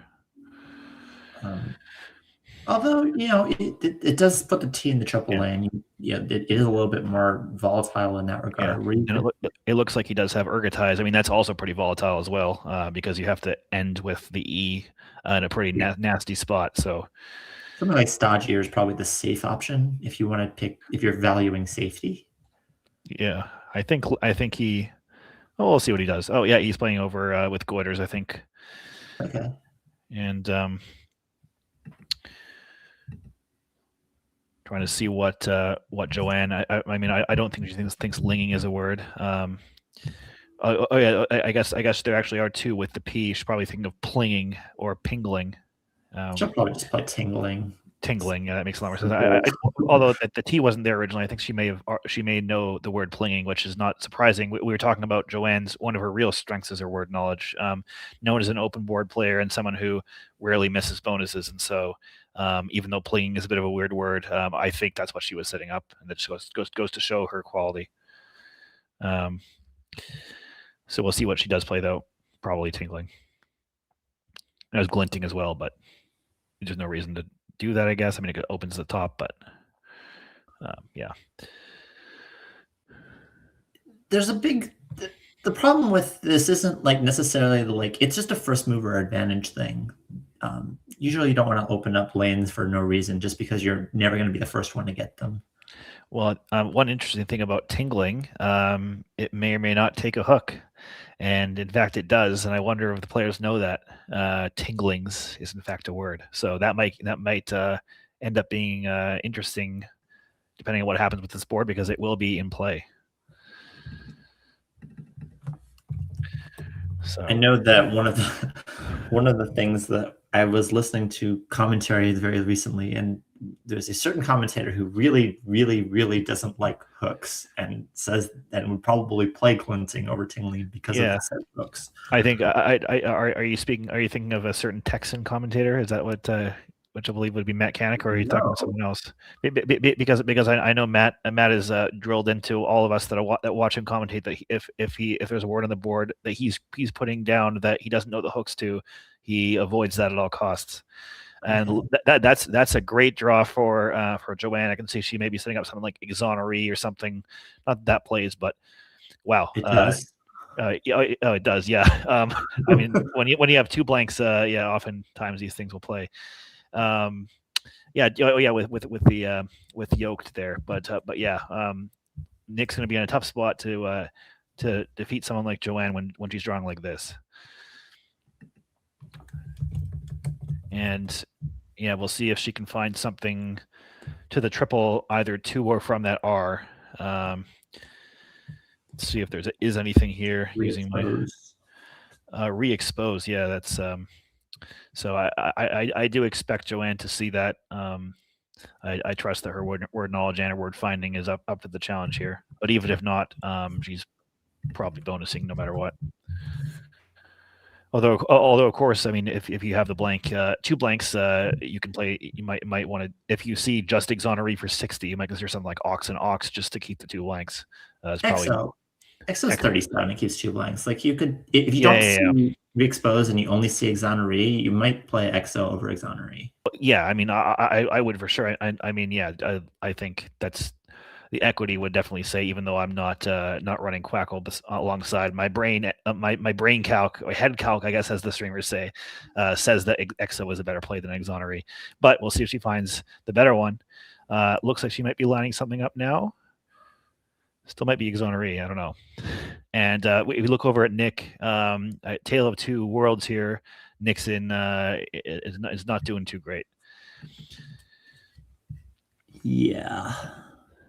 Yeah, the board is pretty bad, which is good for Nick, although it's probably not going to be as bad next turn. Nick really can't use the S in re-expose if that gets played, but we've seen no indication that she sees re-expose yet. Yeah. I mean, it's tough when you have two blanks. There's something called blank blindness, where if you had the real tiles, you would see re-expose. I'm sure she would see she had a P and an S right away. But when there's a lot more to think about, it takes longer. Oh, now I'm not surprised. But yeah, just I guess not as blind as me, but yeah, just I probably shouldn't make sight jokes when we have of course Olivia watching. Sorry, Olivia, but I know she takes it all in good humor. So anyway, I think re-expose is about to come down here, and that's gonna give Joanne a massive advantage, especially considering Nick doesn't have a good response. So yeah.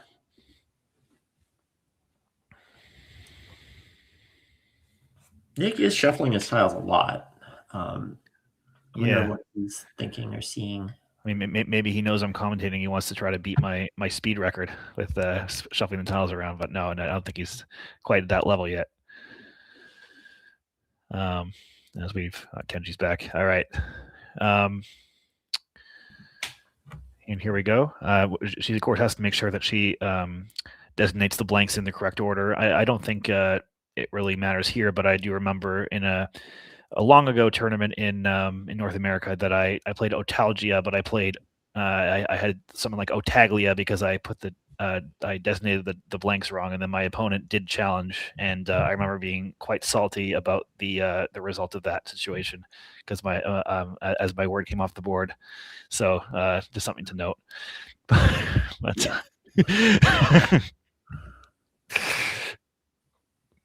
and Nick looks like Nick's challenging, I think, which makes a lot of sense if he's not sure. It's a big swing. Yeah, there's a lot of words that are like that are not words. Re-expand is one of the ones that I've definitely played before, for example. That's not a word. Yeah. So, it is worth, this is a lot of points. It is a pretty big swing if you're wrong, and it's 5 points. It's not a big deal. Yeah. Just looking ahead here to what Nick can even do. Maybe something like 10 or something, but it's not looking with the dual or something. Yeah, I mean you want to overlap the X, but the problem is there's a P next to it. You only have one vowel. I guess you have two vowels. Never mind. So maybe you can do yeah. So you can play something like tool. Yeah, tool works too. Yeah, you can play dual as well. DOOL. Score a little more points. Keep the two duplicate T's if you want. Might do that, but it's kind of tricky because you actually do want to keep the board somewhat open here. I wouldn't mind if you played something like Lento, even though it's like statically worse, just because like the only way this board is going to expand to the top right really is either something from re-expose or something from like the P from Spud, which you really don't want to do. Maybe some like parallel to Spud and then it can go upwards that way, but there is some value in keeping like the OSE open, even though you're not the first one to get there. Yeah, I mean, I guess it looks like he's playing dual, I think, or maybe just do. No, he's playing dual. I think my issue is that it's so easy just to plunk a 3-letter word on top of that for 20 points and block it off. If you just play Lento, and I think that's what Joanne. I mean, maybe she would do it. Maybe she's she likes the open boards and maybe wouldn't be the type of player that would do that. But as we see, at least what this does though, it does protect the E quite well because you can't overlap LO with a 3-letter word. So that E of re-expose is actually looking like a potential resource for Nick. Yeah. So Dual just And- taking the E, by the way. That is one of the other drawbacks. Yes, that is tricky though. I mean, I think Joanne is likely to know that. I guess we might find out now because she could play cubes right now and really clamp down on the board pretty hard. Yeah, she does have the option of actually opening the board by playing like outbox, and that really shows some good word knowledge again with duel with an E. I wonder if this is going to get challenged too, because Nick is not going to be happy with this, and we do see him hit the clock, and that's probably understandable. It looks like he actually drew pretty well to his. Yeah, he drew Tegmenta at the very least. Yeah, so. Oh yeah, from that G. So that's going to be a must find, I think now, or close to it for him. Yeah. And that isn't an easy one to see. I'm pretty sure that someone his quality does know the word, but it's not. You don't necessarily want to be looking through a G. Although it is one of the only floaters on the board, so we'll see what happens. Another 5 points for Joanne, up by about 45. Actually, more than that. The thing hasn't updated yet. More like 70. So yeah. There's an S. Okay, that the last two tiles sort of saved that rack. It was almost toys with TOES, but yeah, the J is not so bad. Those big tiles are sometimes called counters because they sort of counter your opponent's bingos by scoring enough to kind of almost has this lined up, by the way. Like he's one letter off from having and it would also stop what Joanne wants. Well, actually, it wouldn't stop it because she still has jeton at the bottom as well. She has it to both ends in tingling, and both of them score a lot. It blocks both of them. Oh, it does block. Oh, it does go down to there. Yeah. Does it? It Tegmenta. I'm trying to look. But it would create. Oh yeah. I guess it wouldn't create. Because she doesn't have the end. She can't play JA and jeton down there. But yeah. So this is a key turn for Nick. Let's see. Hopefully he has a lot of time, and I hope he can use some of it to find this. I mean, I think it's definitely time management. It's not just about playing fast; it's also about knowing when to spend your time and when it's crucial. We actually also see Nick sipping a drink there. I believe that's the Arepa Brain Drink, one of our sponsors. Okay. They provided a drink to every one of our a nootropic drink. I know Kenji, you're pretty big on nootropics when you're playing tournaments, and yeah. So I seem to remember in the past you were eating nuts and some other brain food, various U.S. nationals. Nootropics. Well, I'm trying to give you credit for more than you're thinking about, but yeah. Anyway, shout out to Arepa. Tegmenta does not block jeton. I lied. I failed to recognize that the E in Tegmenta, the second E, actually just leaves jeton in the same spot. Yeah, fair enough. But still, it would be nice to find here. So while we're waiting, I just wanted to shout out that yeah, I mean, I when I was in Sydney, looks like he's playing something else, and jeton's gonna come down. But when I was in Sydney for the Winter Masters last year, Joanne was welcomed both my girlfriend Tara and I, and gave us free tickets to the Tauranga Zoo, not to be confused with the city in New Zealand. So very, very welcoming of New Zealanders coming over to Australia, and just a great ambassador for Scrabble everywhere, and just part of the community. So just wanted to shout that out. And yeah, so Nick plays Ment. Unfortunately, missing Tegmenta. I think he knows it. It's a tough one to see, and I think we're going to see an immediate play here from. Well, maybe not. We have Jag and Joe as well, so maybe not. Yeah. Joe with and without the E are both reasonable. Yeah. Speaking of Australia, of course, Joey's young kangaroos. But yeah, so here we.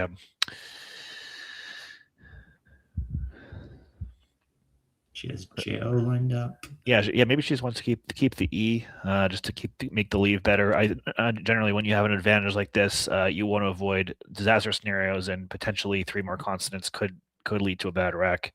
So perhaps Jo leaving the E off might be what she goes for here. Yep.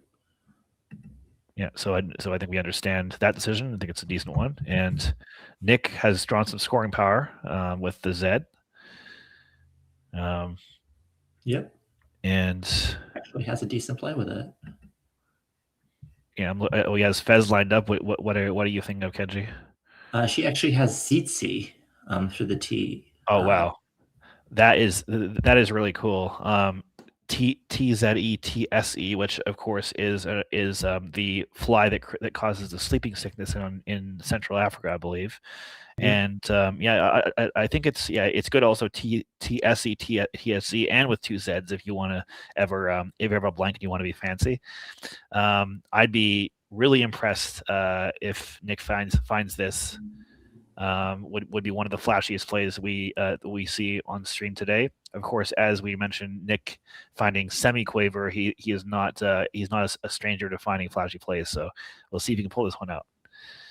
And meanwhile, might just play like Fets instead. It's just a lot simpler. Yeah, but we want to see it, and we see Joanne now is the one with the bingo from the G. She has egoists through there if it's not blocked. It just fits too. So that's going to be pretty tough to come back. Yeah, he's lined up Fet with two T's now. That's a much more human find. And keeps the really good scoring power for next turn with the ES and the Z and the M. So not a bad play either. But I fully expect Joanne is going to hit him with the bonus after this play. So there's a lot of draws that Nick can hit after Egotist that basically cancel out the bingo entirely. Like if he draws an A, he has Smaze, and Smaze scores much more than Egotist does even. So it's not out of it yet. Yeah. Of course, both blanks being out is not ideal for anyone coming back, but yeah, he's not out. I think there's one H left for CH, so there's still a few things that can happen here. Oh, he's drawn Amazes, so he does drawn Smaze, and he actually hopes. What we're seeing Joanne find a better bonus than I did with Sudius, much safer. It doesn't fit. Oh no, it doesn't. Oh, never mind. Well, I mean, she did find it. It just, yeah. So that sort of reminds me of one of Will Anderson's videos where he was playing early version of AI and it was going up, making plays going off the board. That reminds me of that for whatever reason. But yeah, unfortunately, our board is 15 by 15, and we're boring like that. So. So yeah, Wiggles was almost called 225 after 15 by 15. Was almost called 2TIF, you said? 225. Oh, 225. Oh yeah. That makes sense. Yeah, of course, Kenji knows a lot of the. Well, I do too. A lot of the founders of the site Woogles, which of course Scrabble New Zealand has a club that plays every week on Tuesday nights, and everyone is welcome to join that's listening to this stream right now. We can play with some of the players that you see currently. Well, I don't think Joanne and Nick have ever played in it, but some of the people like Dylan and Lewis have played, and some other Howard plays in there sometimes, and both of us actually. So there you go. So Joanne's really thinking about it. I mean, that G just has eluded both of them so far in terms of. I mean, it hasn't eluded Joanne yet. She hasn't played her turn. Maybe she's found it and doesn't want to do it because of the re-overlaps. I don't know. But actually pretty close if you knew Nick's rack whether you would play it or not. Yeah. That's an interesting variant that I remember playing.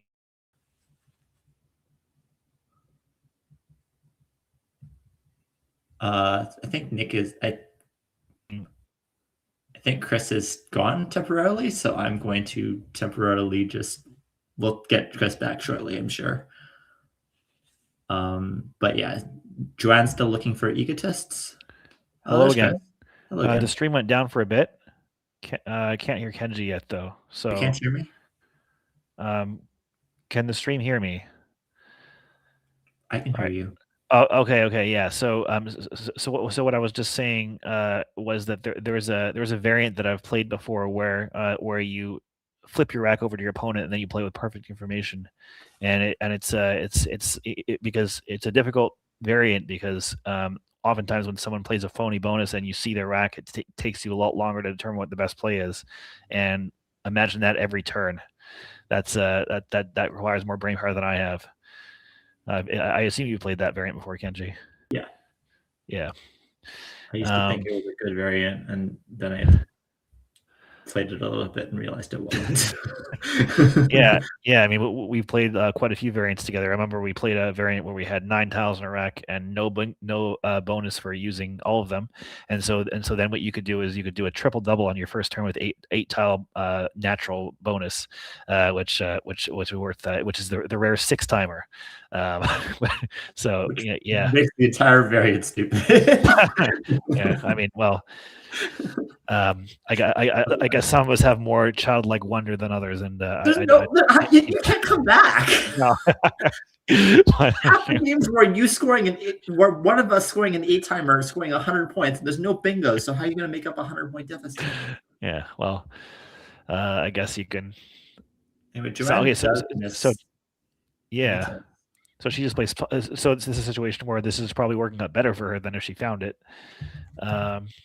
Well, Nick did have Zaman lined up. It does have Zaman joined. Oh, yeah. So yeah, Zaman is probably Egoist plus Smaze is better for Joanne than Sot plus Zaman.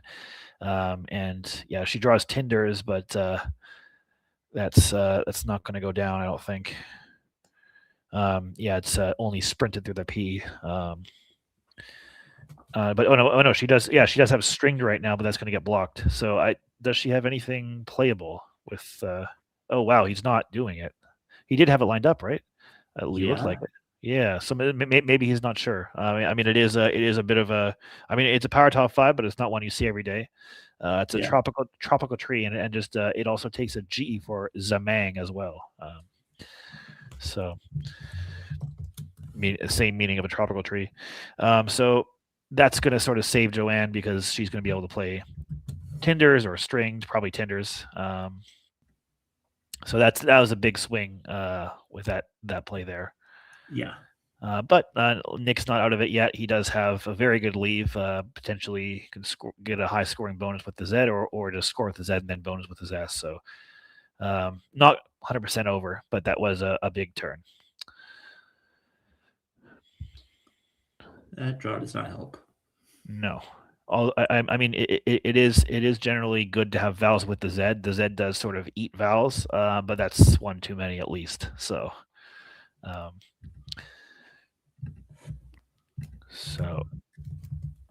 does he have a good way of responding with his Z? I mean, I can see he has azines, but you don't necessarily want to do that. Burning your ass. Does score 50 though. Yeah. Gosh.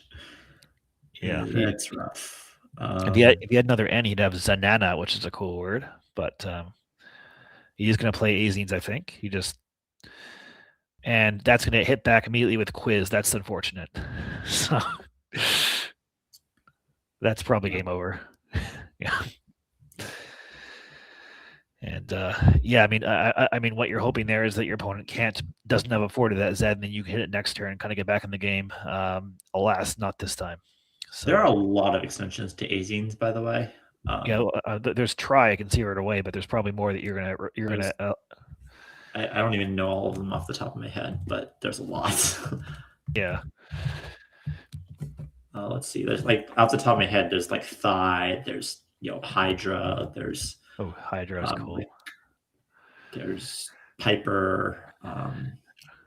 And wow, there's some really cool ones. Yeah, I was really impressed with your thought of that 7 to 9 extension last stream when you were commenting with Mike about what was it, Pluron to Pluronia. That was really cool.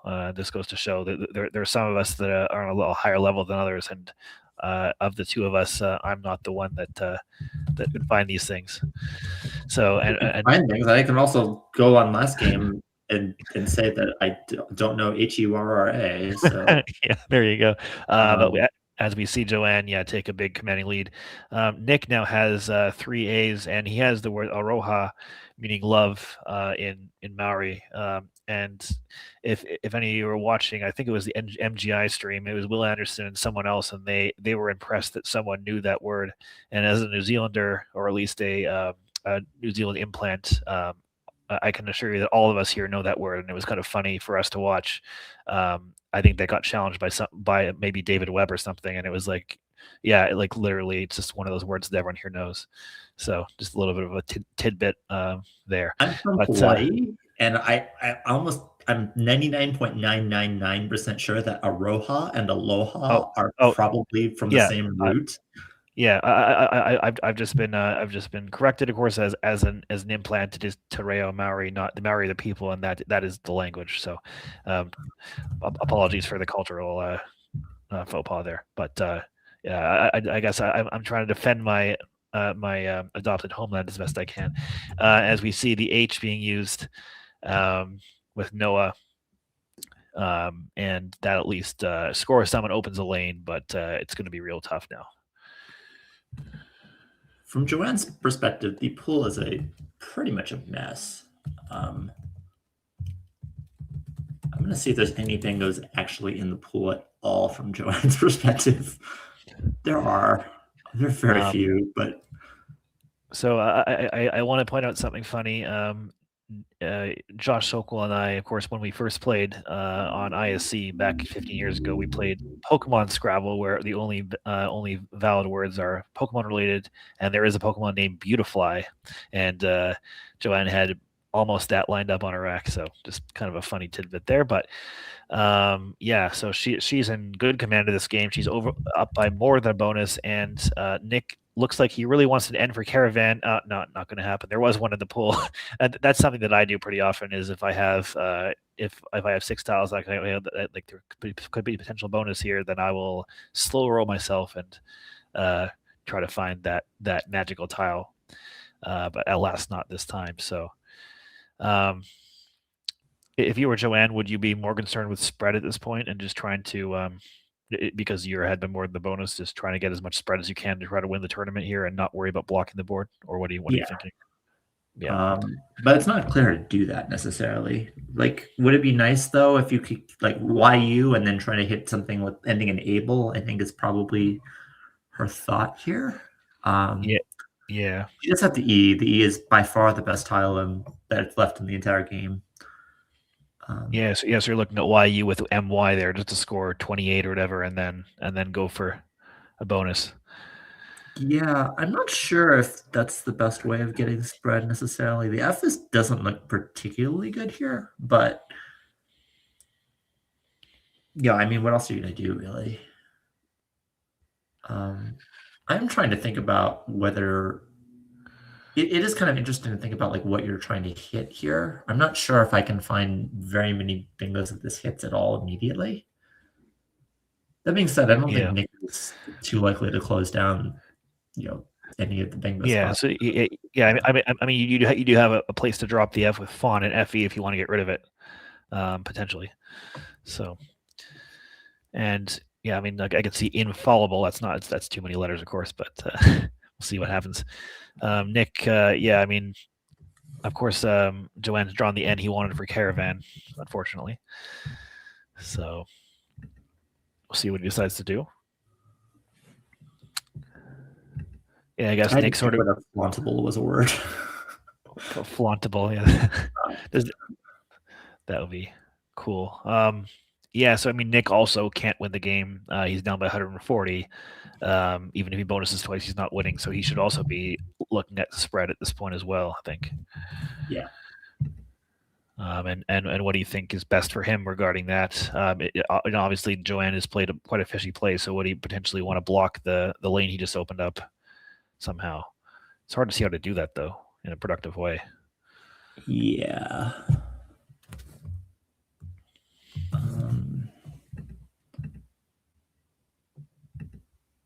I mean, probably just ignore the lane entirely and play Varan, something like that. Yeah, just Varan to the end, the triple lane, scoring about 30 points. Looks good to me. I mean, and I just want to note, by the way, that Joanne has found an 8 on her rack. Doesn't play, but again, showing her bonus finding ability be fallen there. That's quite nice. But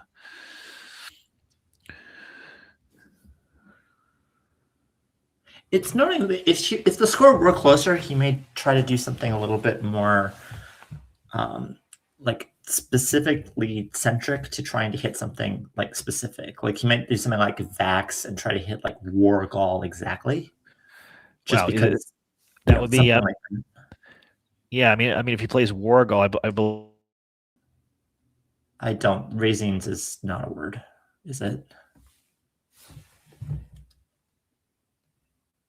I don't. Yeah, Raisins gets challenged immediately.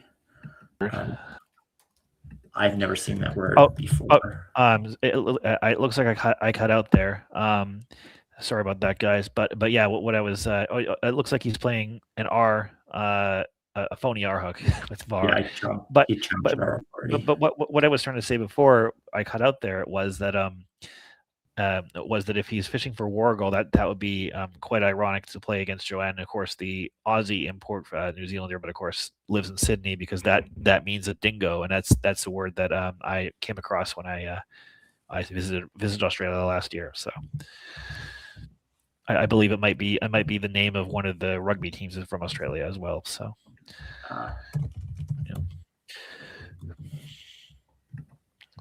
So Joanne could fish the F off here with Fawn for 22, and that would hit an I for lineable as well as an A for balneal. And considering that I don't think Nick seems to be wanting to block over there, I think that actually is pretty reasonable. Yeah. It is, from her perspective, it hits 6 tiles in the bag, which is as good as you're going to get in this pool. Like this is not a good. And it's possible to get a recursive draw as well. Yeah. Potentially. So I'm really quite liking that. Even though I'm sure that there are better like static options. Yeah, I feel like that's sort of a way of if you're an experienced player, you can make plays that sort of hunt for spread on the basis that your opponent doesn't realize that they can't win the game, and they'll continue to try to keep things open when they really shouldn't. And it looks like she's doing it. That's fantastic. I think she's probably gone through that exact thought process there. Definitely something that if we do interview her, we'll definitely ask her about. But here we see. Not the right draw. But she can fish again. See for Roa, which makes sense.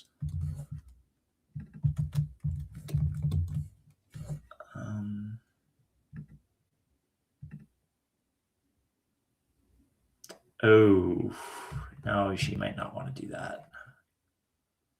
She could fish again, but the problem is if she draws another W, then Nick bingoes out with Viatica, and she barely wins. She does still win, but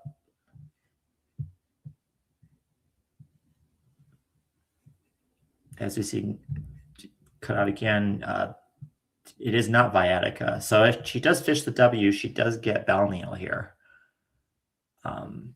But I don't think there's another way of creating a line, at least a good line.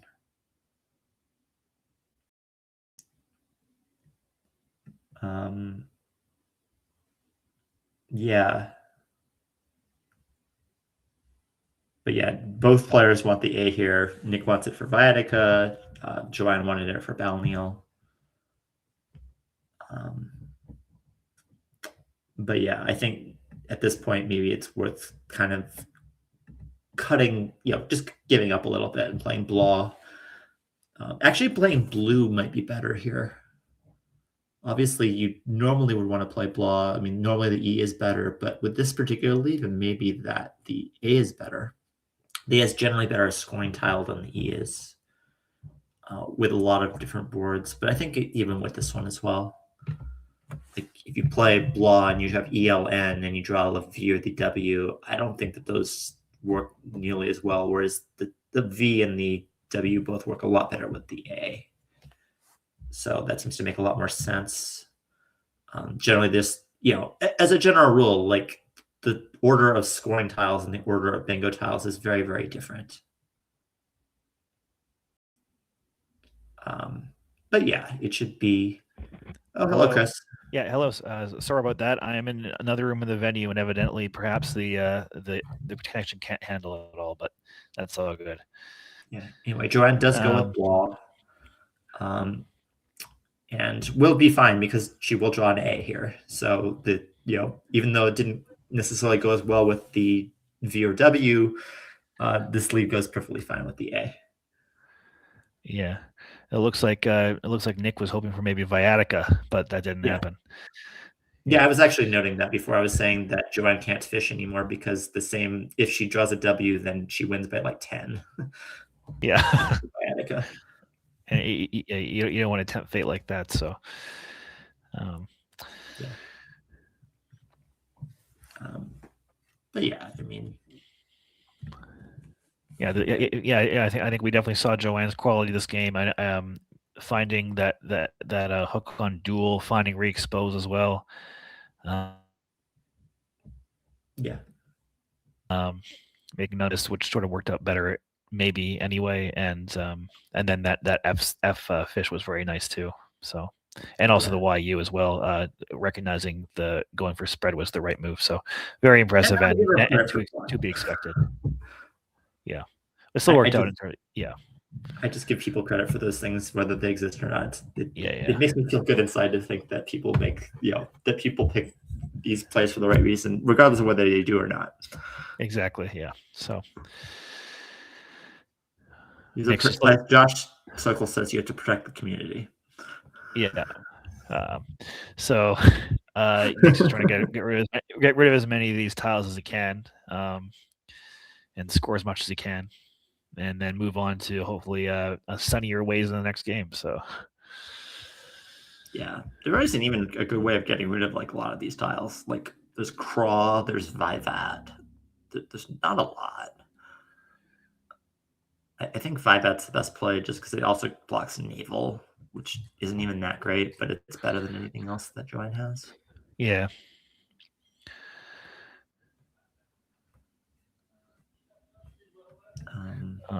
Yeah. Just been I've been communicating with our producer. Hopefully, we can get my Wi-Fi sorted, but for the afternoon, which I will be commentating with Alexander Gandar again. So that should be exciting. We got 4 more games in the afternoon. We're going to take about a break for one game for production and then lunch after this, and then we'll see you in the afternoon. Well, Kenji won't, but I will. Kenji will be back tomorrow. So I will be back tomorrow. Yeah, and actually, you'll be back for the finale, including the King of the Hill games. Will determine who is going to be the champion. So that should be an exciting one. Yeah. Looking forward to that. Yeah. So, yeah. Looks like they're just doing some like score. I think they have a score discrepancy, which is why they're.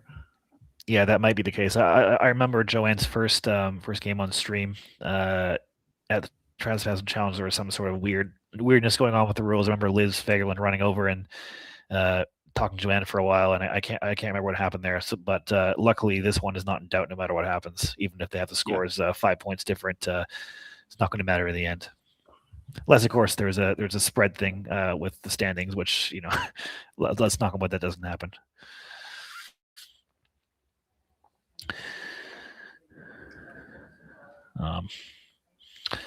Yeah.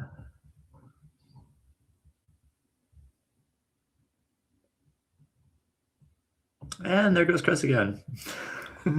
Hello, everybody. We will get this figured out. Hello again, Chris. Yeah, hello again. Sorry about that. I mean, just as we're waiting there, I didn't finish Joanne's bio last time while we have the chance. She has quite a long list of accomplishments. New Zealand national champion in 2009, 2017, and 2022, which was the last time it was held here. So maybe she can go back to back in Christchurch. Australian Masters champion in 2016. We actually saw the Australians actually did stream their Masters this last year with our help, by the way, and so that's a tournament that may be streamed in the future too. Anyway, she's a champion of that. She is the New South Wales champion in 2012, 2015, and 2019. World Seniors champion in 2017. That's a tournament that our own Howard Warner has also won 3 times. 55 and older can enter, and I think actually this year it's in Sri Lanka. The reason we know that is that the organizer of that tournament visited New Zealand recently and was promoting that one. So if you're an older player, you maybe want to consider that in September. She's currently number 5 ranked player in New Zealand, and has represented. She was part of the winning Trans Tasman team in 2024. Even though she lives in Australia, she plays for us. It looks like Nick is retracking the board, by the way. That's also how I retrack row by row instead of word by word. It looks like that's what he's doing. But yeah, Joanne has represented New Zealand at 7 World Championships from Mumbai to 2007 all the way to Las Vegas in 2023. And she won the inaugural Australian Women's Championships in 2023, and again this year, 2026. And of course, she was the runner-up of the New Zealand Scrabble New Zealand Women's Championships. Cicely Bruce, of course, won that. If you want to watch that, either on our channel or on the Let's Play Scrabble channel, which we beam that to. So yeah, just a long list of accomplishments for Joanne. So not surprising that we see her winning this game and doing well in the tournament in general. So perhaps we'll see her. Well, we will see her again against Val Mills tomorrow, and then we might see her in the King of the Hill games, maybe even as well, if she keeps playing like this. So wonder what Nick is looking at here.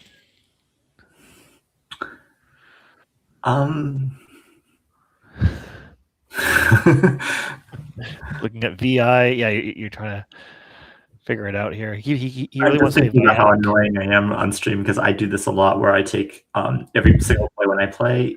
Anybody who's seen me play on stream, I take 10 seconds or 15 seconds, and then I take 5 minutes, and I'm probably the most annoying person to ever stream, because either I play so quickly that you can't do any analysis whatsoever, or I play so slowly that the announcers are just like, "Whoa, we're out of time." Yeah. Well, I mean, at least it gave us time to talk about some of the players and their accomplishments. And yeah, as I said with Nick, I'm going to bring up his bio as well while we're waiting here. Yeah, he's also spent some time in the UK, and he won the UK Teams Championship with the 3-person Oxford in 2010. So he has some experience. Perhaps if you're a viewer in the UK, you may know Nick. And I know a few of our viewers in the UK. Shout out to Jason Carney, who has donated to our stream several times. Thanks a lot. I saw him as well on the MGI stream recently. So, but I'm sure there's more of you that are eventually going to watch this. So if you know Nick from his days in the UK, then feel free to say hi to him.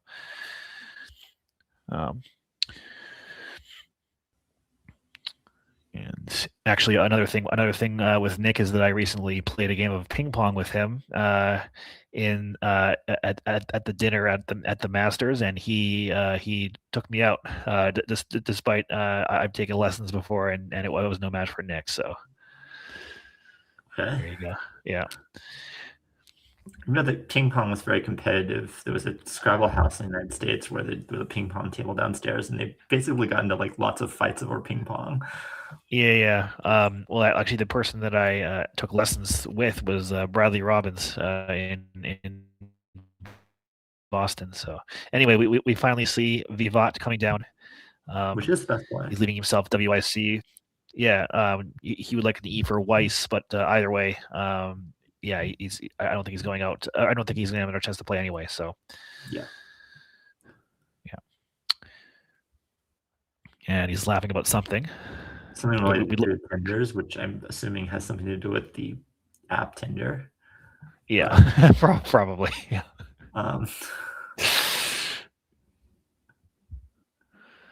Yeah. And we're probably going to see, I don't know, Neural or something coming down. Maybe Lane. Maybe Glean. Just looking for the best outplay.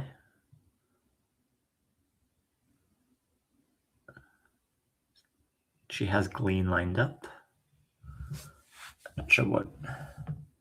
I was about to make a Glean pun, and then I decided not to. Probably for the best.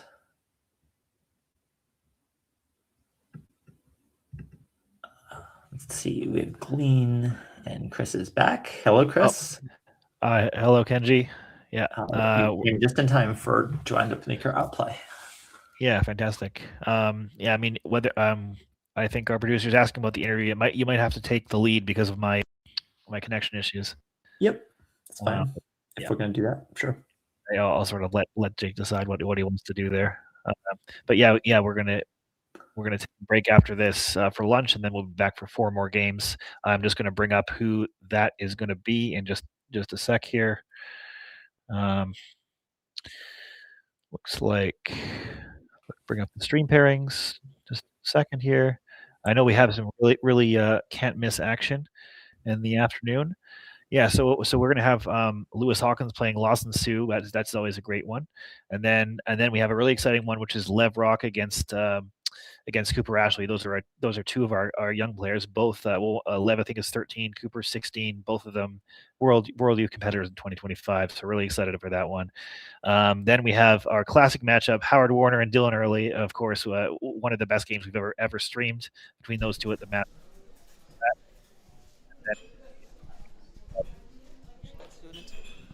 So some strong games. Should be some great action, and yeah, we'll see you for that one.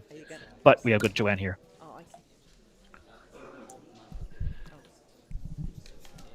Hello, Joanne. Hi, Chris. Hi, it's Chris and Kenji here. Congratulations on a nice victory. Thank you. And Kenji, do you want to give some questions to Joanne? Yeah, I think you played really well. I'm not sure if we can hear you. Can you hear us? Yes, thank you. Yes, I'm having some audio. Okay. I can hear you, Joanne. Maybe Kenji can't, so I'll just take the lead here.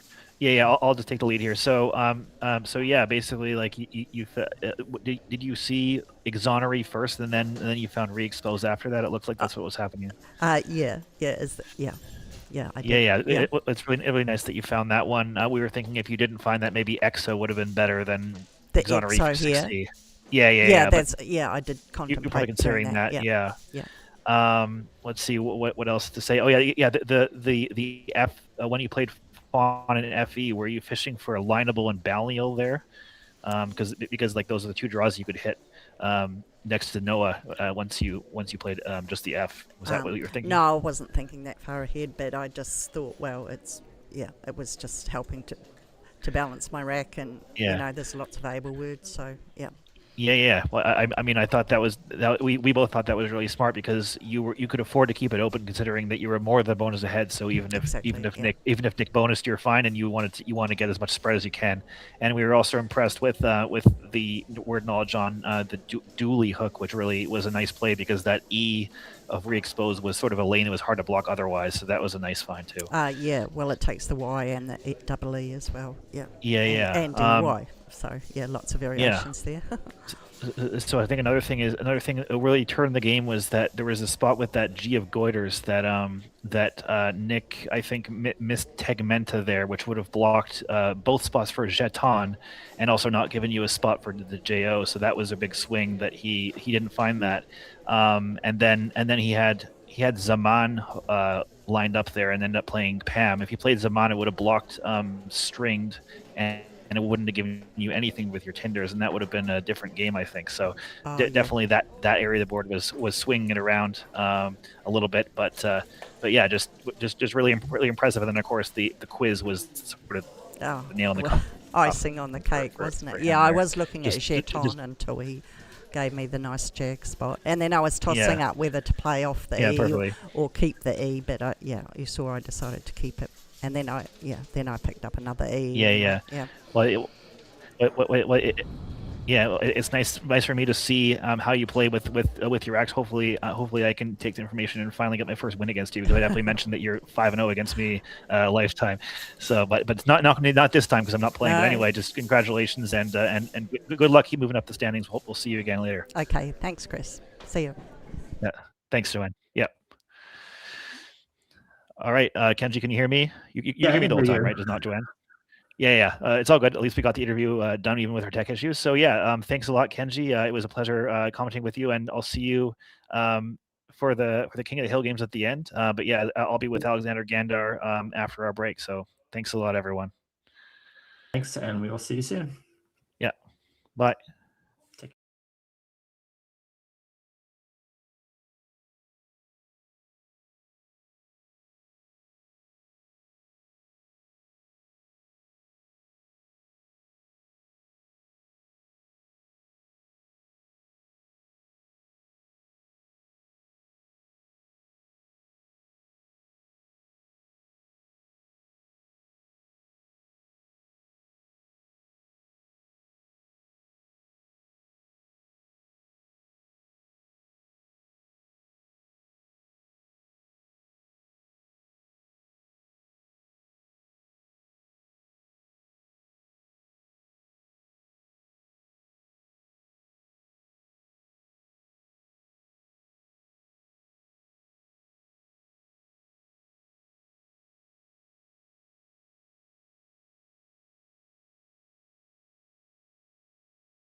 Hello, everybody, and welcome back to the 46th New Zealand Scrabble National Championship taking place down in Christchurch, Aotearoa, New Zealand.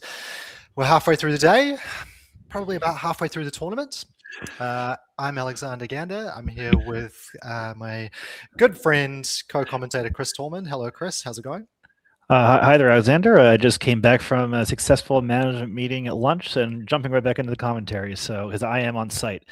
But Nice. yeah, it's all good. We got an exciting matchup right now with the Lewis Hawkins against Lawson Sue. I'm just looking at the standings right now. Lewis has 5 wins so far, so he really needs to probably win out in order to catch Howard, who has 11, and Stanley with 10, Alistair with 8, Dylan with 8. So Lewis, one of the pre-tournament favorites, looking to get something going here in the later half of the tournament. I would say he would potentially be feeling a little disappointed by his positioning in the standings so far. Yeah. Like obviously the A grade is an incredibly tough field, and you and I spoke about this a lot on the broadcast yesterday. But he did so well last year. For anybody that didn't see it, he came runner-up to Dylan Early. They had two really great intense King of the Hill games. Lawson, Lawson is a what's the word I'm looking for? He's an agitator, Well, I don't think he won't be feeling disappointed with his result, is what I mean. Yeah, I mean, I guess he's a friendly agitator, though. He's one of the best at banter and making you and just enjoy your time playing with him, even if you lose, which is probably one of his special powers there. And if you notice on his shirt is different than I think he's switched his shirt up and he has a Pinocchio thing saying "Trust me." Is he have a different shirt on stream every time he's playing? Yes, he had the Pareto principle shirt, the 80-20 situation there. Anyway, he looks like he's exchanging right away DTTVYER, and he's exchanged down to ER there, which seems pretty reasonable. Yeah, I think that's a fine choice to make. I might have tried to, try. I can imagine, but I guess you really want to try and get rid of that VY combination, don't you? Is Dervy good? DERVY? No. Like a whirling dervish, but no, not why. Yeah, I mean, especially with the first turn, it's sort of the best time to exchange because you're leaving your opponent with a blank board, no floaters, and then your opponent will make a play and you can bonus through their floaters that they can't block with a parallel play. So for sure, it's not so bad. And looks like Lewis is playing jib. Looks pretty standard there, keeping a pretty strong pain. Yeah. So just. I think someone's talking about. Sorry, that's the annotator there. The rack is on the side, and part of the reason for that is we have a slightly smaller table because we're in the South Island. We had to sort of move all our gear down there, and table didn't quite fit in the car, so we're making do with it. And that's what. If anyone wonders why one of the racks is sort of off to the side, but. Yeah, so Lawson has picked up the blank. He has ruler and E and a blank. So I believe ruler is good, but I'm not sure if that necessarily. Well, of course it plays with jive, and I'm sure he might have other plays as well. So he's looking to bonus here right away. About re-ruled. Re-ruled. That is looking at my trusty. Not my brain. The brain of the programs is of it is only ruler. It's only ruled. Yeah. But I also want to point out that our producer Jake had a yap with Lewis, and Lewis is indeed disappointed, and also his football team lost, and he's pissed off. So hopefully that will. Oh no! Yeah, but it's. Yeah. I mean, it's a huge weekend for sports this weekend. There's a ton going on. As we see Lossie's play come down, it looks a little bit like he might not be thinking of bingoing. He might just be playing. Oh no! I think he's almost. He's doing a little. He's going RE, so I don't know because if it's just rulered. Is he playing re-ruled? He's going to play re-ruled. Oh no! Let's see if I'm pretty sure Lewis will challenge this. Even if he's expecting it to come back good, he will challenge it. His expression is belying his mood right now, but I think might become a little happier. And Lawson hasn't drawn yet. Okay, the clock's been hit. Lewis indeed is going to challenge, so this is going to come off. Yeah. So that's a really interesting play, isn't it? Because just thinking about it, if you were to say those two words out loud, re-ruled, rulered, in the sort of like knowledge that you have of the Scrabble lexicon, I would expect re-ruled to be more likely than rulered. Yeah. And it means a person who governs, so just a ruler, not necessarily the measuring situation. So yeah, but yeah, this is sort of on brand in terms of Lawson's downside. I mean, Lawson knows so many incredible words, but he tends to not be able to avoid eating the apple sometimes, and plays one too many phonies, and sometimes loses turns. And I think we've seen both his brilliance and also this downside to his game over the course of his streaming career, but that's what makes him unpredictable, Exactly. So, now, Lewis is blocking his rack for the view right now, but he does have Pacanis, I believe. Yes. And he is playing Panic underneath Jib, which is really nice. He would have been hoping for a T to come out to make captains. I couldn't see any natural sevens, but playing Panic and keeping the AS leave. Well, what it also does is if he saw that Lawson had rulered, that blocks ruler, there's nowhere to play that anymore. So I'm pretty sure Lewis would have seen that. I do wonder whether the players. I'm pretty sure Lawson knows this because he knows all these low probs. Panic doesn't just take an S, also takes a K. So we'll see if that comes into play. Of course, there's an H spot down there too, but now. What if Lawson was to make that blank something else other than the D? Is rulered the only possible 8, even with the blank? No, it's not. There are 4 sevens, and one of them, actually 2 of them still play. Oh, sorry, sevens. So sorry, yeah, 2 of them do still play. So perhaps, Lewis is just drawn cagiest, so that's going to play with Panics for a lot. But yes, I mean Lawson does have 2 bonuses that still play at least sevens wise. Okay, and they go under the JA and go to the left side. So if you want to take a look at what those might be, Lawson almost has one of them lined. Actually, both of them, they're actually exactly the same, except with different blanks. So if you want to take a look at that. Oh, I was about to say Deluder, but that's obviously 2 Ds, and we're banishing the D because we know that with the D it's only rulers. I mean, I'd be looking at the IN as well just in case, but that's a little bit. Oh, and there is one with IN, but not in that's under liar, but that's not with IN together, so it still doesn't work. So yeah, so the 2 bonuses are Crueler and Grueler, which is a little bit weird. Grueler, interesting. And I think of those, the G is a little bit safer to play in the triple. So if you are 100% on both, you'd play Grueler probably. But given that's a little bit of a weirder word that probably, if you have any doubt, just play Crueler just to avoid losing your turn again. So Grueler, obviously a extremely common word, not one you would consider like a Lawson word or a Scrabble word necessarily, but still kind of a tough find. Yeah, especially with the blank. I mean, if he had a C on his rack, I'm pretty sure he'd already be on the board. But it's just you have so much more to think about, and that takes up your time. And sometimes you miss things with blanks that you wouldn't miss if you just had, such as Lewis has 7 tiles on his rack. I'm 99.9% sure KGS is coming down immediately. Totally. It's sometimes those normal words, I'm sure this has been said on a broadcast before, but sometimes the sort of normal words are more difficult to shuffle your way into or to sort of automatically see because you don't study them. I was just going to say the interesting thing is if Lawson Summer places an R in the triple lane with some sort of phony that Lewis would have a Grestic for triple through that. So he might consider not challenging it, but I don't think that's necessarily going to come into play.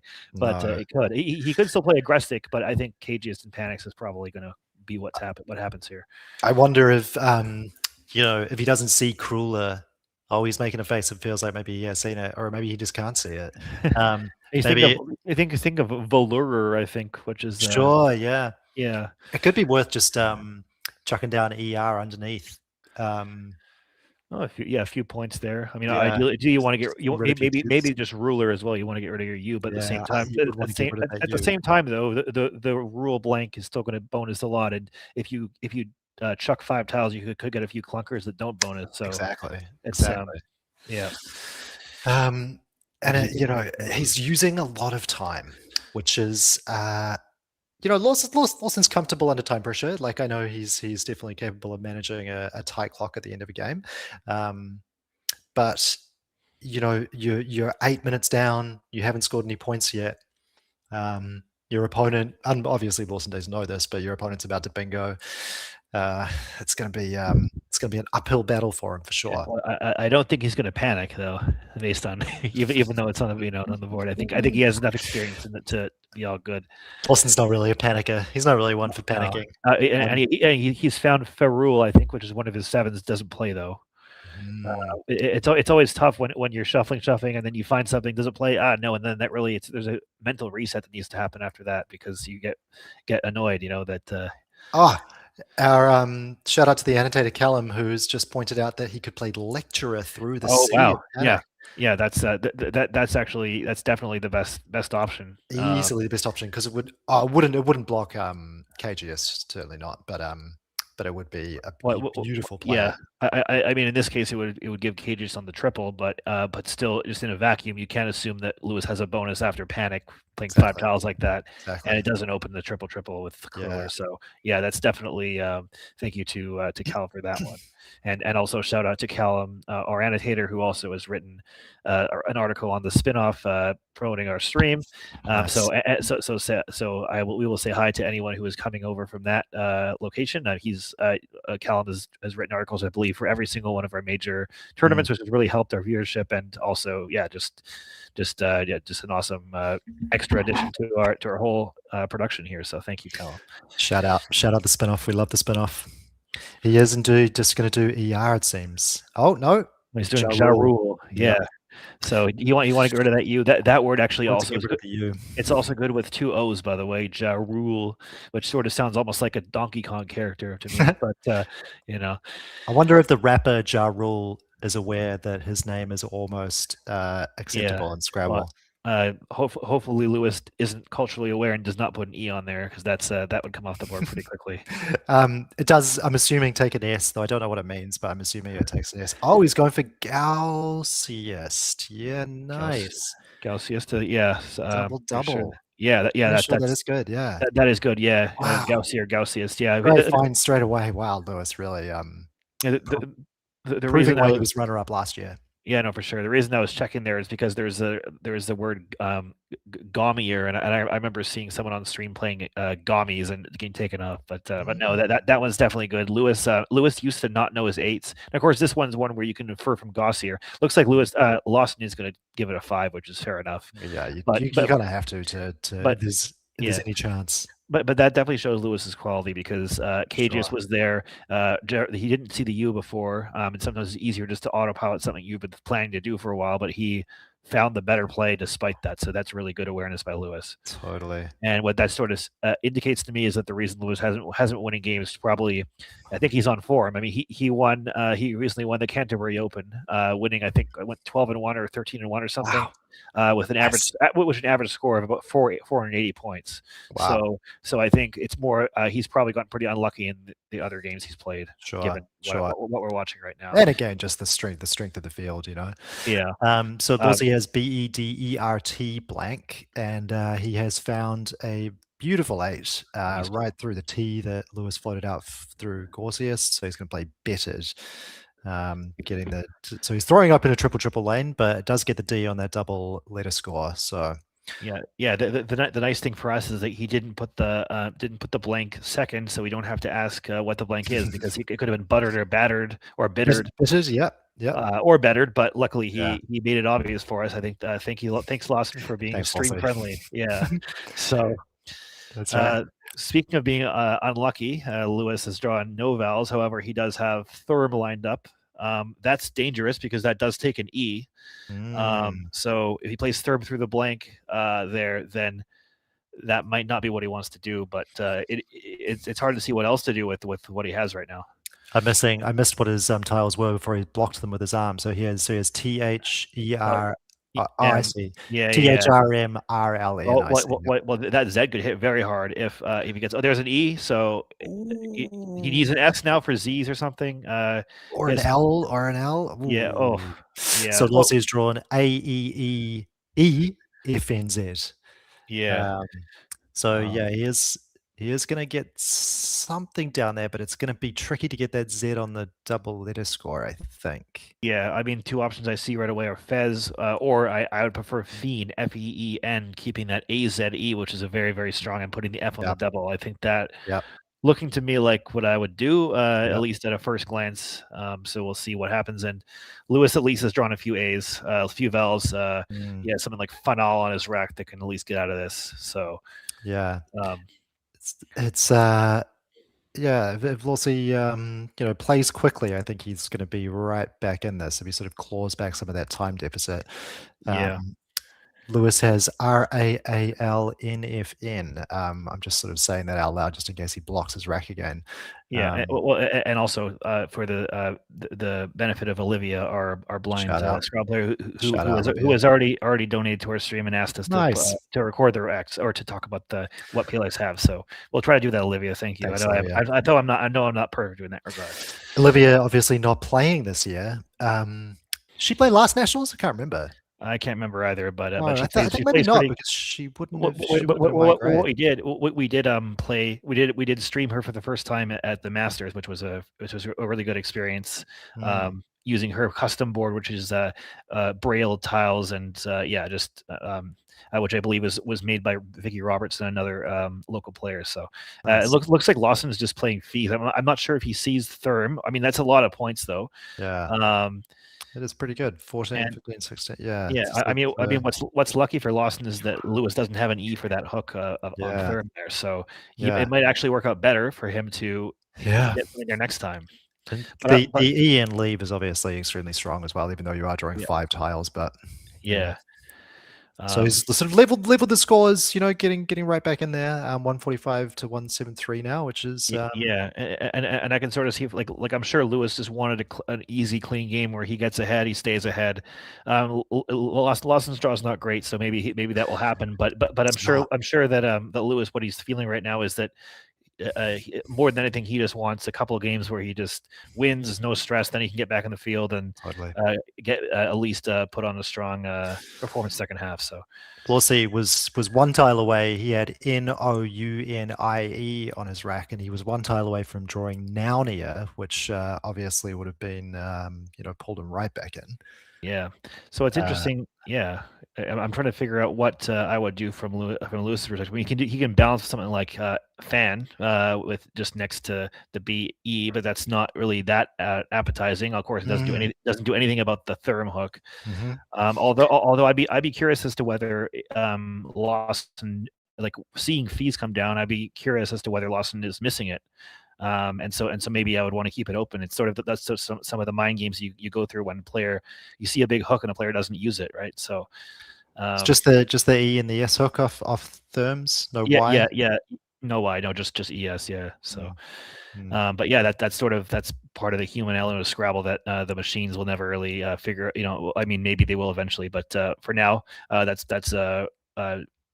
something that we can do. And it looks like he's playing Flam, which is a better version of Fan. He doesn't want to keep the L with that leave, so he sacrificed a few points to do that, which is nice.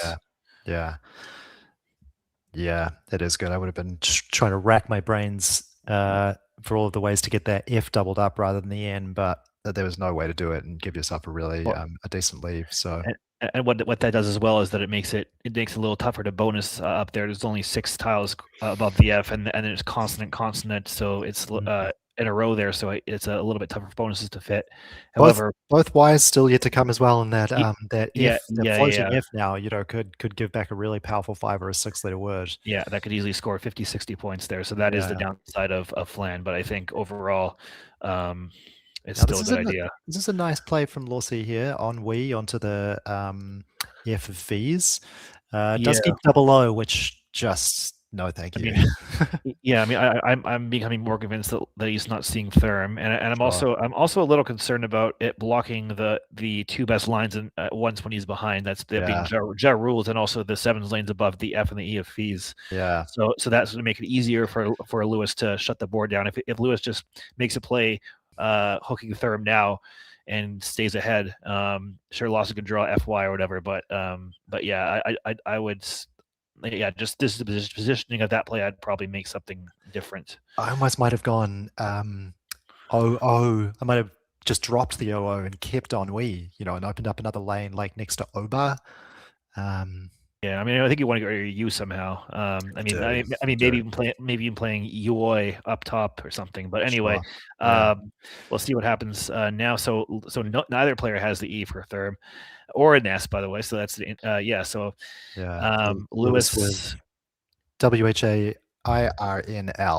And he does block. Well, he keeps a pretty good leave and also blocks the bonuses hooking Therm, which is good. I quite like that leave too. A hair in as a leave, I mean, we were talking about hair nets and Hyar nets earlier with the Cooper game, and this is we might see it in real life right now. Not to be though, but yeah, it's but yeah, of course, Lewis being ahead, he does want to be restricting bonus lanes and also keeping the scoring pressure up, which Ball does very nicely. Yeah. Over to Lawson though, he has the Q and the X, and he's down 50 points here. QXOOKID. Yeah, there is of course he just played the U and he picked up the Q. That's a pretty classic Scrabbleism there. And what are you thinking here? Are you going to try and can you get under that triple with any of those big scoring ones at all? I mean, you could play Oxo underneath on Wii, yes. potentially. Yep. I mean, there are 3 more U's out, but the Q is no, sorry, there's not. There's 2 more U's out. I do want to get rid of the Q. I mean, you could play QIN as well. Play QIN. You could play QI under the G of Gorsius. Yeah, but I feel like the Q has a little bit more. I mean, it has. If you play Oxo, you still have QIN after that for 2024 if you don't get anything else, and it can improve with a U. Whereas Oxo, the X can't really improve that much on this board, and so I think I'd prefer to keep the tile that has the potential and also score more points now. So I like this. I like this option a lot. Yeah, it's good. For 40 odd points, pretty strong. Yeah. And so keeps the scoreline nice and close. So Lewis didn't really get any favors from the bag there. HIIRNAA. Yeah, so double I's. Yuck. Yeah. So he does have the H for the CHE spot, but between Panic and Gaussius, which is quite nice. You could play something like Hit or Hat there. I mean, I think Flante's an E, but of course he doesn't have one. But he could play Hate there at some point, maybe. But we'll see if he wants to do that or if he. He does. Nice. Yep. So of course you want to get rid of. Usually, want to get rid of duplicate eyes. They're usually pretty bad. So I almost feel like he sort of. I feel like he was thinking that turn ahead when he played ball. And he kept skipped H with the rain, which is quite nice. Yeah. I mean, that double A. Still not great, but it's. Well, he's finally gotten an E, so we'll see if he might play something like Aeon and Therm if he knows it, just to take that spot out. Even though I feel it's interesting. Also didn't really get too many favors from the bag either. DDIKNQS. And this is good, but everything else not so much. Yeah, I mean he can play QIN, but then he's left with a bunch of consonants. DDKS, yeah. You can play QIN for 12 and keep the I, but it's not appealing either. You want to score more points and stay in the scoring range here for sure. You can play QIS and Therms as well. I was about to say, yeah. If you're concerned about the E going there, that scores. I think that's what I would do. It's just a matter of does he know that? Yeah, or not. So. I mean, the one thing that seems like it is in Lawson's favor just a little bit is that he does have some nice scoring tiles as opposed to Lewis now, who's sitting on a bunch of 1-pointers, AOIERNA, and too many vowels there to really properly think about bingoing. I mean, he does have the K that can be played with Kex, and if he picks up an O, he can at least play KO there, and maybe extend further and score a bunch of points. So for all those reasons, I kind of want to keep that spot over there and play QIS. He is doing that. Going to do that. He's playing third. No, he's not. Oh my gosh! So that's going to get challenged. Sorry, Lawsy. Yeah. So I'm not sure Lewis is. Lewis's face. Look at him. Yeah. My sense for Lewis there is that his expression seemed to me that he really he doesn't think it's good, but he sort of his heart jumped in his chest there because he's already lost a bunch of games. He doesn't want that to be good, and then all of a sudden he's down. But he knows that's not good. So comes off. I do kind of wonder if Lawsy also knew it wasn't good, but needed to hope. But it wasn't quite at the stage of the game where I imagine he just would have been confusing the I for the E. Yeah. So now it's your question. So I mean, Lewis sort of knows that Lawson he can hook with an S, but not with an E. I wonder if Lawson if Lewis still plays. I guess the Aeon doesn't even fit. Never mind. The E would be in the second position there. So just ignore what I have to say. But I guess the good thing, even if you are Lawsy and you just play QIN down onto the end of ennui, you're keeping your single N with the K together, and that's that's a synergistic pairing, right? So even if you do only pick up one extra vowel, you might not be in too bad a position. Yeah, I don't know. Well, we'll see what Lewis does. He's looking at a Noah. I mean, he's blocking some of his rack, but I can see he has a Noah lined up. I'm trying to figure out where that would play. I guess I could talk myself into Thermo as well. Yeah, I mean, a play that you could even play is Roan, Roan above ennui, just to score a bunch of points, take that score spot out, especially just to sort of stay ahead, not open anything. But what he plays Arrow, which is a much more synergistic bonus leave. Scores maybe a few less than Roan, but still solid nice play. Yeah, nice overlaps. Okay, so Lawsy once again Lawson has another chance. I'm curious what is going to happen now. Yeah, surely he's going to take the S spot.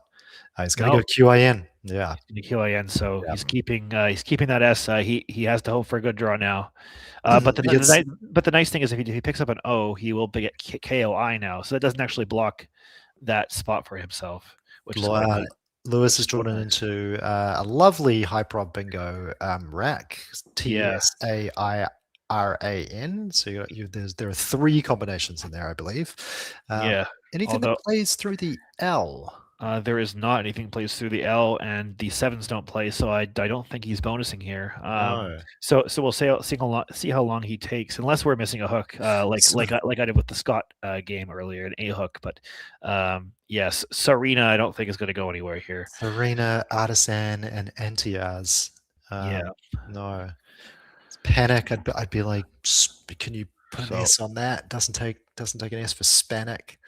No. So I mean, it's interesting because now Lawson does have that E for Therm if he wants to go there now. I wonder if he's going to chicken out of trying another vowel. I mean, the game is still pretty close. I mean, Lewis is only up by 37. He can't actually score that well on this turn.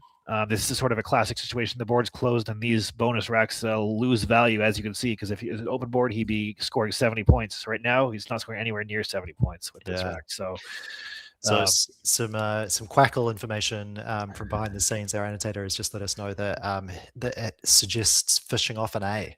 Yeah, I mean, I wonder if that's a simulated result or not. I mean, maybe with AIN. I mean, I would definitely not be doing that just because.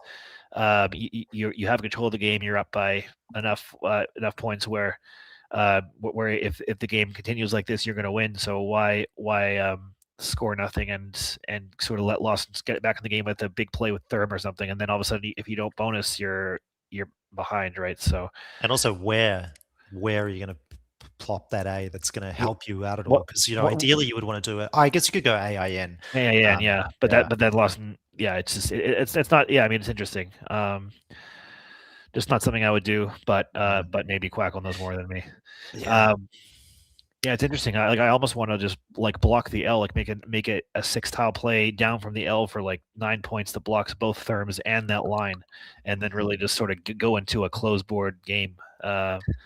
that's something that I'm not sure what kind of play that would be, but I'm sort of keen for Lewis to fish the A just so we can almost sim it out in reality, to see what would happen, to see if it was the right call to make or not. Well, yeah. I mean, like, for example, you can play lariats or just lariat, whatever, down from the L, which would accomplish a few things defensively. Even though I know that's not a fun play to make in terms of scoring a lot of points. But when you want to try to win the game, that might be something you could consider here. You can definitely see him going through the motions of, making sure there are no hooks there that he's missing, making sure that there are no 8s through the L. Yeah, of course you have to do that, and when you have a rack like this, totally. But yeah, there's a lot of ways to go here. I mean, another option you could play, I believe this is you could play a list and therms and just score 25 and also obstruct the L and also that lane. So if you want to burn your S for a few more points, that's another option. Here's why I like fishing the A as he plays AR above Rex, which is effectively the same thing as fishing an A. It's just one more tile. But here's why I like it is because there are a lot of E's and a lot of O's left, and it feels like you've got a reasonably decent chance of drawing into one of those. Anyway, I guess we'll see, because he played AR, he picks up an E, there you go, and he picks up an A. I mean, I guess the nice thing for playing AN is you do have that L over there, and so you do have to, whenever you're playing one tile, you have to iterate through tiles. He would have drawn end trails with an E draw. That's quite a nice find there from Lawson. So he's played inks above ways to make inks, Kif, and Ja rules. Yeah, that is quite nice. So he keeps DDET, and over to Lucy is ANIATES. So yeah, drops that AR and picks up EA. Where is he going to put that? I mean, he has Tania's and Tasia. But again, it's closed board here. And again, I don't know if there's anything through that so there used to not be, but in CS, this is a CSW24 only word, by the way. So during our first stream, the Trans-Tasman Challenge, this would have come off the board, but now, it's a tough one to see, because it's one where if you've been playing for a while, you see that word, it's like that doesn't ring a bell, but then you have to remember that has a little plus next to it when you're studying on Ziziphone. Interesting. Because I a little bit of a weird mind thing, right? Yeah. I think that one is in my card box, but I don't. I think it's only gone in since 2024. Interesting. Yeah. Great find by Lewis there. Really good. Yeah, I mean, I was just doing a little analysis of your fish earlier. It does also hit tonsillar with an O. True. When you play it, so it's potentially could be an option. I guess my natural inclination is still that I wouldn't want to chance it, and I would still just close the board down. But looks like Lewis has done one better, because now he's bonused and he's well ahead on a very close board now. And Lossie has a pretty yucky rack, DDDEETT. So a little hard to see what he's going to be able to do to haul his way back in. It's kind of a nice overlapping play. You could play FESLEA EEW, but that leave is obviously so horrible and it's not going to help you out at all. Yeah, no. You cannot keep 3Ds. No, definitely not. Yeah, I mean, this is the nice thing. We can't quite see what Lewis has. I saw he had EMOU, so maybe he has our cry back at frenzy on his rack. I'm not sure. We'll have to see when he moves. I think he has a V as well. Yeah, but the nice thing is he's got both V's. Oh God. He does have the blank though. You know what he does have though? Yeah, sorry, you go. No. You go ahead. What does he have? Does he can make Evovi somewhere? Well, I mean, not quite. He'd have to use his blank, and he could play Ovovi and FES, but he's never doing that. Obviously, putting E up to the top there. So, unless you were just completely YOLOing it for the stream. Yeah, he's probably far enough ahead of the remaining tiles are pretty aren't super bingo heavy. I guess I don't know. Yeah, I mean, I guess there could be an argument that Lewis is so far behind in the tournament that he needs to pump up the spread and just open the board now. But sure. No. I mean, there's still stuff like rating and pride and everything else on the line that I'm pretty sure he's going to try to win the game here. Yeah, for sure. So yeah, I mean Lawson's in a really, really tough spot. He's looking like he's I think he's exchanging specifically to try to get the bag like the S and the blank. Unfortunately, Lewis already has the blank, so That's right. He's not going to get that one. Yeah, that's a shame. I mean, it was the right play, really, wasn't it? Yeah, I definitely think so. He's running out of time, and he can't be clunking around with bad racks for 3 turns. Otherwise, the game's gonna be over. So he needs to try to get better stuff right now. And so I definitely agree with this decision. The only thing you could say about it is that it doesn't actually open anything. If he does manage to draw his way into a bingo, it doesn't exactly give him anywhere to play it. Yeah. But he can try to do that next turn. I mean, he could potentially fish something with the IN at some point, open a lane that Lewis would find it hard to block, especially if he gets an S and the blank. Maybe you can find something unblockable there. So there's still options for him. So Lewis has AEVVOU blank. Yeah, it looks like he's setting up Evove in a way over there, but is he gonna do it? No, he's not going to do it. There's no way. I'd be shocked if he does it. But it's I love Evove because of its ability to swap the U's for the V's. And I was listening to you and Kenji before, and you brought up the word Setsi, which has a sort of similar thing with the Z and the S's kind of becoming interchangeable. Yeah, that was an amazing find by Kenji. I mean, I didn't spot. I mean, I know the word, but I didn't spot that spot. And Kenji, quick as anything, immediately spots these amazing things, and that's why he's a cut above the rest of some of us.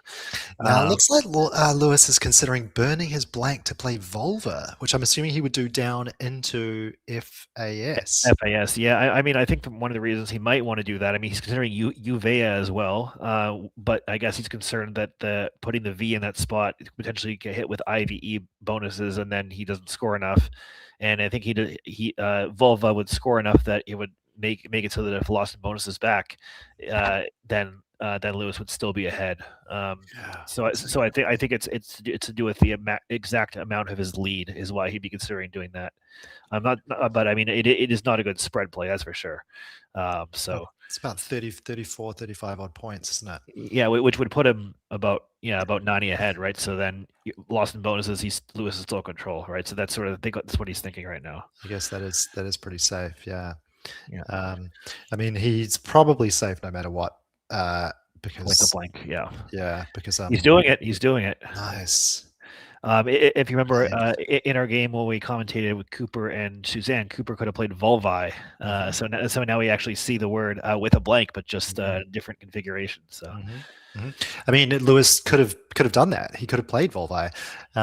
Obviously, would have opened the triple lane with a V up there, giving way to IVE. That was never happening. That play was entirely based on the exact just the risk management, and putting the V in the triple lane is not good risk management. So for sure. If there was some reason that you were going for turnover, then that might be the play to make. But I can't see why you would do it otherwise. Lawsy with a pretty clunky rack, WIYPOGE, and he just goes for Wiley. He goes for Wiley, which that's a good play. Scores some points and also opens lanes next to the W that are actually a little bit hard to block both at once. I mean, you could make it play a tile next to the I and the U, but that doesn't block the lane at the bottom. So it's a decent try by Lawson there. Yeah, definitely. Didn't quite catch Lewis's rack before he obscured it from view again. We'll talk to our producer about that for next game, but it's all good. I mean, we can talk about Lawson's rack. That's the only one we can see right now. He does have pierogi and an E, and pierogi can be spelled in many, many ways. It can be spelled like the 6 that's on his rack. It can be spelled with 2 I's, I-E, I and a Y. Just there's pretty much, it's one of those things like the word garrot that you could spell every single possible way. So. Think of a spelling. It's going to be acceptable. Can you really spell garage? I know you can do garage 2 R's or 2 T's. Yeah. Can you do 2 R's and 2 T's? Yeah, and it looks like Lewis has played Deed, keeping Dolt. He's used both the remaining E's there, but I think his biggest concern is just scoring enough to stay more than a bonus ahead. Yeah, interesting. Even though the final S too. Yeah, which is nice for him. So definitely looking like Lewis is in the driver's seat of this one. I'm glad that Lawson's been on the stream the most out of anyone. He's been on the stream 4 times, and he has won one of them. But he's always a great sport, so I really appreciate Lawson being willing to continue to put himself into the fire here for our sake. I'm glad he managed to get one. Me too. One win on stream. Yeah. Yeah. Who was that against? Was that this morning? That was against Scott, I believe. Yes, it was. Yeah, he beat Scott. Yeah, and he did quite well. He found mid-towns right away, and then 3 or 4 other bonuses, and won by quite a lot. So not so bad there. Yeah, nice. So Lawsy running a little low in time. EGOPRY, as you said. I'm not. Nothing's jumping out to me, I guess. But other than to sort of shuffle and hope that you grab that final S. Yeah, I mean, he's down by over 100. This is a rough spot here. Totally. Sort of looking for something to that A. That would be nice to get a 6 there, but not sure that's in the cards right now. So Lewis has done a great job of killing off that access to that triple word score in the corner. With the Volva, Lawsy, I know, will be sort of thinking quite hard about what he can do to set himself up for a nice scoring play, just to kind of mitigate the spread here, I think. Yeah, I mean, a word that I see, and I guess from Lewis's perspective, when he played the 2 E's, I think he's playing something like Pyre. Yeah, that makes sense. Pyre. I mean, I was going to suggest YGO to keep Pier, which maybe would keep a little better leave, or even YGOE, keeping PER. But yeah, because I mean the G is just there's no more N's and there's a lot of O's left, so this leave is not exactly what I want, but it's not bad either. He's how many tiles we got left in the bag? How many is Lawson going to leave behind after this? We'll see in a moment. I mean, so Lewis has DDOOLST. He just has to make sure he doesn't empty the bag. Of course, doesn't want to get bonused out on. Does Lewis have? Does he have outgo, or he has outgoer? I was I sort of figured that Lawsy was going to be hoping that was the S. But I didn't realize that you could also do that. With the R. Yeah, I mean he can't though because it doesn't play anywhere. But it's nice to look at, I guess. So Lewis just has to make sure. 11 tiles left. You can see that.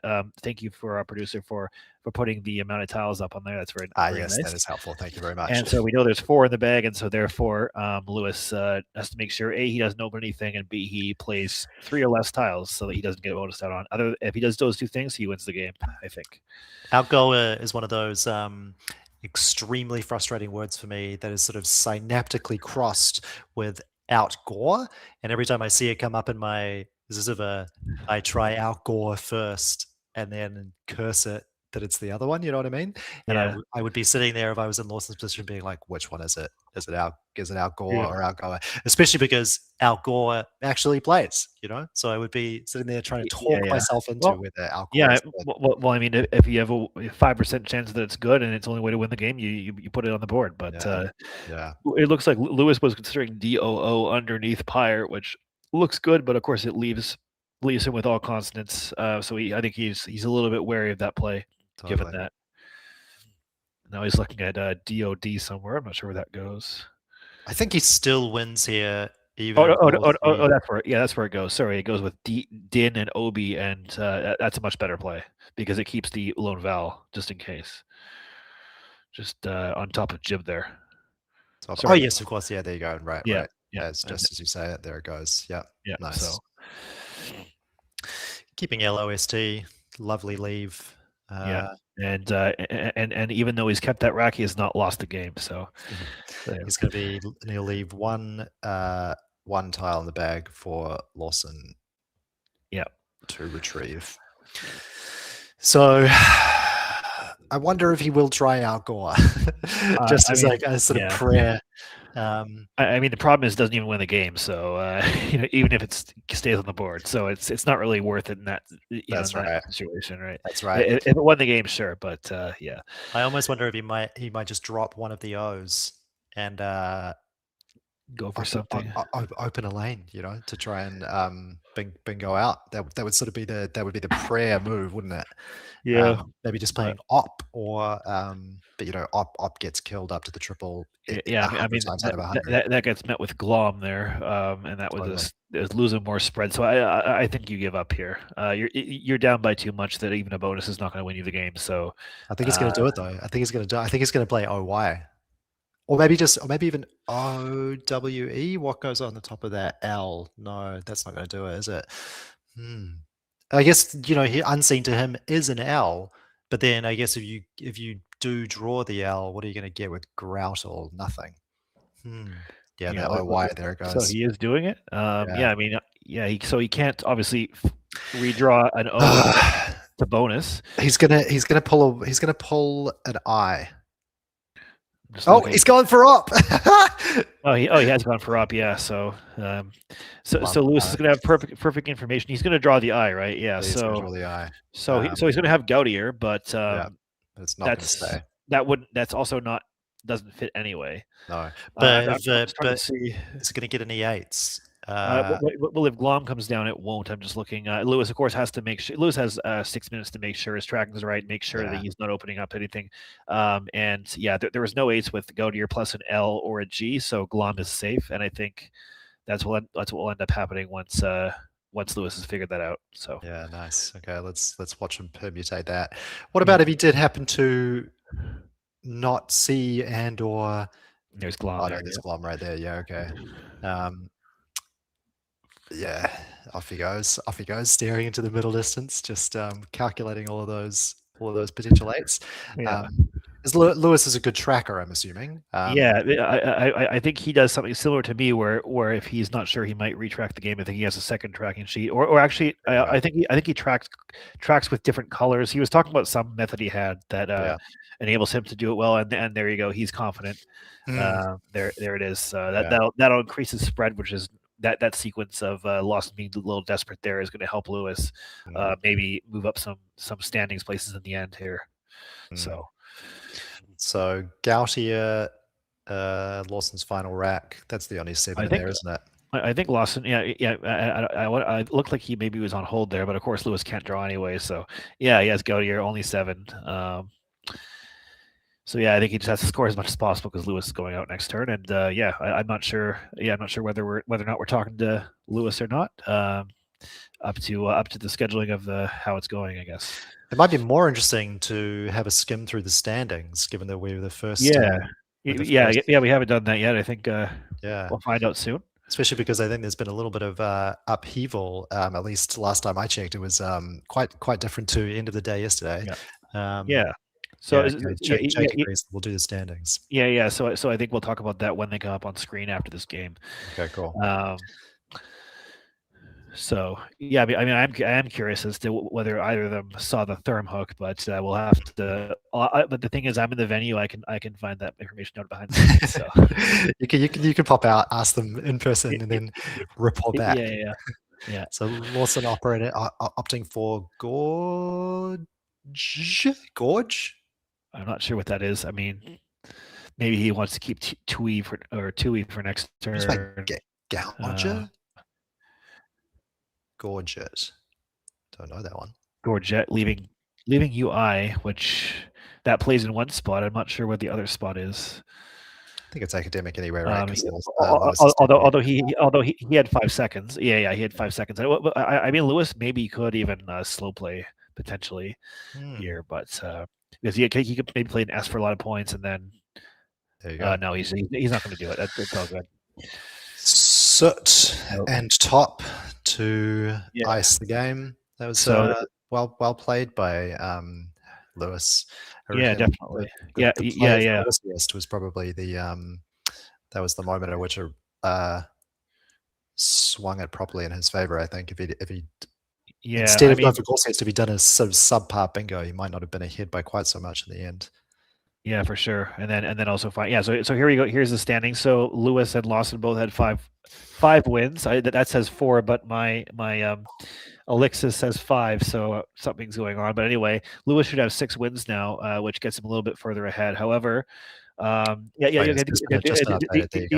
we go. Now it's updated, and so Howard Warner in first place, no surprise there. I mean, a little surprise because Alistair Richards, of course, is higher rated than him, but it's the next player that's the biggest surprise, isn't it? Yes, Stanley is doing fantastically with 10 wins out of 13, 10-3 with a big spread too. Gosh, I mean, Stanley, we actually saw him lose on the stream, so he's actually won most of the rest of his games. So really impressive. Yeah. Then we have world champion Alistair, and then we have Dylan, our defending champion, on 8 wins and a good spread. Joanne, who we saw went on the stream with 8 wins as well. I think all of the top 5 are in contention still, sure. Especially with the King of the Hill format in the end. Howard is not too far ahead on spread against really anybody. So if anyone's within touching distance of Howard, he's going to have to beat them in the end to win the tournament, which is what we like to see anyway. We want the excitement. And then we have Blue as well on 7 wins. We saw him win a couple times on stream, and then a couple of the other people further down. I'm not sure if we want to look at the other grades at all, or we're happy with this, but let's see some other grades. So we got the B grade there. Liz comfortably. I wouldn't say. Wow, that's interesting. So I'm sure Liz is happy not to be on stream anymore because we saw her unfortunately get double blanked again on stream and lose to Murray, who was in 3rd place and who won the B grade last year. But it's really nice to see Liz. Liz is actually, this is her first time being able to play nationals in 4 years because she's off of the executive, partly thanks to me taking her position. So I'm not going to take any credit for her strong play here. And we have Cicely Bruce, the winner of the Women's Championship this year, in 2nd place. No surprise, she's the top seed in the B grade, so she's probably the predetermined favorite to win that one in 2nd place. And then we have Laura Griffiths in 5th place, of course, one of your documentary, the people who were featured in your documentary, local Christchurch player. She's really surged ahead. She was struggling a little bit at the end of the day yesterday, I think. Yeah, so it's nice to see that. Get some wins. It almost seems like maybe she's gone unbeaten today so far. Well, yeah, and a couple other notable names there. Everyone, of course, is notable in their own way. But we have Carol Johnson, one of our lone Australians this time, the former secretary of WESPA there, doing in that grade on 6 wins. She's doing all right, and so it looks like that's what's going on there. In C grade, George Dodd, who we'll see again on stream, he lost to Jonas on stream. It seems like the people who are winning these grades are losing on stream, which is bizarre. But let's not call. Let's just call it a coincidence and not call it causation, shall we? Yeah. But George is in first by 1.5 wins. Looks like there's been 2 ties at least in this grade because we have 4 people with 0.5. But George is still in the lead, but he has dropped a little bit on. He had a big spread lead before, and now Peter Johnstone, who is the person who runs the Christchurch Club, is in 2nd place. We have another one of our young players, Ben Tuitahi, in 5th place. We're going to see him play George later on. Both of those players are up and coming Mount Albert superstars, I could say. So really excited to see them on stream. This will be Ben's first time on stream as well. In D grade, actually, we're about to watch these guys pretty soon. Lev Roch and Cooper Ashley, both of them are youth players. Lev is, I think, 13. Cooper is 16. We're going to so it's really nice to see them at the top. We have Suzanne Liddell, Jenny Litchfield, Kathy Casey, 3 people who've done a lot for Scrabble on the executive. Kathy, our outgoing president, and Suzanne and Jenny, our incoming vice president, by the way. We've seen Jenny on stream last year, actually playing Aiden Robbins in the Nationals. Suzanne was on stream earlier against Cooper. So it's looking spicy at the top there, and I'm really excited to see. I believe it's either the next one or the next one after that is Lev and Cooper. It's the next one, right? Yeah, next game. Wow, I'm super excited to see that. Yeah, top of the table clash. And then in our E grade here, we have Colleen Link winning. Colleen Link's husband, shout out to him, is doing the scoring for this event. So thank you, Ivor. I'm not sure how to say your name, but thank you. Meg Hewlett in 3rd, and then we have our superstar Maheo Papaotepole in 4th place. We're going to see him against the next player, Simon Casey, somehow related to Kathy. We'll figure that out before we stream them, but those 2 will be on stream in round 22, and I'm really excited to see how that Maheo is doing so well. But Maheo, by the way, and you see his sister Lasula there at the bottom. Lasula just started playing Scrabble, and the thing is, in 2024, Maheo won I think think 1 game out of 24 last time when he played, and now he might win the grade, and so that shows a progression. So Lasulu, she's getting great experience now, and I think in a couple of years she'll be right up with him. So, if there were a few more players that E grade would have been split into two, into an F grade. So that speaks to the strength of that bottom grade. I think that even though it is one big grade, there are definitely some players in there that there'd be a huge distinction in ranking between the top and the bottom players. And I also wanted to shout out Alfie Renwick, also 13 years old, has won 2 games this already, and I believe he is thinking about attending the youth champs in July as well, along with Lev. He's Lev's friend, I think from school or something. Lev has recruited him in. And we also have Nora Richardson, who's also I think 20 years old in there as well. So a bunch of youth players down in that bottom grade. But as we can see, they don't stay in the bottom grade for long. They're going to end up taking us out eventually. So certainly not. It's like learning a language, and when your brain is that elastic, you've just got so much space, and you're just going to get so much better so quickly. It's sort of no surprise to me at all to hear that those young players are bringing friends with them. So many people that I speak to at the older end of the age spectrum have a story about joining Scrabble with a friend at university or whatever. 2 people going along to club together for the first time. We actually had that happen recently at Mount Albert. One of the newest players, Oliver, brought along a friend to play for the first time, and his friend never came back. But Oliver is a sort of instant convert, and I think he actually confessed to me that he convinced his friend to come with him, just so he didn't have to go alone. Yeah, exactly. But I mean, but luckily we've made enough inviting scene that he's decided to come back. Shout out to Oliver if you're watching. By the way, he recently played his first tournament. He has a rating of 557, which he says is below his ISC rating. So I'm sure he'll improve. Anyway, we have this really exciting matchup here: Lev Roch against Cooper Ashley, 2 of our players that went to Malaysia last year for the World Youth Championships. I believe Cooper is going again to the 2026 version in Kenya, and Lev will be probably going to 2027 in Thailand. So really exciting to see them for their progression. Lev is actually the higher rated of the 2. Both of them are rated in the 1200s already. So is that Lev's friend behind him that I can see? That's Lev's. That's Lev's brother. That's Cooper's brother. Oh, that's Cooper's brother. Yeah. Oh, wow, he's grown up. and Cooper's mom Chantal is watching. Say hi to her. Basically, I'll just before we start here, get a little bio on Lev. He lives in Christchurch.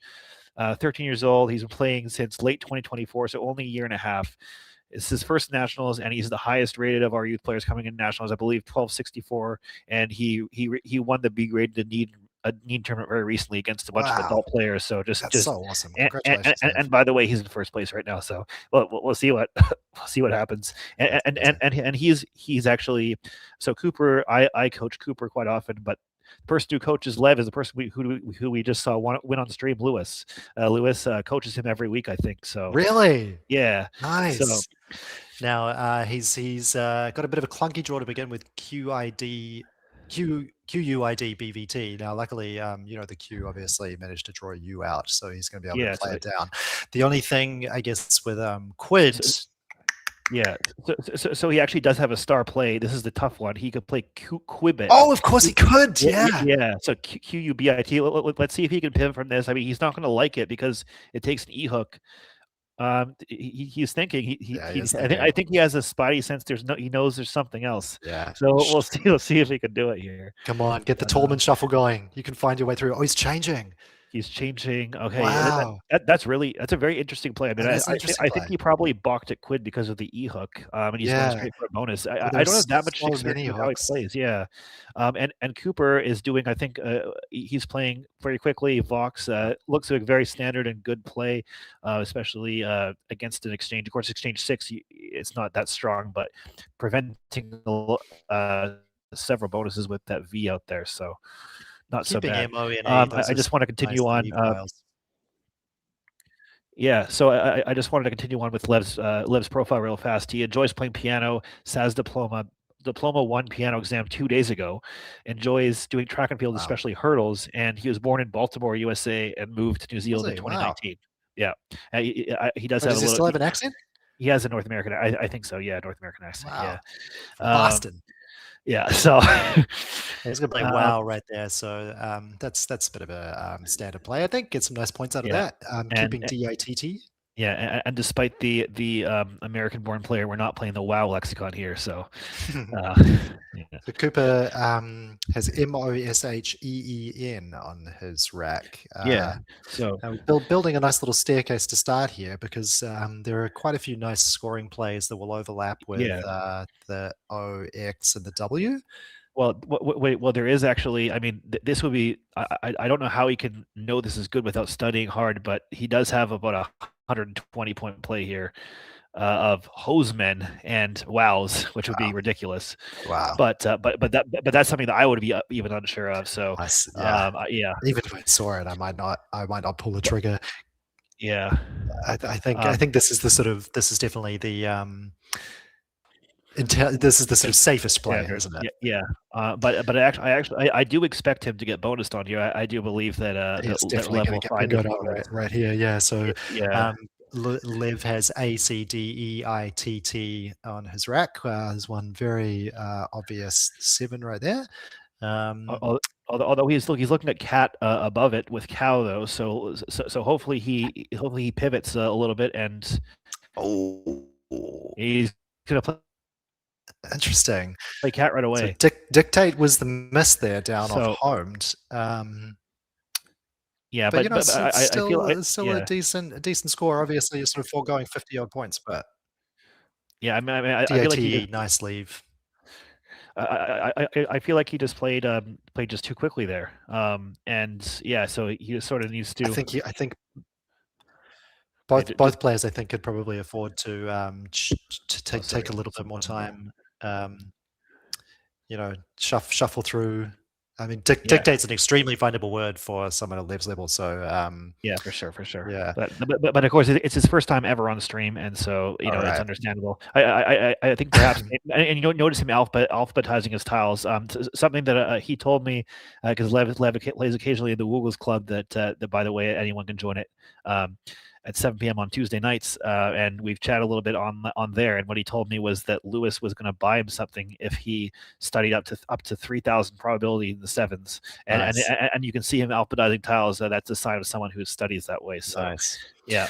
So Cooper goes for a change, keeping ANES on his rack, and has drawn his way into some very nice tiles. He's got blank ANTSEA, so he will be bingoing next turn. But meanwhile, Lev has DIREITT.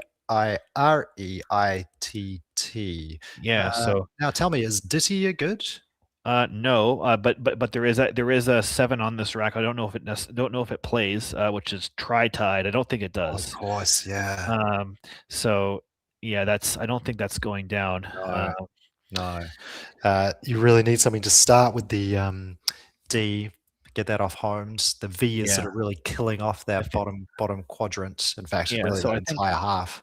So I think you just sort of need to pivot and probably play something with homed. Yes. And homed and Kate with the E hook on cattle. Hopefully he knows that. That would make it easier for him to score something like tried or tied. Yeah. Would score some points. I mean the only reason I might want to play tried is that you don't want to leave the S hook on tied. He's gonna play tied. I mean, I think the thing about this is not bad at all. Yeah, it's not bad, and it's also not a guarantee that Cooper is confident on the S hook either. Yeah, and in addition, there's already an S hook of Scow anyway, so I think that's not so bad. And I don't think you mind playing your lone E at this stage, given how early it is in the game. The IRT leave is certainly not too bad. He manages to find his way to the second blank. Unfortunately, manages to double up his T's and his I's. So PTTIIR blank. But you're still happy to see that blank no matter what. Sure. Especially since he's going to see the other one very shortly on the board. So now, what's Cooper's strongest bingo here? He's going to be wanting to hook the S onto cow, isn't he? He is, yeah. I mean, he had Tania's lined up earlier, which is decent. I mean, the thing is, you'd like to overlap twice, but that wouldn't get the triple. So, for example, or for the doubles, sorry. So, for example, you could play Anapest with TAM as well, but that wouldn't get all the way. So I mean, I think if he can play something that goes through the eye of tide and making ATE, that would be very strong. I don't know if there is a word like that, and I'm just taking a look now. Needs to be AI. So I'm not seeing it immediately. Maybe the chat can help me out, but yeah, I don't think so. That's a tough one. Yeah, so I mean, this is one you could spend a long time trying to find the perfect play, but I think he might be better served just slapping down Tanias and moving on. And moving on, yeah. I mean, they have been playing very fast, so now that they both have blanks, they've found their way to blanks. It's worth taking a bit of time here. Yeah, for sure. So tell me, Cooper is 15, 16 now? Cooper is now 16. I believe Lev is 13, I believe. 13, okay. Yeah, so... Yeah. Sort of the age difference that is sort of pronounced at when you are this age. 3 years when you're older obviously doesn't really make any difference at all. Yeah. Taini is coming down. Very nice find there from Coop. Yeah, exactly. And I'm taking a look to see if Lev has anything. There's nothing through the A, and I think Lev's holding it. No, I think he's holding it just to make sure that the vowels are iterated in the right order. Yeah, that would make some sense. Yeah, it would make some sense. It is obviously a very strange word. Well, it looks like he is giving a 5. And I think he's challenging Scout. I mean that's what the reason I think that. I mean it's going to come back good either way, but the reason I think that is because I know he's studied the high probs, and that's a Satine hook, and I feel or a Satine stem bingo. Yeah, and I feel from my conversation with him that he knows it. So we could potentially ask him after the game, but I think that was a challenge. Just like Cooper challenged HOHS, Lev is challenging the hook, I believe. But probably smart. Yeah. Like a smart 5 to spend, especially if there is a vague chance that you're going to get your first bingo back. But as it stands, he's staying on the board. Cooper got an extra 5. And so it's going to be Cooper's lead by 55, but Lev of course has that blank and needs to decide what to do with it. RIIPTT blank. So yeah, I mean I don't think there are any playable bonuses here. No, I can't see anything. But he's looking at Pit right now, which plays under Tania and would set up an S for Spit. Yeah. That's not bad. It also takes out that scoring spot. So I'm pretty partial to something like that. I'm curious to see what's on Lev's T-shirt. I know what that is. Is it Lawson's Muppet shirt? No, it's not. It is a Lawson shirt though. So it's the shirt. It's the shirt that Lawson made for the World Youth Championship 2025. So what it has is the 3 team members, Lev, Maheo, and Cooper, as little chicks, and then it says that that's right. It says the young Kiwi Scrabblers grow into goats, and it has a picture of a goat with Nigel's name. So that's awesome. Just going to show that the great things expected for both of these guys. That's and so nice. So this is a very interesting play because it actually takes 2 hooks. It takes an S, but it also takes an A as well for a trip. And I wonder if either player knows that. Oof, clumsy draw there. Damn. Yeah. Well, I mean, it is. He has actually potential to get the bingo of Fauteuil, FAUTEUIL, but that's very low prob and also not even available right now. No. Other than that, I think he's that's not a good draw.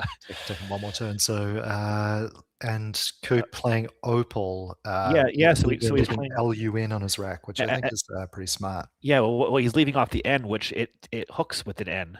Nopal is good. So potentially he's setting himself up for a hook that plays that goes into the triple. So that's quite a smart idea if that is what he's thinking. Yeah. He could also just be scoring points. Opal does also take a C hook, but that's there's only one C left, and that's all. It's not a guarantee your opponent knows that at this level anyway. So. I wonder if he was sort of thinking about blocking that S hook on trip as well. And sort of maybe that's also potentially. I don't know whether these players know the extra hooks on these words they've just made, but we'll find out in due time. And FEU coming down pretty quickly. Yeah, that's going to take out the trips hook. Of course, going to create a big lane up top, but not bad with a blank in tow to potentially create a spot to score a lot of points with your bonus. For sure, it's keeping UIT blank, pretty good. Obviously, drawing 2 U's at the same time is absolutely not what you want. RRD. Does that make anything? No sevens. There's an 8 I can think of that actually plays off the O. 8 with play. Oh yeah, of course, yeah. He does have it. I'll let perhaps Level show us what that is. Coop just plays EL straight away. Basically, getting rid of his double ups, leaving LAEUN on his rack. Looks like a solid play, and also keeping the N for no poly. That is what he was trying to do. Yeah. I mean, he could have played null there as well, getting rid of the U, but yeah, obviously that would have left that spot. So let's see. I mean, let's see indeed. I know that prefixes and suffixes are sometimes easier to find bingos with them, and out is something that people will definitely look at. And the counter, though, of course, does have a blank, and you can use to get blank. Oh, you know what? There's also an 8 off the P too. Oh, there is. Is it putrid? Yeah, right. I class that as a tougher find, but for sure. He does have 2. Yeah. So then there's a few words, like if there was a G or an E in space, he would have turgida. Yeah. And he is behind by quite a bit. It would be very nice to find this right now and even the game up. So yeah. Cooper's sitting on a slightly, vowel heavy rack, AUALENE.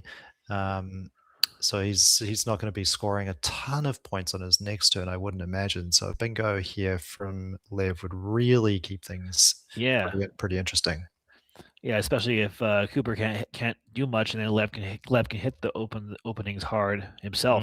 So it looks like he's considering just playing the DUR somewhere, or even just RD word. Okay. Yeah. I don't mind that. You're the blank in hand. You've got to open it up, to get rid of some of that clunk. Yeah. I mean, ideally, you would want to play the U as well, but. Yeah. So I'm interested to see if Cooper knows no Paul. I feel like we'll see. Don't necessarily want to play there, but I think he's going to play just EAU or something somewhere. Nice. Or AUE there, yeah. Well, that's actually interesting. He keeps OU there, so potential 9s without. Possible. So keeping ALEN, and Lev has found his way definitely to a bingo no matter what. And actually, it's going to be a double. So yeah, he did well to open the board up there. Yeah, I think that's what I called last time with gaming against Suzanne, the psychic setup, where you didn't have the S right away. He found himself with it the next turn, and he's gonna get right back into the game here with probably 85-90 points. Very nice play. So GUTSI blank R the play, obviously the blank being the E. Now the Z is unseen, so that floating triple letter hook above that blank E may become pretty consequential later on in the game. Yeah, I mean, it could definitely just be taken right now with something like either just Bay or Belay as well, if you want to score a few more points at the cost of putting an S out there. Yeah, and in fact, there's a couple of spots for. I think actually Coop's going to play Abu straight away off the A that he opened up before. It's 27 points. Yeah, that's not too shabby. That's interesting. That's definitely a very very aggressive. I think. I think Bay maybe a little more standard there, but no, we'll see what develops there. Of course, Bay taking an E hook on the end, which is a tricky one, and especially at a more non-A grade level. If I know weird hook, I'm gonna make that play because my opponent might not know it. Wow. We see right away. Speaking of cool words that people may or may not know, Lev is showing us he studied his power tile 5s, he plays Quonk for 48 points right away, which is going to get him into the lead. That's really amazing. QUONK. Leading RED, great leave. That's a great immediate play. Both players doing very well on the clock as well. Showing a lot of just a lot of quick thinking, young minds and all that. So very very strong. I'm gonna get a definition here on Quonk. Yeah, actually, that's an interesting one. Wow. I'll let you find that one. Yeah, so making an exact accidental noise while broadcasting. I feel like we've done that a few times. That's Certainly, very funny. Yeah, a Yeah. germane word. Yeah, Too close to a microphone. Look at how quickly Lev has found that. Look at that. It's Yeah, another microphone word. yeah, and that plays next does. to ER too. So this is a pretty crucial turn for Cooper, and he doesn't have the greatest rack either. So MANILRN. He's I going to mean, take out that E hook, I think. yeah, I think he is, and then he's going to hit with radioed. So I'd want to play. I'd want to figure out. I think I would have played male. But you want to undouble No, your you wanna- rings, so yeah, you wanna go to the maybe end. maybe you play main. I don't know. Yeah, I think I agree with what Cooper did. It's just unfortunate. Oh no, he gestured to Z. Damn. But the Z is still going to be useful for him for sure. But That's right. I mean, I'm just I'm really impressed with how quickly Lev is finding these bonuses. I think that's it shows why he's the top-rated youth player in New Zealand right now. So really good, really good. So he plays radio without really thinking about it.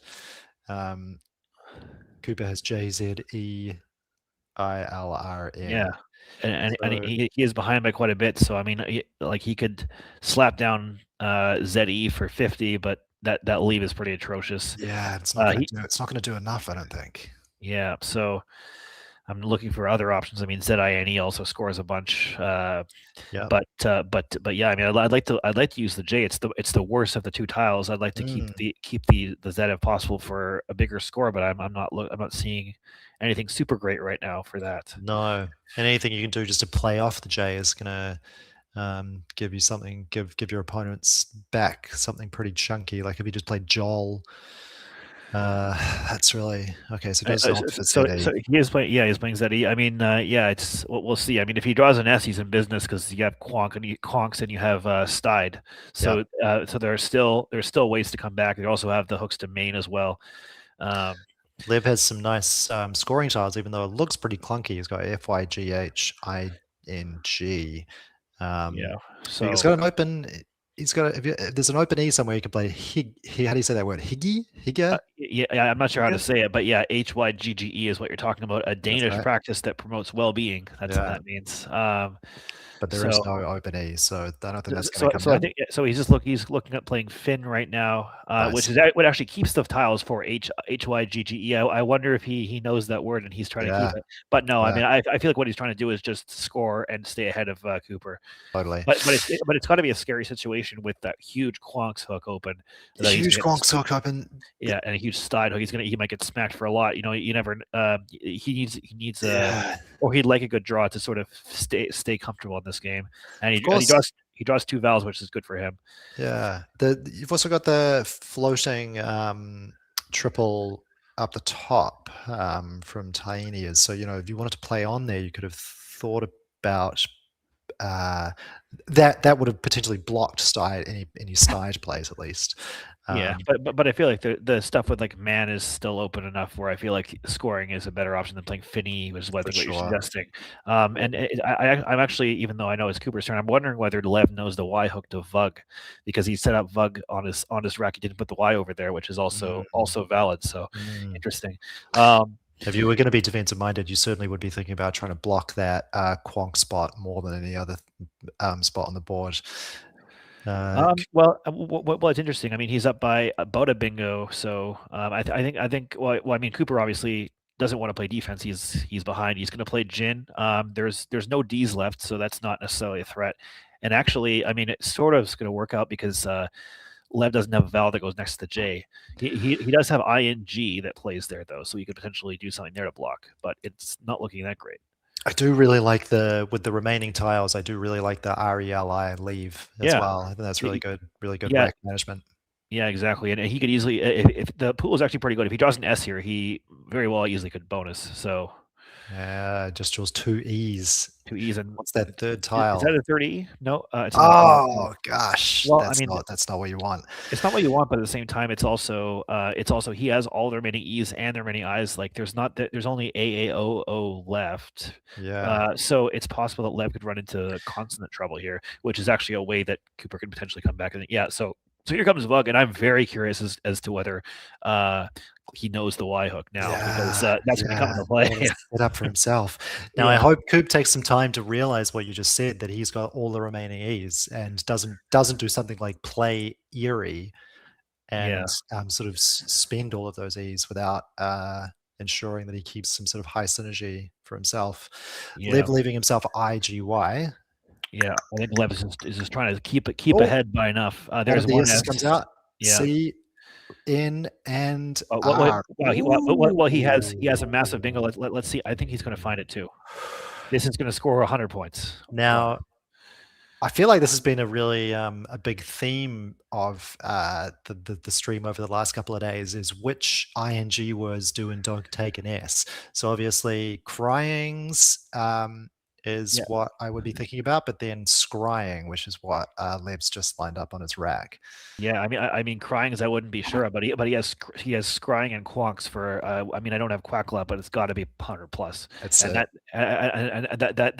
a great exclamation point on a fantastic stream debut if he finds that one. GG game if he does play it. Yeah. So if Coop plays enough tiles, he will hopefully find his way to the final S. He had Eerie. Interesting. So he's got EILEREI, which sounds horrible to say it out loud.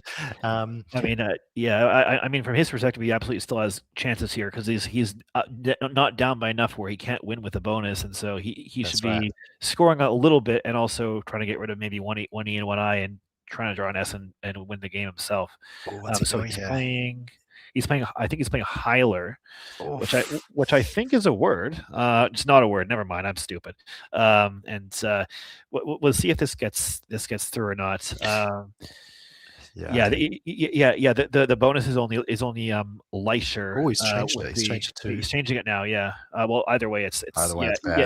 I think the reason I thought that was good is because I've guessed Hyler's when I'm studying Leisure. So maybe he's done the same. We'll see. Looks like Lev's letting it go. Yeah, I mean, maybe Lev just knows he's won the game. He doesn't really want to do anything else other than play scrying for 100. Gosh, they've still both got so much time left. It's crazy. Yeah. But we'll see if he wants to pull the trigger on it. It's not. You know what I think is like there's an extreme chance of happening here is that Lev might play cryings onto Hylers. Oh no, yeah, and if he does, maybe that would be a tragic way to potentially lose the game. Even if he did that, no, he's not losing. He might just play scry. No. I don't think he's going to continue. Okay, I mean this probably wins the game anyway. It's still a winning play, yeah. Yeah. So. Damn. I mean, he definitely lined it up earlier. He just wasn't sure, that's at this score line. That this makes a lot of sense from a human perspective because you don't need to go like especially with the standings as well. I mean, the win against Cooper, the person who is closest to him in the standings, is the most important thing. Spread is very secondary, and Stream Cloud is about 10th in the list of things that you care about right now. So I think definitely. Great choice by Lev there. He's going to find his way to the final S as well. He's got blings to end. Cooper's got a whole ton of vowels, which is not what you want. Oateaoei. So not a hell of a lot to be done there. He plays Oat, which is completely fine. Well, interestingly, it can still happen. I wonder if either of them watched Lewis's. I think it was Lewis against somebody in one of the streams previously, maybe a Nationals or Masters, where Glibs came up and I think it was Lewis or his opponent was unsure of it, and it's a weird one, and it does take an S. So I wonder if Vugs and Glibs, not that needs to happen, but that's just wanted to note the callback from Lev's coach being on stream there. He's going to want to play. There is actually nowhere to go out, is there? I'm just trying to see if there's anywhere we can play blings. There's no is a blings. You can play bingles, which would go out through the E of Hyler. So that's but again, if you're not sure of that, you don't need to do it. No. He's got blings there. Lined up. I reckon the safe play is probably just bings. Yeah, I mean, I'm already thinking about if we do get a chance to interview, I definitely want to ask about Vuggy, the hook on that one. And then also that exchange earlier, I want to ask about that because not so much about the missed 5, which is a tough one to see, but just his reasoning behind not playing Quid is interesting to me. So yeah, we'll see what happens there. He's thinking of just Gibbs. And our producer Jake says, "I'm sorry, but Bingles is the epitome of Oh my god, epitome of made-up Scrabble word." And as of course shows that the only thing I do is just put strings of letters together. I don't even say the words properly. So let's get a definition for Bingles, shall we? To bingle is to style your hair a particular way, which is, and that way is midway between a bob and a shingle. Not that I have any idea what a shingle is as far as hair is concerned. I thought it was a roof tile or a disease. So he is going to play Biles. Interesting. I wonder if he's unsure about the Vug hook. Maybe. Doesn't really matter too much at this stage anyway. He's going to play Jibs and Hylas. Oh, there we go. Is Cooper going to challenge? I mean, it doesn't. Not going to change the game, but yeah. So Cooper's gotten away with ponies both times we've seen him on stream, which is a skill in of itself. He should switch to double challenge Cooper. No, I'm kidding. But anyway, AOA, he's not going to go out this turn anyway. So we're going to have one more turn in hand. Both players just with so much time left on their clocks. Goodness me. Yeah. I just want to point out that despite Cooper unfortunately not winning either game on stream, he very well might win the grade anyway. That's what happened in last year, where he lost his game against Maheo on stream and went on to win his grade anyway. So he is absolutely not out of the tournament. And I imagine we're going to be seeing these two in the King of the Hill rounds tomorrow. Well, I will be seeing them literally on stream, but I imagine they will be meeting in the King of the Hill rounds. I mean, likely. I mean, there are some other players there. Suzanne, who we saw earlier, is up in the standings too. Kathy's up in the standings, so it's not a guarantee, but it's the most likely, I think, given what we've seen here, that these two will be duking it out for the D grade title. And as far as seeing these players, I imagine we will be seeing these players up in the A grade before too long. I think we're really looking at the sort of next generation of Scrabble hotshots in the country. Yeah, sure. And it looks like there's an outplay here, nil, and Lev is going to win pretty comfortably here, 450 something to 370, 457 looks like. Or 5 or 6, whatever. I can't do math, but congratulations to Lev and both players. I think showed a lot of skill there. Yeah, really good. So we'll see. We'll see if he wants to interview, and we definitely have things to say. So looks like he's getting the microphone on. All right. Hello, Lev. Can you hear me? That's for you. Hold it up. Oh, yes. Hello, Lev. This is Chris and Alexander here. Hey, Lev. Congratulations on a fantastic stream debut and a nice win. Still in first place. But there was certainly some interesting things that happened in the game. So my first question is about that exchange at the beginning. That was very interesting because you had Quid lined up and you decided not to do it and you exchanged all down to a T. Do you want to explain what you were thinking there? I'm not sure. Probably just I didn't really like the leave too much. It was like clunky letters. I mean, the leave was BVT, which was garbage, and also Quid gives an E hook and an S hook. Yeah. There was one star play which was tough to find, which was QUBIT, but that's a tough one. So definitely not bad. Yeah, definitely not bad. It's a tricky one to see, though. So, but you know what? We were really impressed with how fast you found radio. Immediately found it. I don't know if that's in the top 3,000, but we did mention that your coach Lewis Hawkins was encouraging you to study up to that level. So impressive that you found both that and Gutsier so quickly. And then another question I had for you as well is when you played Vug, did you had the Y? Were you setting that for yourself, or you weren't sure of the hook there? Oh no, I was not sure of the hook. Yeah, it does take a Y, and there were a couple other hooks on the board, like Trip was played and it takes an S but also an A, and then Opal was played and Cooper kept an N, and I was wondering if he knew no Paul. So we didn't know what was necessarily going on there. I guess one last one too on your when you played Scry, you lined up something else. And that was it more of just you just wanted to win the game for sure and you didn't want to try the bonus? Yeah, more of that. What was there a bonus? Just put ing on the end of that word and you score 100 points. It is. Yeah, I know. Oh. Yeah. we were sure you were going to play. You had it lined up. We were a little nervous you were going to try cryings onto Hylas, which is not good. But, because Hyler is a phony, and so if you tried something with that, Cooper could have challenged his own word, and then that would have been an interesting one. But you know what? But you know what? The thing with Scry is that it won the game 100%. You didn't need to try anything you weren't sure of at that point. Yeah. So that was absolutely the right decision tactically. So really, yeah. So anyway, Alexander, do you want to say anything else? I thought that your find of Gutsier was really nice. You obviously spent a little bit of time on your previous turn trying to find something. I think you had UTRRID blank. There were actually two 8-letter words that would have played off Opal. One was Outrider. Yeah, I saw that. I didn't know if it was good though. Yeah, well done then, I guess, not to pull the trigger, because that was a bit of a swing point in the game, and if you played a phony to come off, that might not have worked out for you. The other one was Putrida off the P. Oh, yeah. P-U-T-R-I-D. Well, that's a real tough one. Yeah, I was also impressed with Quonk. Have you been studying your Power Tile 5s, or is it something you just knew? No, it's something I just knew.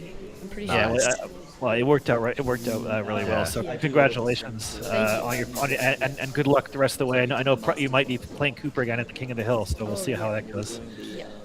Perfect. Thanks, Lev. Really appreciate it. Good luck, Lev. Keep going. Yeah, thank you. Really well done. All right.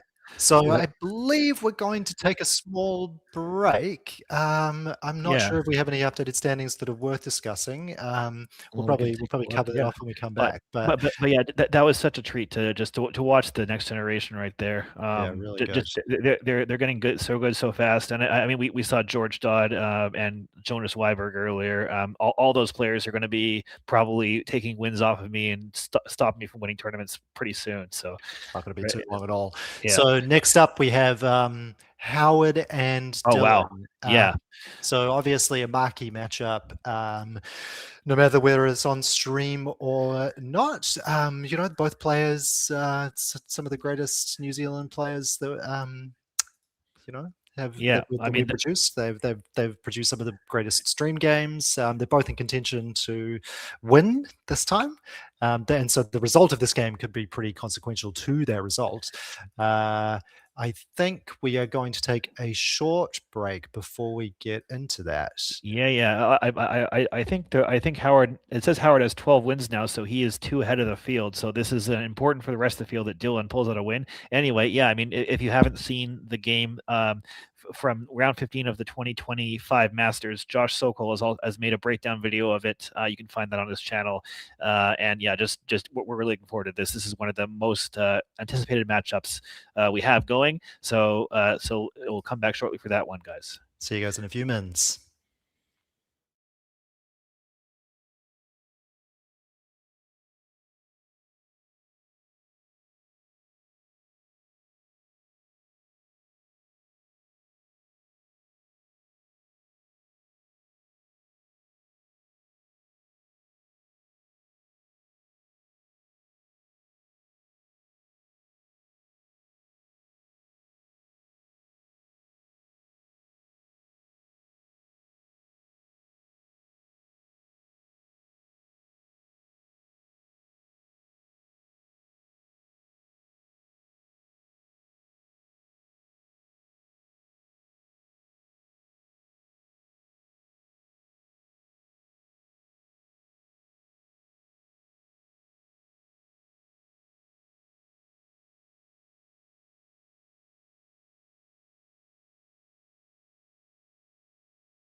Hello, everybody. Welcome back once again to the 46th New Zealand Scrabble National Championship. We've had a really good game, good day of games so far. We just saw a great clash for the top of the D grade between Roch and is it Roch or Roch? I think it's Roch, but I'm not sure. Roch, Yeah. Roch. What an awesome name! And Cooper Ashley. We're going to jump right up the grades now to the to a clash between Dylan Early and Howard Warner. But before we do, we just want to let you guys know about the competition that we're running. So if you are enjoying what you're seeing and you want to help us out a little bit, you can donate to our Buy Me a Coffee page. You can head to buymeacoffee.com/NZ Scrabble. Any donation, no matter how big or small, goes in the prize draw to win either a $50 voucher for Lamplight Books, shout out Lamplight Books, or if you live overseas, the shipping costs are probably not really worth buying a book. So we are giving you the opportunity to have free entry to any New Zealand tournament. Upcoming, you have the Australasian Open, the inaugural Australasian Open, which has been basically spearheaded by Chris. Might not be in time to enter this one that's coming up, but maybe 2027 Australasian Open, Chris. Is it going to run again next year? It might be in Australia. We're not sure. The idea is it's going to switch between Australia and New Zealand. But I just wanted to mention that the link to Buy Me Coffee is both in the description of the video and also pinned in the top of the chat. So nice. so it's really easy for you to find that. And if you want to support us, thank you very much. Yeah, all donations are very welcome. It's basically a voluntary operation to bring you this content. So big or small, however much you can spare, we would love it. Now, Dylan Early, Howard Warner, two titans of the Scrabble scene. What else can you say about these guys? They're obviously no stranger to anybody that's watched our streams before. And Howard just briefly showed us that he was wearing a pin. Is that a recent pin that he just got given, Chris? Yes, in fact it is. He got it last night at the AGM. Nice. And Howard is the newest life member of Scrabble New Zealand. Wow. So there's only 10 of them that have ever existed. It's basically for people who've contributed over a long period of time to the organization. So Howard, of course, was the former president for 5 years before Kathy was. Has obviously been a player for 30 years. Has won 195 tournaments, three World Seniors, Trans-Tasman individual champion, helping us win the last version as well as other versions, and has a host of other accomplishments, and also has really encouraged new players in the past. Has run coaching clinics and a whole bunch of other things. So well deserved life membership there. Although actually the pin that he's wearing is actually his milestone badge, it looks like. But he got a different pin yesterday. And basically what that means is he no longer has to pay the association fees in order to play tournaments. So fantastic. That's great. So Dylan with the first draw there, he's starting us off, and he's got CEMDRIN. Greek Bros looks tempting to suck a 7-letter out of that, but I'm not sure that it's giving way to anything. Yeah, so there are no 7s on the rack. It does look promising, and he has alphabetized it, but I think he's going to end up doing something else, potentially medic, as an option. If he does play medic, that takes an O hook as well as an S. Mm-hmm. So, but I'm sure at this level the players 100% both know. It actually takes a K as well, which I wouldn't have been sure of. Yeah. Okay. Howard's found his way to the first blank, actually, LYANI blank D on his rack. So he will most likely be bingoing next turn, given the depth of his word knowledge. Yeah. I mean, the interesting thing is, I just mentioned the K hook on potential medic play. He does have a bonus with the blank as a K. If the chat wants to look at that one, we're not going to see medic though. We're going to see something else. We're going to see mints. That's a better play anyway. Yeah. Really good. So, yeah, really nice. Doesn't expose any of the vowels to a potential overlap with a big scoring tile. Yeah, and keeping an R. Not lots of good turnover this early in the game. Really good. Yeah, so I'm sure Howard will be looking at potential double through that eye as his first port of call here. However, there are a couple bonuses through the eye, but none of them are doubles. Daintily fits one off of the double on both sides, ending in, so that's a little bit unfortunate. He has another one as well that I actually didn't know of. Idyllian, Idyllian. Idyllian. Wow. But that's interesting because that isn't a double, but it doesn't take an S, and so he could play it at the top spot and potentially bait Dylan into potentially trying to hook that. Yeah. But of course he has other options too. I reckon Dylan would likely know that does not take an S. Idyllian. It looks like he's lining it up. He's lining it up. Wow. Let's see it.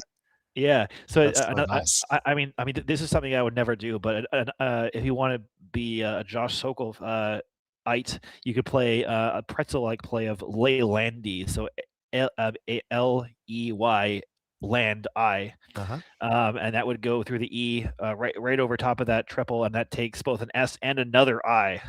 Wow, it takes another I. I didn't know that. Yeah, which is actually something I knew because sometimes when I'm studying eights, I look at the little hooks on Zizavad, so I actually did know that. We're never going to see that, but that would be the content play for sure. It looks like Idyllian's going to come down. That's such a beautiful word. Gosh. Yeah, and it's also a standard for Howard if he can to try to make his situations that will allow his opponents to mess up by hooking words that are not words. I remember he once told me that before World Championships he studied a lot of sixes that didn't take S's to try to mess his opponents up, and he got a lot of free turns off of that. Nice. So I wouldn't be surprised if that's what he's doing, exactly what he's doing right now. That's great. Oh, it's getting a challenge. I mean, I don't know. I was going to say I'm surprised. I guess I'm not surprised because, the maths probably just tells you that even if you're 50-50 on it, you have to challenge. And, Dylan is a man that enjoys probability. So, I mean, the interesting thing though is that this challenge coming back good might make Dylan more confident that it takes an S, and then he might lose. I don't know. We'll see what happens, but I think I would be so uncertain about it taking an S because of the type of word that it is. It's clearly what I don't know what's the word, like a descriptor or whatever, that rather than a noun, an adjective. Of course. Heaps less likely to take an S.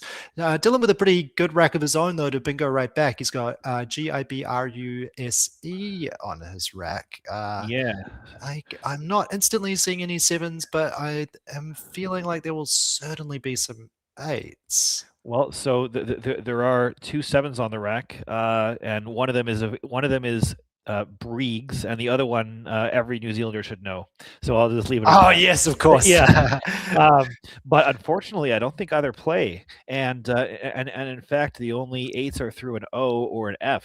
So this is a really awful situation where Dylan might end up getting quite frustrated here. Rugby's right there. Yeah, so that's the one, of course, that I was referring to. But yeah, I mean, this is what Howard does too. He tends to find a way to make your plays not fit on the board. I feel like he has a way, a sixth sense for that kind of thing. So and you said the only tiles that give way to eights are an O and an F. Yeah, so that would be the F is firebugs, yeah, and the O is bourgeois, which is someone who has bourgeois tastes. Yeah. But it looks like the N would give you something it doesn't. Yeah, so it's just a tough situation. And so now I think you're in the position of figuring out what to drop. Once Dylan figures out that there are no playable bingos, you're like, what do I let go of here? Because it's actually kind of clunky to fish this rack away, right? The GUB. Yeah. Well, he can score a decent amount of points with Jib beside the IDY of Idyllian, but potentially would keep the U, but would score 30-ish points and keep potential for next turn. So that would be something. I mean, I ideally want to go to the U too, but I can't see a way to do that productively here. So he's hoping for an N to play. Maybe he's looking at Subering. Yeah, I mean, you could, which is luckily for him, it doesn't play on the board because it's a phony. But yeah, I mean, you could play something like Budge or Budger, but that would blow up the rack even more. I prefer Gib to that. Yeah. Dylan's found some nice big scoring tiles in ZOEAUWR.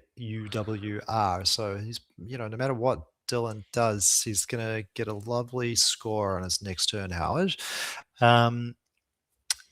Now, just jumping back to the Idyllian rack, you said that there was a word with the K as the blank. Was that Dankily? No, that was Ladykin. So whoa, yeah, there's actually quite a few kin words. There's like Ladykin. There's Wolfkin, which I think is something about cosplay. There's actually quite a few of those words in there. Yeah, Catkin as well. So, and it looks like he's playing Bedrug. That's a pretty creative, creative option that I didn't generate that option. I feel like nice. that's one of Dylan's strengths is really generating a lot of these options that aren't as obvious in the beginning. Gets rid of the B, gets rid of the U. Yeah, keeps IS. I think both that and the play I suggested are both pretty. They're different, but they're pretty equivalent in value, I would say. And I've never seen that one before. Yeah. Hang on. Is it Bedrug? Oh, it's Bedrug. Of course, it's Bedrug. Oh my God! I was looking at the definition scroll, and I was like, "Wait a minute." Yeah, I think both of us made that. Well, I mean, I think I induced you to make the same mental mistake as I did. This sounds like because you're sort of expecting it to be bedbug. So to drug abundantly. Wow. Yeah. Excessively amazing. Okay, so Zoe he's obviously exposed that triple has Dylan, and I think Howard's sort of looking at ways that he can get onto that, but I don't think that's going to happen for him. What are you thinking of doing here if you're in Howard's position? Yeah, I mean, obviously you'd like to play somewhere, but I don't think that's going to happen. So, I mean, I'm just looking over at Dylan's rack. He's looked like he's drawn into a bonus here, so it's going to be a close game no matter what. We'd love to see that. Yeah. I mean, I'm looking at anything less from these two. And he's playing Wands, which gets the Z. Gets it onto the triple letter score, scoring looks like 37 points, which is very nice. Very nice. Yeah. Keeping OUR, which is a good leave.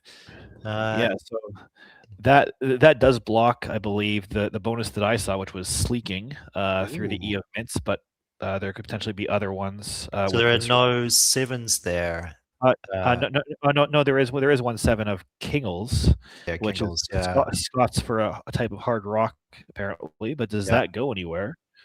And now he's thinking of I think he's thinking of Skelling now. But that if he tries that, it may come off the board because yeah, I mean that looks like some sort of Viking word. I mean, we just had our Swedish player Jonas Wiberg on the stream earlier. That might be a word that he might like, but no, it's not valid. Viking.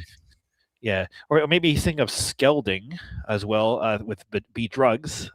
That's also not valid. So he could be looking at a couple of things here, and hopefully he doesn't pull the trigger on any of them.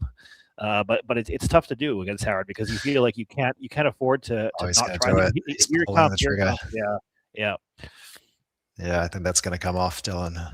Unfortunately. Yeah, I mean, it's going to come off, and I don't think Howard's going to give him any positions back to play Kingles on his next turn. Oh yeah, so he's getting a check. This is the wrong opponent to be phoning, and I've learned that the hard way. I mean, I haven't phoned too many times, but I think I played something like Nebulae or something like that. That sounds completely plausible. And Howard was just like, well, if it was good, then Nebulous would be good, and he knows it's not, so he took it off.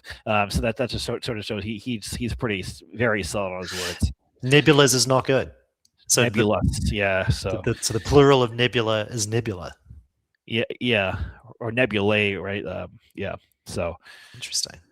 Or nebulas, but anyway, let's talk about this game. But yeah, just comes off. So Howard is in a great position, knowing exactly what Dylan has, knowing he cannot create an S hook for Kingles, and I'm sure he won't. So yeah, EWEROU and one other tile F. There you go. And he's playing UFO, which does not open anything for Kingles. Very nice. Yeah, and that also I think blocks anything with wands coming down. Of course, he takes a D and an S, but now six letter words coming down there will not play either after that play. So nice job. Yeah, there. So annoying having the sort of stem and not being able to play a word. Yeah, so I mean, he could just play king or something, but I mean that's not. I mean, obviously you're already in a big hole. I mean, I guess the nice thing with that is it does create an Ascroft with kings for yourself, which is nice, and also slots a K for a potential big bonus at the top. So potentially you could do that.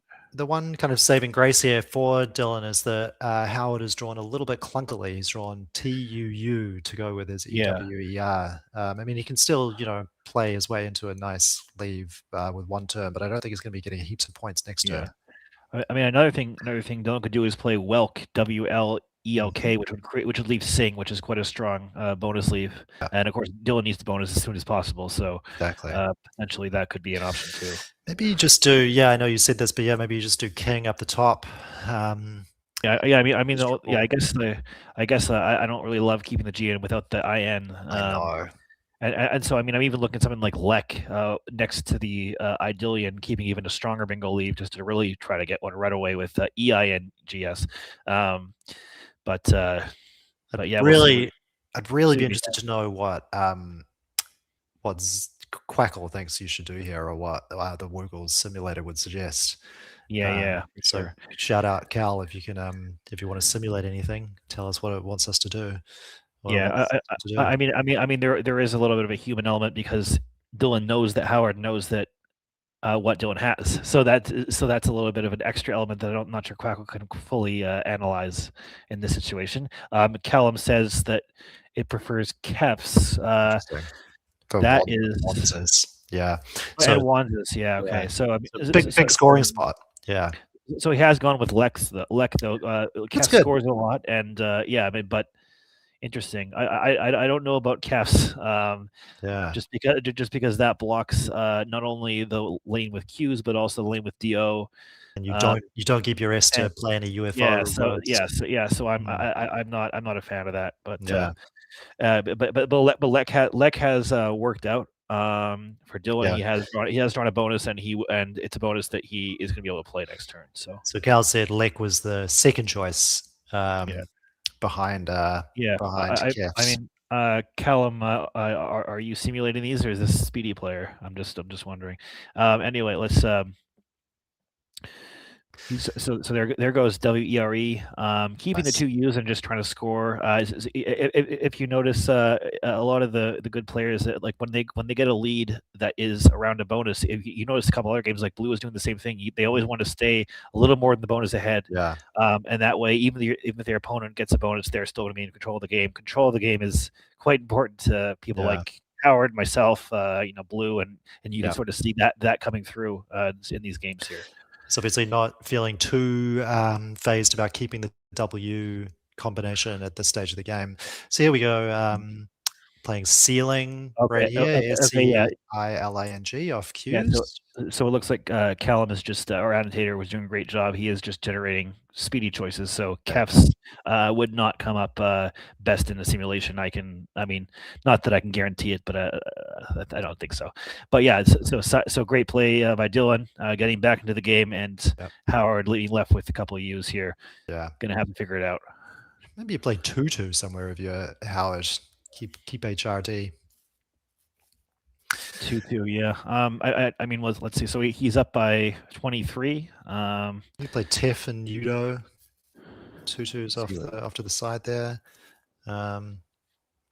Ruth maybe a good choice too, keeping TUD as a. Yeah, I mean, I don't love TUD's synergy. D and T together isn't great, but Oh gosh, lovely draw from Dylan. JANTERS. So he's going to be most likely bingoing next turn, depending on what stays open. I mean that J sort of spoils his fun a little bit, though. Because the rest of the rack, obviously, most tiles with Santer are going to bonus, but the J. So give you anything through the eye? Well, I mean, he also has Surgiant, but yes, there is something with the eye, of course. And it's a Dutch word, so there you go. So Howard just opting for Thug, keeping Turd, which is not bad at all. So Dylan will bingo because being South African, he knows his Dutch words. This may be an Afrikaans word as well, meaning a tangerine. So I don't know if tangerines grow in Netherlands. So Yeah, interesting. I'm not sure. So yeah, this should be another good game, another instant classic. It's shaping up to be here. Yeah. So he's not gonna score a massive amount of points for that bingo. So it's not like he's gonna stream ahead of Howard. He's going to be not even sort of 30 or 40 points ahead. Yeah, but it does look like he's going to block Howard's bonus through the end. Very nice. Howard did have Draunted waiting, and now it's no longer coming down. So it's pretty nice. Really for good. Dylan. And I don't think Howard untraded. Yeah. Well, he had untraded and also Draunted. Yeah, right. And Draunted was the one that played, and untraded doesn't play through the end. And Draunted, does Draunted still fit? Oh, maybe Draunted. No, it still fits through that other end. So he still has a bonus. Yeah, it just fits by one tile. So extremely annoying rack to have, I reckon. If you can't play Draunted, because untraded and undarted both feel like they should be good. Undarted, if you're a seamstress, you would surely be like, why is this word not playable? But yeah, untraded is the one. Here comes the Q. Up darted is good, but not undarted. Yeah. So I fully expect Howard to be bonusing here. He certainly will. Especially because he already saw the end with available, so he already had a chance to look through the end. So I mean, it's still going to keep the game relatively in shouting distance for Dylan, because he's going to get it down, but it's not going to be a massive score again. You're not doubling the word or tripling it even. Yeah, and Dylan is ahead right now, so it's only going to put Howard up by about 50. Exactly. Dylan's obviously going to look to drop the Q as quickly as possible. He's got ABC, Q, S, T, V on his rack. So, somebody to play cart really that's going to be the play. I was thinking Draunted is going to give any big spots back for that. Yeah, I'm not seeing it currently. You can play it. No, you can't play it there. Interesting. So, I think maybe Howard is. It's possible Howard's already seen Draunted, but he just doesn't like that score is 61 or whatever, and he wants to look for higher scoring options first. Maybe what's going on right now. Yeah, maybe he's looking for something through the G. Or the S, yeah. Yeah, or the S, yeah. I wonder if you're Dylan, you're considering a change. Yeah, I mean, possibly. I mean, I definitely, with a score line like this, you don't want to do that. So, I mean, potentially you could, let's see how many U's are on the, well, see, actually all four of them are going to be on the board. There's two at the top there next to G and Thug. There's one with UFO and there's one in Howard's rack. So the Q is not a good tile right now at all. You always hate the possibility when you change away from it of redrawing it. So, you can kind of throw it away and hope that your opponent draws it. But yeah, we can see the unseen tiles there. Yeah, there are no U's unseen from Howard's perspective. So, yeah, a lot of O's. A lot of O's. Yeah, only one O on the board. So, and a lot of I's too. It's actually pretty Val heavy. Really Val heavy, yeah. Yeah, so interesting pool. Of course, that next blank is going to be pivotal as well. But it really is, yeah. Yeah, I mean, I don't know. I think given we'll see what happens here. He's missed it, which is interesting. I just plays do-ra. Doesn't even go for right. Interesting. Yeah. I mean that just shows everyone is human. And other than there's probably one person that never misses anything. So that's that anyway. So that's a good for Dylan, but I think Howard still has a better chance of winning just because of Dylan's rack is not too appealing. I wouldn't be surprised if he did see Draunted and had a justification internally for not playing it. Oh well, I mean, I think maybe he either if he saw it through the other end, maybe he thought it didn't fit like I did at first. Just sometimes when things don't fit by one tile, you kind of convince yourself early on that it doesn't fit, and then you look for other options, right? But anyway, so Dylan here, in a tough spot. It's exactly level game, 207 apiece, and so. Yeah, I mean, you don't want to score 0 and give your opponent basically the first mover advantage, but I think he's playing bank. That's quite a nice little spot there. And what's nice about that is that if he redraws an A, he can play cots and banks for quite a few more points. So he's sort of giving himself a little bit of a chance to redraw to get at least something with the Q here, although it's risky because there's no U's left. I would say we're going to see an O hook on that bank play. Yeah, bank pretty swiftly, given that Howard's got 2 of them in his rack, and there are so many left. Howard with Odatelo. I don't see any 7s there. Yeah, I mean, there is an 8 with an H, but not in the first position. It's not playable, but it is cool. So that will be an exercise for the viewers for a little bit. Loot head.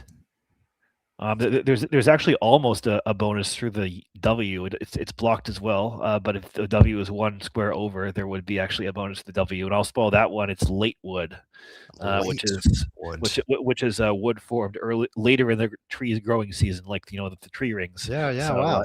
Quite a cool play there. Some lumberjacks out there being like, yeah, of course, late wood.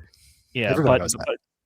but I think instead of focusing on unplayable bonuses, we should figure out like if we're Howard, what we actually do when our bonuses don't play. So yeah, it's a tricky one. It is a tricky one. This is the kind of rack that I think you would want to be spending a lot of time thinking about, and he is definitely assuming that position and really doing some permutating here.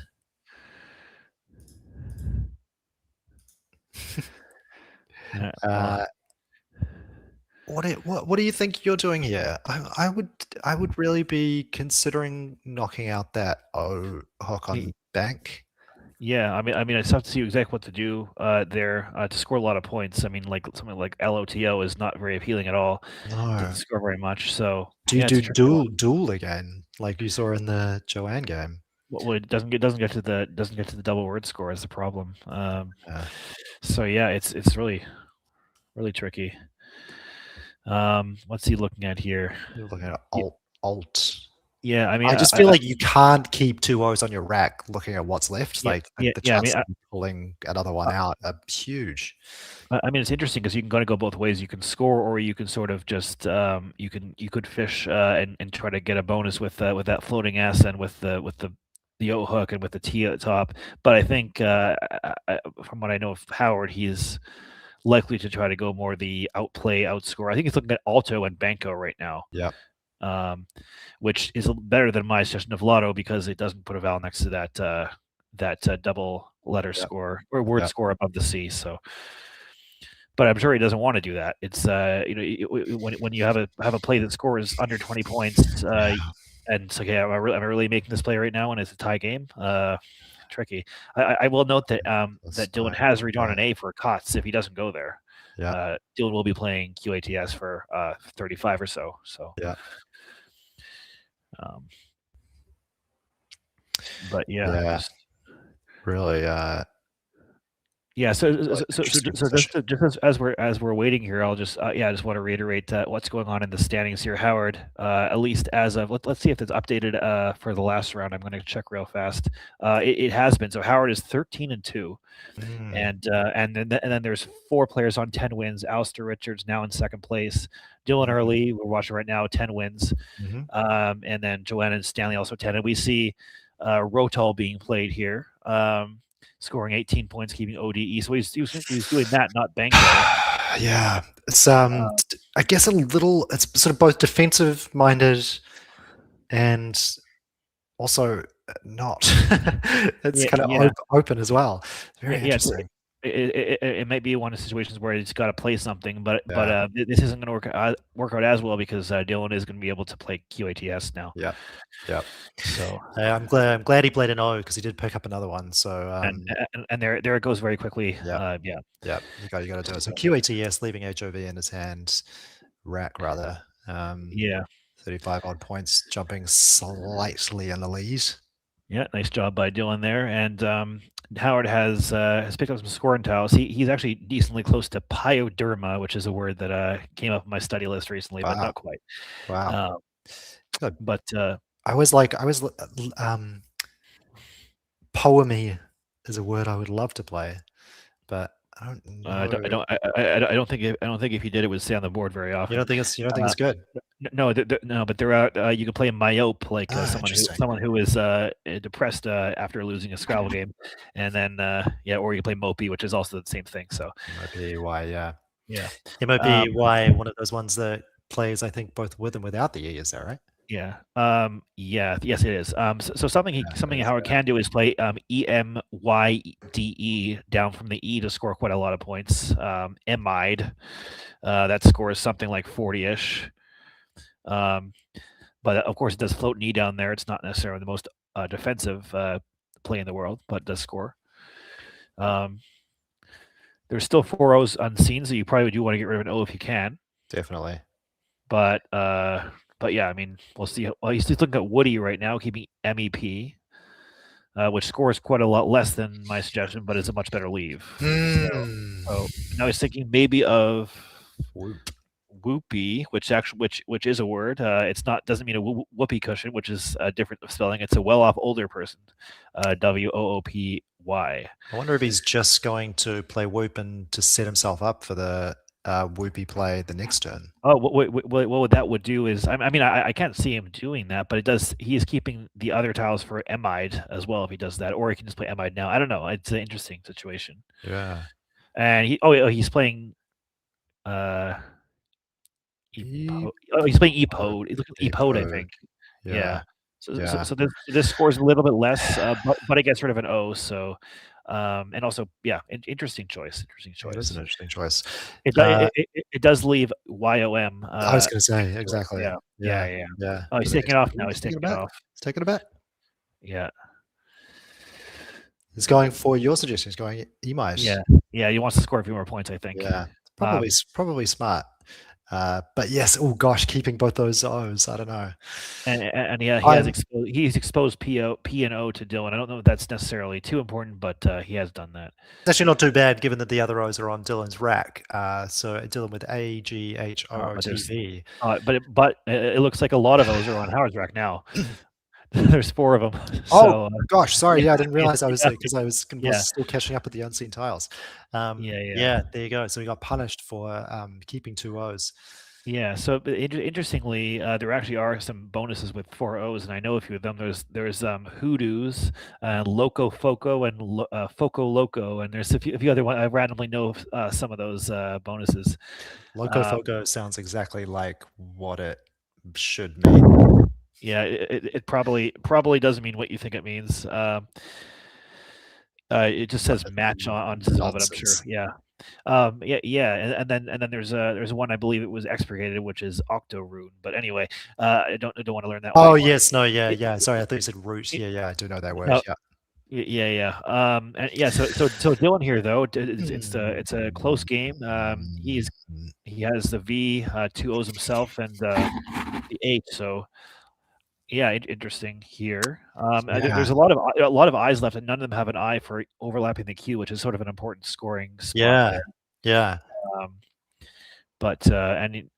So sort of a big scoring sequence, though. You know, like putting the Q in that lane, then somebody overlapping it, giving way to further overlaps. You know.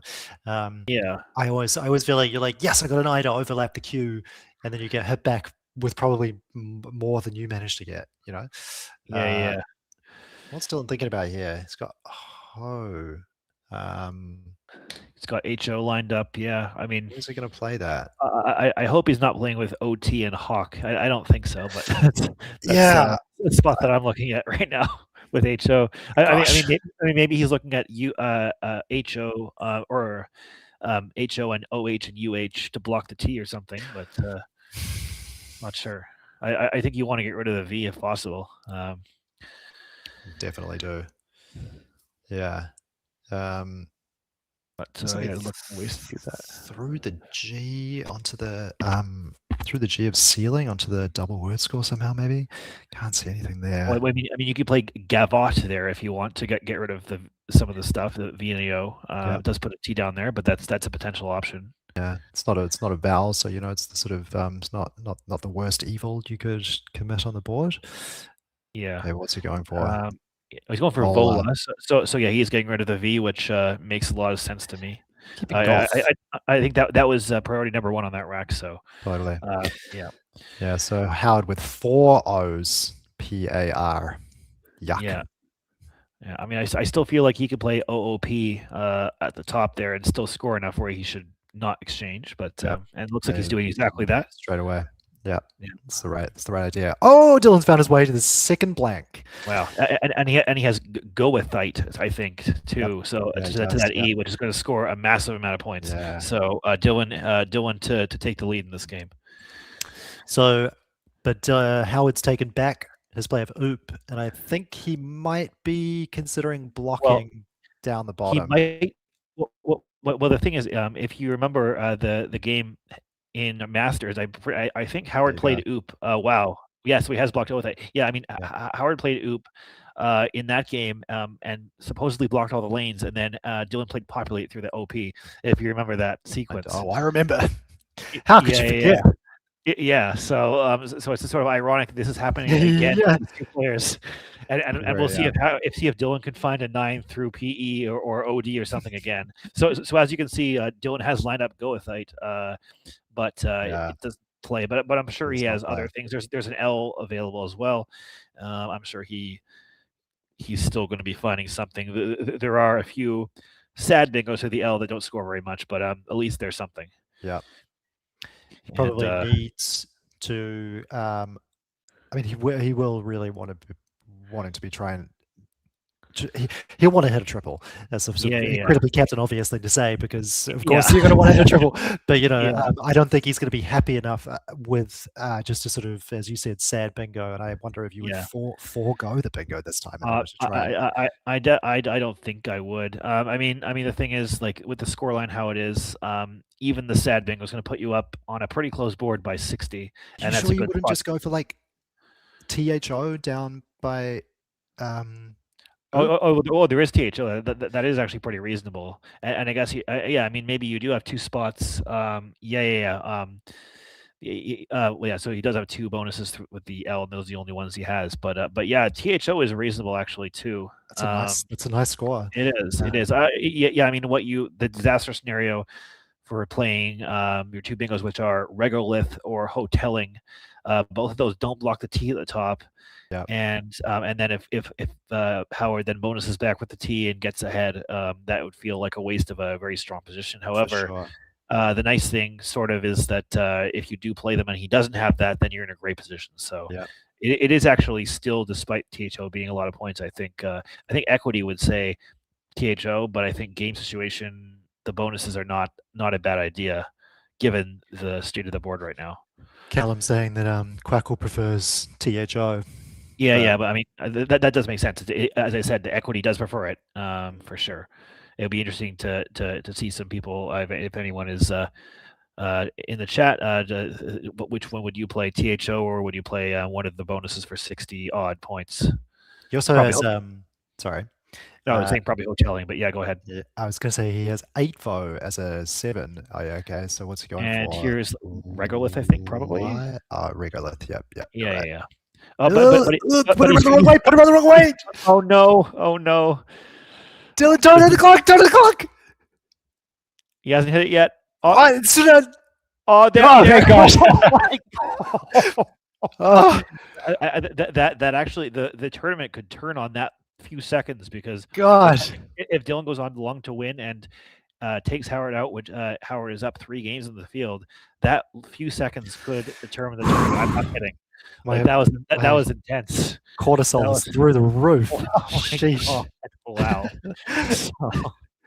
Oh man, if that had happened again the second day in the row on stream, that. Oh gosh, with the Ian RTY. Look at Howard. Howard is chuckling. I know, they had a good laugh about it, which is very good. Yeah. Okay, so regolith comes down. Howard with OAV OEER on his rack. So Howard's top priority here is opening something else, because if he allows Dylan to block the T at the top now, he's done for. He needs to open another lane. Yeah. And so how is that going to? What's he thinking here? I mean, he's down by enough where I think he needs to bonus. So where do you open? You need a T lane to stay open, obviously. I don't mind keeping the over combination. I really like, but to try and get rid of a OE is I mean I think it might score.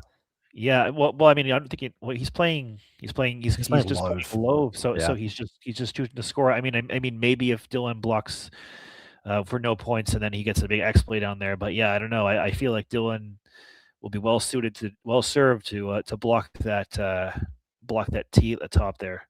Yep. And he's in a really good spot now. He is his I rack mean, looks a little clunky. II PTX. Yeah, I mean, even something just like XI and QI would score a decent amount and also block the T. So, not necessarily. I mean, you also keep the X and play something like HIPT, and then look to set the X up. I'll just note that Howard, I believe, has found a bonus to the T, so he does need to block it. He has terroirs. Oh yes, very nice. Yeah. So, I'm not holding my breath. That's going to stay open. You're pretty sure that's going to close that down. Yeah. Yeah. PINNT, given what's unseen to Dylan, is a reasonably good leave. I think you're not going to get any duplicates back, really. Maybe another I, but that's fine. Yeah. So I'm just looking at how many tiles are left. It looks like there are 3 or 4. There are 4 left. Yeah. So. It's interesting. I actually, in this situation, I actually might want to empty the bag if I can. I don't think there's a way to necessarily do it, but if you empty the bag and block the T, then there's no chance for Howard to reopen with a fish, and there's not really a chance for Howard to also to bonus out. So this is the situation, I think, where like that rule of thumb about there's Howard lining it up. Rule of thumb about always leaving stuff in the bag isn't always true, and I think this is a situation where it's not. Interesting. So, yeah, he's got terroirs lined up, but he's got the O and the I in the wrong position. So let's hope that doesn't happen once again. Yeah, let's hope he's not an errorist, which is the anagram of terroirs. Wow. But yeah. So we came extremely close to Dylan doing that. Oh my gosh, I can't believe it. Yeah. I was had an embolism live on broadcast. Yeah. I think he's looking at hint right now. HINT, I think. Just exclusively to block. Or maybe even tint to make sure. Because you really don't need to score here at all. You're up by enough. You have the scoring tile in the X, so you don't need to worry about it. And there's XI. Yeah. You knew that was happening. It's the play. Yeah. Now, I'm going to assume that there's no. Oh no, that's that. I was going to sort of wonder if there was any miracle 9-letter words that Howard could play into the PE, but actually I see that Lowe has taken out that possibility. Maybe Miracle 10 with PE blank E. That would be insane, But no, I don't know about that. I mean, these guys, other than the 3 R's, the tiles do feel kind of like available for it. Yeah. But I mean, there are 2 in the bag, and so I mean, Howard can potentially try to set something up here. Dylan's pulled FINNPT. But it is. Yeah, I do want to note this. That it is interesting with the tournament spreads. I don't think Howard necessarily wants to throw 100 points of spread away by opening something right now. Given that he has plus 926 and Alistair and Dylan around plus 700, spread is very well might be a factor, and so I wouldn't be necessarily trying to win at all costs in this game because the tournament win is more important, especially to Howard. Dylan should jump ahead to 11 wins. To Howard's 13, assuming he does go on to close it out. And the thing is, that's close enough where if they get paired in the King of the Hill, he can claw back to even on wins, and then the spread will determine it. So Dylan has fate in his hands as long as he wins this game going forward. So really, it's coming down to the wire here. So really exciting. I think Howard is complimenting on his nice play of Natis. So if that is indeed how you say that word, Natis. Yeah, interesting. I mean, several interesting. I mean, Bank was a very interesting, but a very creative play. Instead of panicking about the Q and all the U's out, the Q is still in his rack. He still found a way to set it up to where he could score a lot with that redraw of the A. I think that was a really impressive play. Yeah, we'll have to get him to tell us what his sort of computing was there, what he was thinking. Yeah, I mean, and then Well, I mean, obviously, there is that phony at the beginning of the game, but don't necessarily need to razz him about that. I'm sure he's stressed out enough. But what we definitely need to talk about is the transposition, because that could have really swung things. The transposition of which? Of course. Yes, of course. Yes, Regolith, yeah. So it's just occurred to me that Howard does have a 7 on his rack, but obviously doesn't play. Sawyer, yeah. Which is of course a Canadian word. Yeah. Well, not really, but yeah. Wait, why?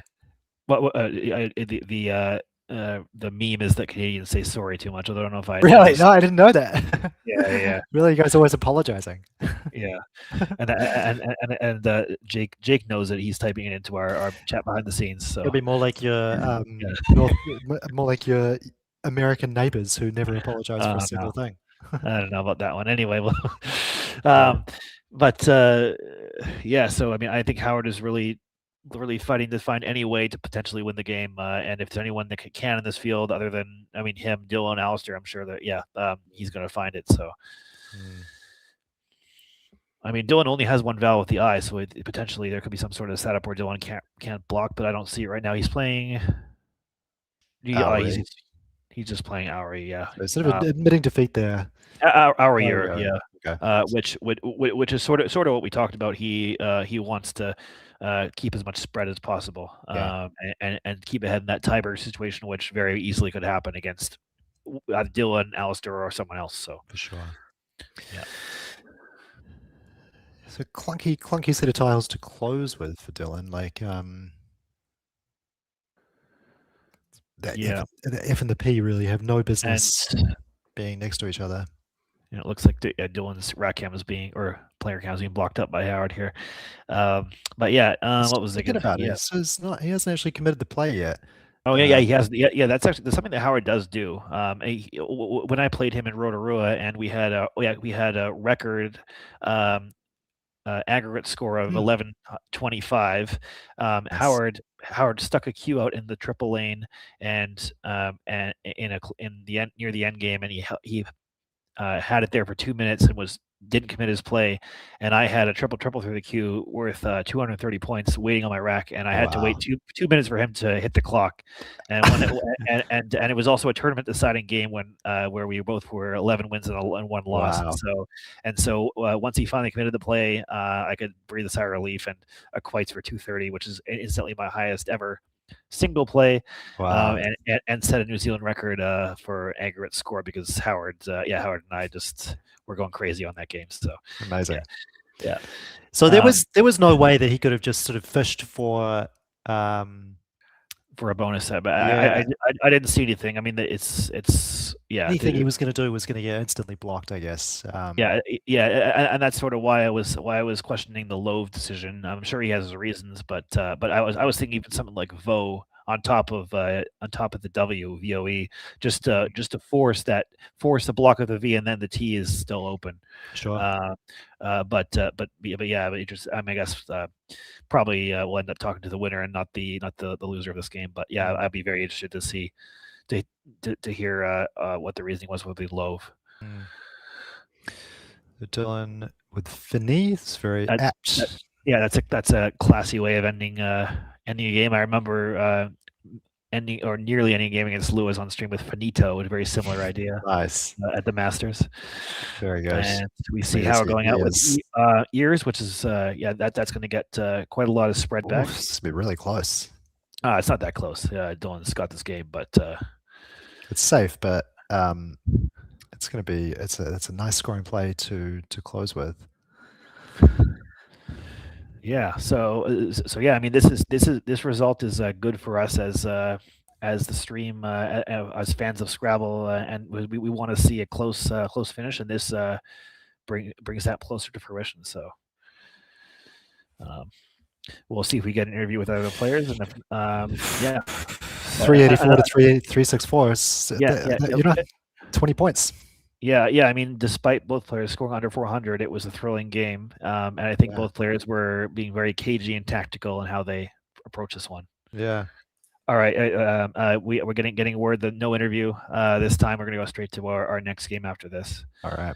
Which is all good. So, well, Jake, just be sure to congratulate Dylan on our behalf. Yeah, for sure. And just, can you at least tell him when you see him? Well, you can do it, Chris, because you're actually in the venue. That just how glad I am that he didn't leave that G and the O around the wrong way. It would have been such a shame for the tournament to have been swung on such a play. Yeah. I'll just say can bring. Yeah. It looks like our next players, which is going to be Cicely, Bruce, and Murray Rogers are available. And just if you're in New Zealand and you want to play some Scrabble, there are 18 clubs in various locations. Here are some of the 5 of the clubs in some of our biggest cities. And you can see a lot of them are at 7 p.m. at night on a weeknight, and definitely come in and join us. You'll see a lot of the players that you've seen today, but there's also a lot of beginners, so you're not going to be playing Howard or Dylan in your first game probably. But yeah, it'll be extremely unlikely that we would be so mean as to pair you up. Even if you come to Mount Albert, I think it would be unlikely that you would play one of us on your first time. Though I would love to play a newbie. Gosh, I'd have such a either one of us would be a great first opponent. Who was your? Do you remember who your first opponent ever was in New Zealand?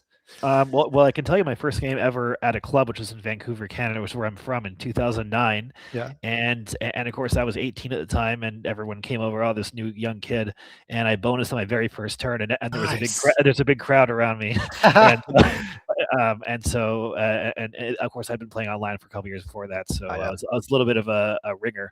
But yeah, my first tournament, of course, New Zealand was when I met you, and then that's how that was October 2023. Was a great tournament. I got to play Alistair Richards, my very first tournament, and I actually beat him because I played at least in one of the games. He won the tournament, of course, but I got Alewife into Kalewife on the that's triple. right. Yeah. And so that was a memorable moment for me.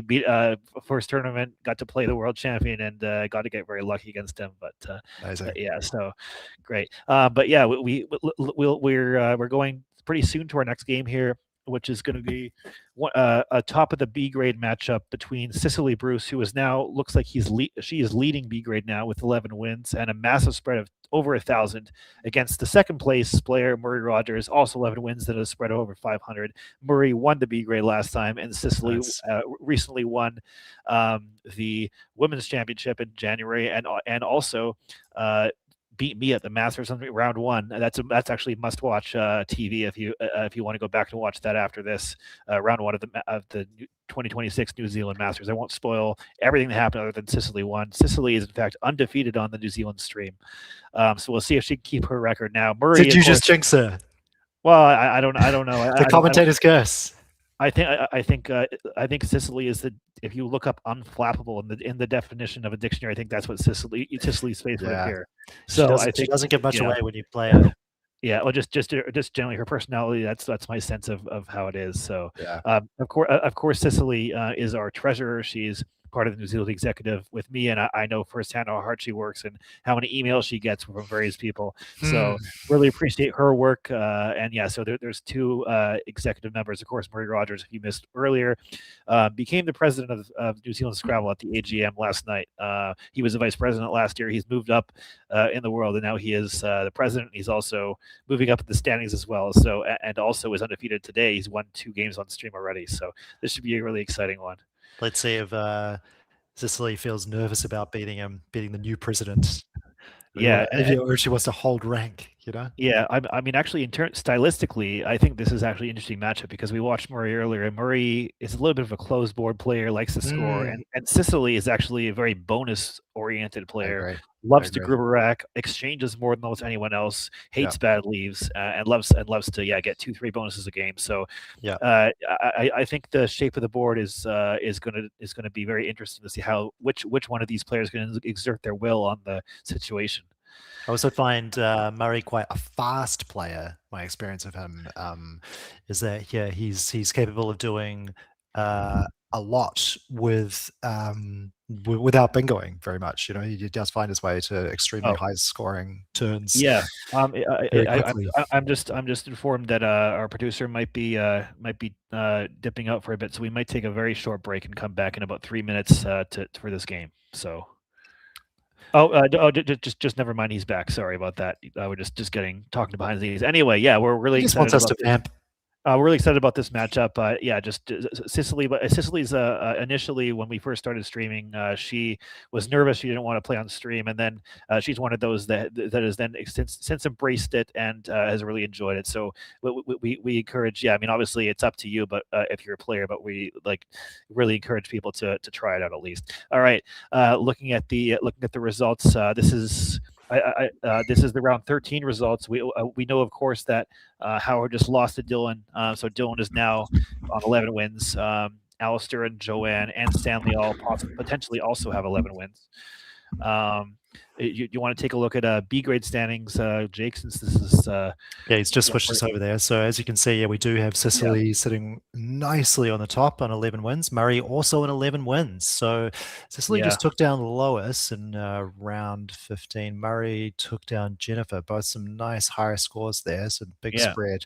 Oh gosh, Cicely's spread though is enormous. Wow. So Murray's this is really consequential. It is, and we also we of course still have Liz Fagerlund also on 11 wins. Talking about women's championships, Liz came second in the Australian women's championships in I think this year or last year. So yeah, just and it looks like another potential battle between her and Cicely here. John Baird. I haven't mentioned John Baird. John is a longtime Christchurch player, and I believe he helps out with some of the 2 and 3 letter lists. He makes his own. That's why I know his name. Yeah. So and looks like in B grade we have a new leader, which is Ann Goldstein. C grade, sorry. C grade, sorry, and Anne is actually building our producer Jake. So thank you very much for Anne. Maybe she's getting some karma there. George Dodd has dropped a game below, but still very much in it. Peter half a game, 0.5 of a game. Yeah, so he had a draw with I think it was Ben Tuatahi.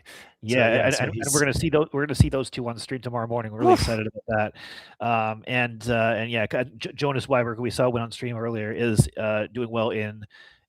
Doing pretty well in 5th, and Lorraine Van Veen is in there. She, of course, famously beat Kenji with anti-vaxxer. She's in there with in there with 6th, and then we even have David Gunn in there. He last year he got the 730 game, and he won the. He actually in all of the years of the New Zealand Nationals, he's the only one who's gone to 700 game at Nationals.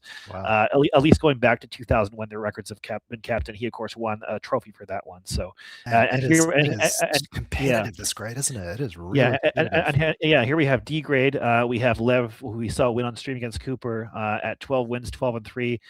Suzanne is now in 2nd. Suzanne Liddell we saw on stream as well. Our webmaster, 11 wins. Jenny Litchfield, the new vice president of New Zealand Scrabble, is in 3rd, and we have Cooper still with a fighting chance in 4th place. Hopefully he gets back into the mix, because that would be a great matchup with Lev if that's what ends up happening. Stumbled a little bit, Cooper, maybe in the last couple of rounds. Yeah, but he's still absolutely in the mix with 9 wins there. So here we have Cicely on the left and Murray on the right. This should be a great game. Really excited to see this one.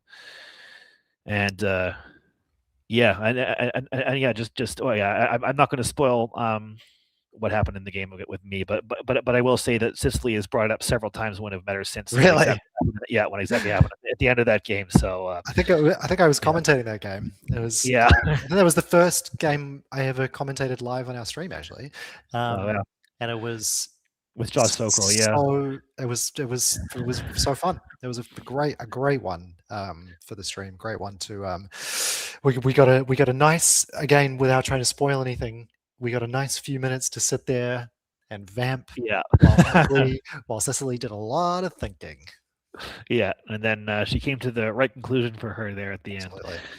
So Cicely will be going first in this game, and as we said, it's sort of everything to play for here for the pole position in the grade. Murray is behind on spread, but the win is really what he needs, because they're both in the same amount of wins, and Yeah, X the first tile we see. That's a decent start to score with, and then we see a blank. Okay, is that a sideways blank? No, it's not. Oh, we see Prex. That's looking really good. He almost expires. Yeah. Wow, or expired. Massive. So we are going to see a huge scoring play to open. That you get that X right on that double letter score.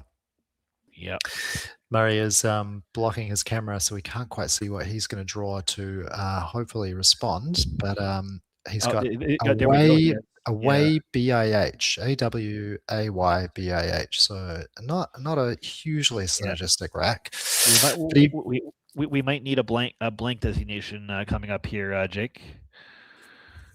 I see him typing in the chat over there. So love that she's not really thinking about it too hard.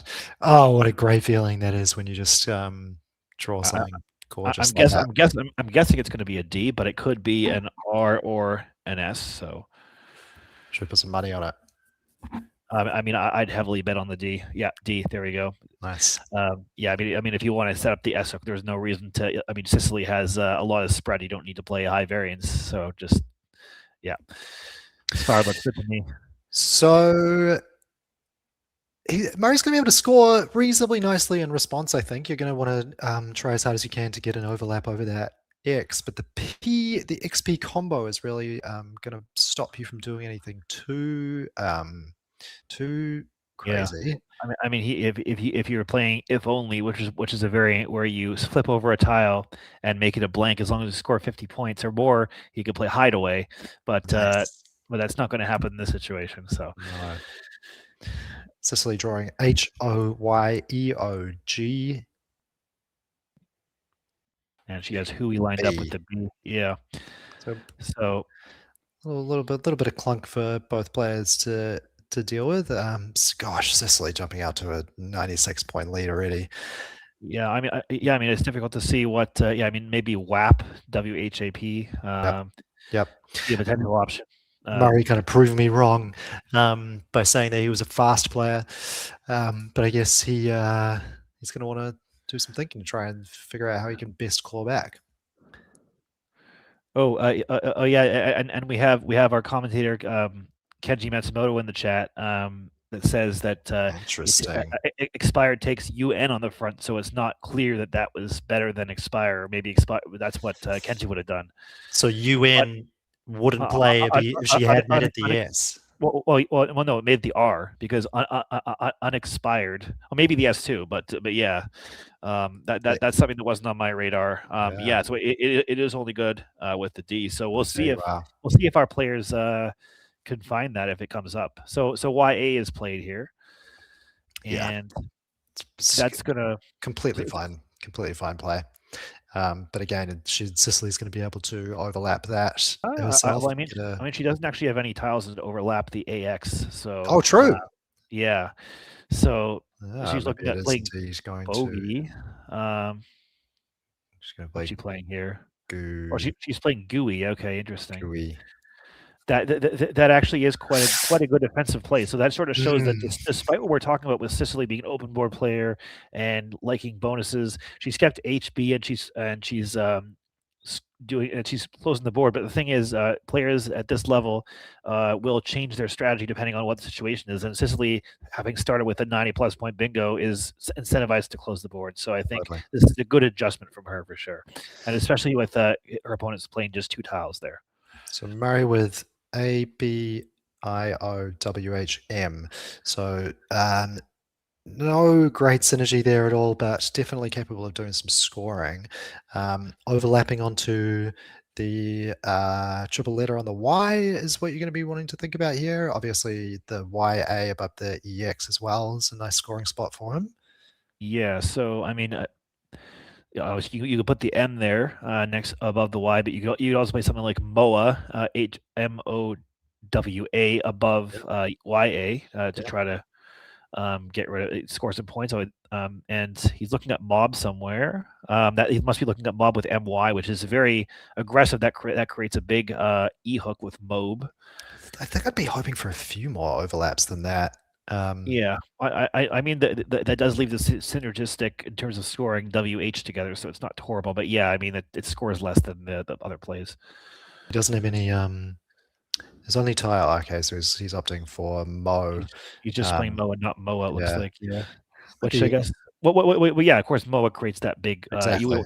a big hook on top of for a double. So we're gonna understand why you wouldn't want to do that. Holding your A back, you can play. I think I might play Bow just because the M is a little bit better than the B, but Sure. not so bad. So the racks actually look kind of similar right now. Cicely with AWBISHI, and Murray keeping AIHB. Yeah. So Cicely does have the B for the BY spot if she wants it, but I don't necessarily think she necessarily wants to go across there and open the board in that direction. No, definitely want to get rid of one of those eyes, I expect. Yeah, I mean, and she has the Moa hook herself, but I can't see the way to do that. And WHA would be the one, but it doesn't get rid of an eye. Yeah. Yeah. So is she looking at Bish and BY maybe? I mean, I'd rather play BHAI if I'm going to do that, which is not a bad option. It just does open the board a little bit, but yeah, I'm trying to think like what you could possibly. Yeah, gosh, yeah, that ED. And it looks like Murray on over there is hoping for an R in space to play Herbaria. I don't know how to say that, but that's that would be nice if an R suddenly got floated. Unfortunately for him, that's not going to happen. But is it the Herbaria? Does that mean Herbarium is good as well? I think so. Yes, it is a collection of dried plants that are mounted and classified systematically. There you go. So, nice. So the taxonomy. That I feel like Murray as someone as we sort of talked about earlier with his bio. But for those who are just joining, he lives in Golden Bay, which is north of Nelson on the South Island, and he is in charge of 600 acres of forest as a trustee. Wow. And he also volunteers for the Red Cross to settle immigrants in New Zealand. So, refugees actually. So wow. he does a lot more than just being the president of New Zealand Scrabble. Really contributes to the society here. So really nice to see that. 4 is the play. It's not bad. BAW. I mean, it scores okay. It does open an A hook. Yeah, I mean, it keeps 2 eyes, but it does keep the synergistic SH together. So that's definitely something. And obviously, she does have the H for the spot above the A there. Yeah. Really a little bit. I was about to say, I was sort of thinking if you were going to do that, would you just do far down onto Moa? But I actually feel like that's probably still better. Unfortunately, she does get unlucky and draws another I. So you got GIE, ISHI. Murray wastes no time in playing AHA. Yeah. I mean, that scores a lot, but the reparallel options look very harsh there. That's true. Easily can score 45 on the snapback. So I'm not sure that's what I would have done, but we'll see. I mean, we'll see what happens here. Cicely can't do too much with it. I mean, she has a G for Gabby, but nothing above the HA. So she could burn her S to do it. But I don't know if you'd want to do that. No, I mean, I think just HI is looking like what yeah, unless there's something crazy, but maybe I'm just gonna check my 4s. Yeah, no. Yeah. Well, I mean, Murray, I don't know if he kept a B, but he now has one for baby, which is nice for him. Can't see his rack. Yeah. I mean, I saw it before he. Psy would probably be the highest scoring play that I can see, but I don't think there's any world in which you are Cicely that you do that. No, I think she's SIGH. She's playing high. She's playing HI. Yeah, that makes a lot of sense. She can get an N, which there's no N's on the board. Suddenly, this rack looks really good, but we'll see what happens. So keeping GI. There we go. You can see what he has now. Jib. He has JIBREEL on his rack. Jibreel. Gibbler. Gibbler, yeah. Gibbler. Gerable. The BLE like combo. Love the BLE combo. So Cicely is looking for an N for ceilings, but that's unlikely. Yeah. I think that he might play Geo on it. Yeah. he's playing Jim and Baby, which makes a lot of sense. Baby, Yeah, it does make a lot of sense. Yeah. Leaving Lear, so that looks quite strong. And hopefully he can bonus and get back in this game after the very strong start by Cicely. Yeah, I was thinking Geel down onto high, but nah, that's way too volatile. Yeah, so I'm wondering what Cicely will do here. I mean, she would like to get rid of Sig and keep Lie. So you can play Sig and Hick. That's a little bit. I mean, it's dangerous on one hand, but not that dangerous. There's no indication that Murray has the K or anything like that for Hick. So. I mean, she has the C hook for Chaw, but she can't overlap on that side. And I don't see anything through the J for into the triple there. So, and I will note that none of the players have yet drawn unexpired. So we'll see if that gets into play. I think there's a chance that they will. So she plays Pice, which is so this is a very open board. This is what we were talking about earlier. Is that Cicely loves to? I think this is why she has a really high spread, is because she does not mind opening the board even when she's ahead. So Murray with DRREELS, close to things, but nothing doing as far as I can see. The only 8s that was go about to be through an O. There are 2 8s that play with an O. That's the only floater that gives bonuses, and that's Solderer and Resolder are the two there. Nice. So, but if I'm Murray, I'm just sort of trying to lose the L and the dupes, really.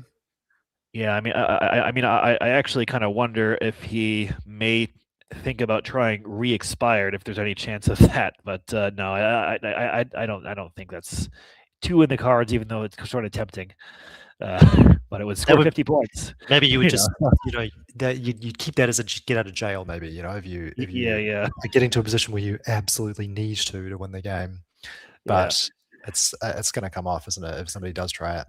Yeah. So he does have a D for the bod hook for potential bonuses later, but not right now. It's a tricky situation. Definitely want to get rid of an R. Our annotator has suggested through Quackle that D-wax or re-wax. And I think re-wax is the better option to get rid of an R. And he's playing red. Don't burn an S for that. No. Yeah. I mean, we didn't see re-wax yet, so but that would be the standout play if he didn't see it at that spot. So. I mean, I never want to be disparaging about anybody's plays on stream. No. I didn't mean to sort of say that it was a bad play, but I just don't think Murray can be burning an S at this stage.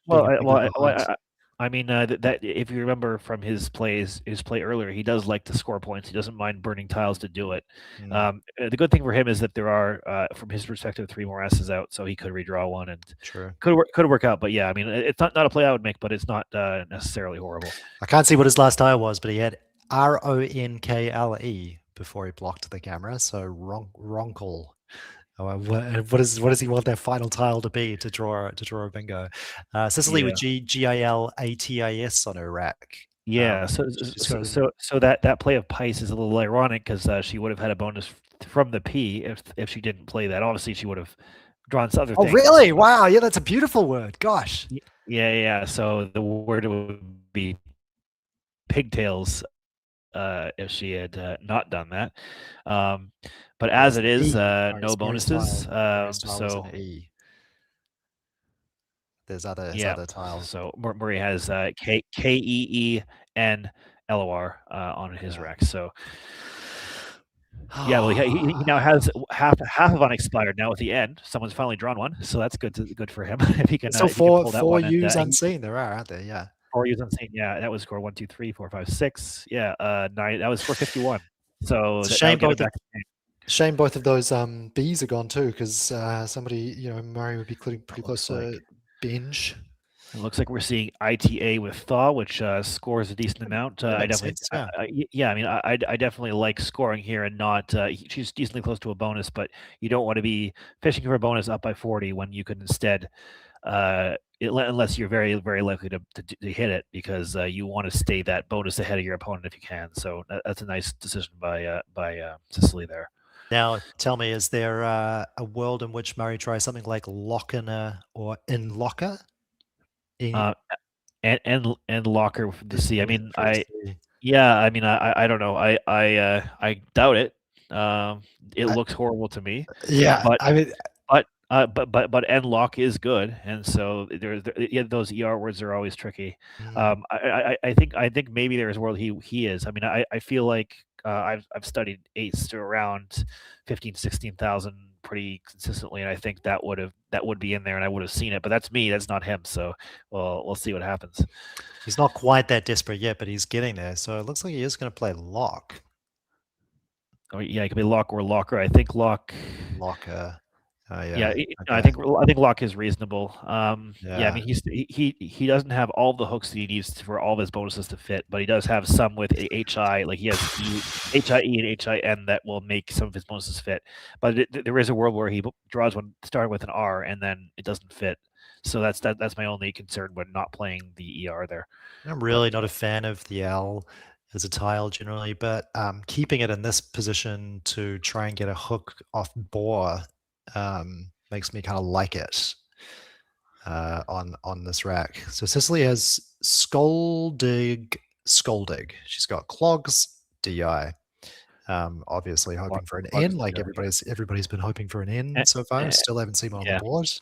Two of them have found their way to Murray's rack. Well, it looks like she's found that hook on lock for thinking clock, which is very nice. Find. And that's quite unfortunate that for Murray that ended up happening. I'm sure I'm looking at his expression; he doesn't look happy. So we had to burn an S to do it, I guess, but you know. No, but that scores a boatload of points. That's definitely worth it, because now if Murray bonuses, now Cicely still has an advantage. So Murray with ENERNAE on his rack. So just a whole bunch of 1-point tiles that aren't really going to give you any scoring opportunities back. I don't know what you do here. Well, yeah, it is tricky. I mean, there is one tile that this bonuses through, which is a V, which is Venerian, but that's not in the cards here. So, I mean, with an eye draw, you could draw a ninja through the J, which would be kind of cool. So that could be potentially something. There are a few eyes out there, 5 eyes out. So only 4 left for ninja. I know that's not necessarily what you want to do. Cicely's found her way to the second blank, DVMINT blank. So I think it would be GG, right? Yeah. Well, I mean, she's not bonusing immediately though, so it's possible that she could keep drawing clunk. But yeah, it is looking very good for Cicely to remain undefeated on stream. We'll see if we can. I don't want to do any kind of cursing and anything like that. But yeah, I don't know. I don't believe in that kind of thing anyway. So Murray looks like he's playing near. So really throwing up in a triple sort of an act of desperation.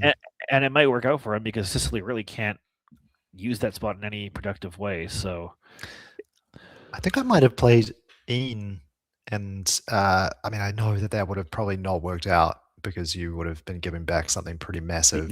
Yeah. I mean, in general, if you're opening triples, you want to open them with val or consonants, because it's easier for opponent to have something that can't respond at all to it versus putting a vowel up there. So you put an E up there, Cicely can have, even with many racks, can have a play that scores 20, 25, 20, or 27 and block it. Whereas the N, as you can see here, she would have had something like mind or vined or whatever, and then she would have been fine. Whereas now she's actually, if Murray did have a triple, she'd be in trouble, right? So now let's see if Murray wants to pull the trigger on unexpired. Yeah, he does it. He has it now. Yeah. Really interesting. I mean, even if he sees it, he doesn't necessarily need to play it now, because it's very unlikely to be blocked. He could play something else first, getting rid of the F or whatever, and then play it and then bonus.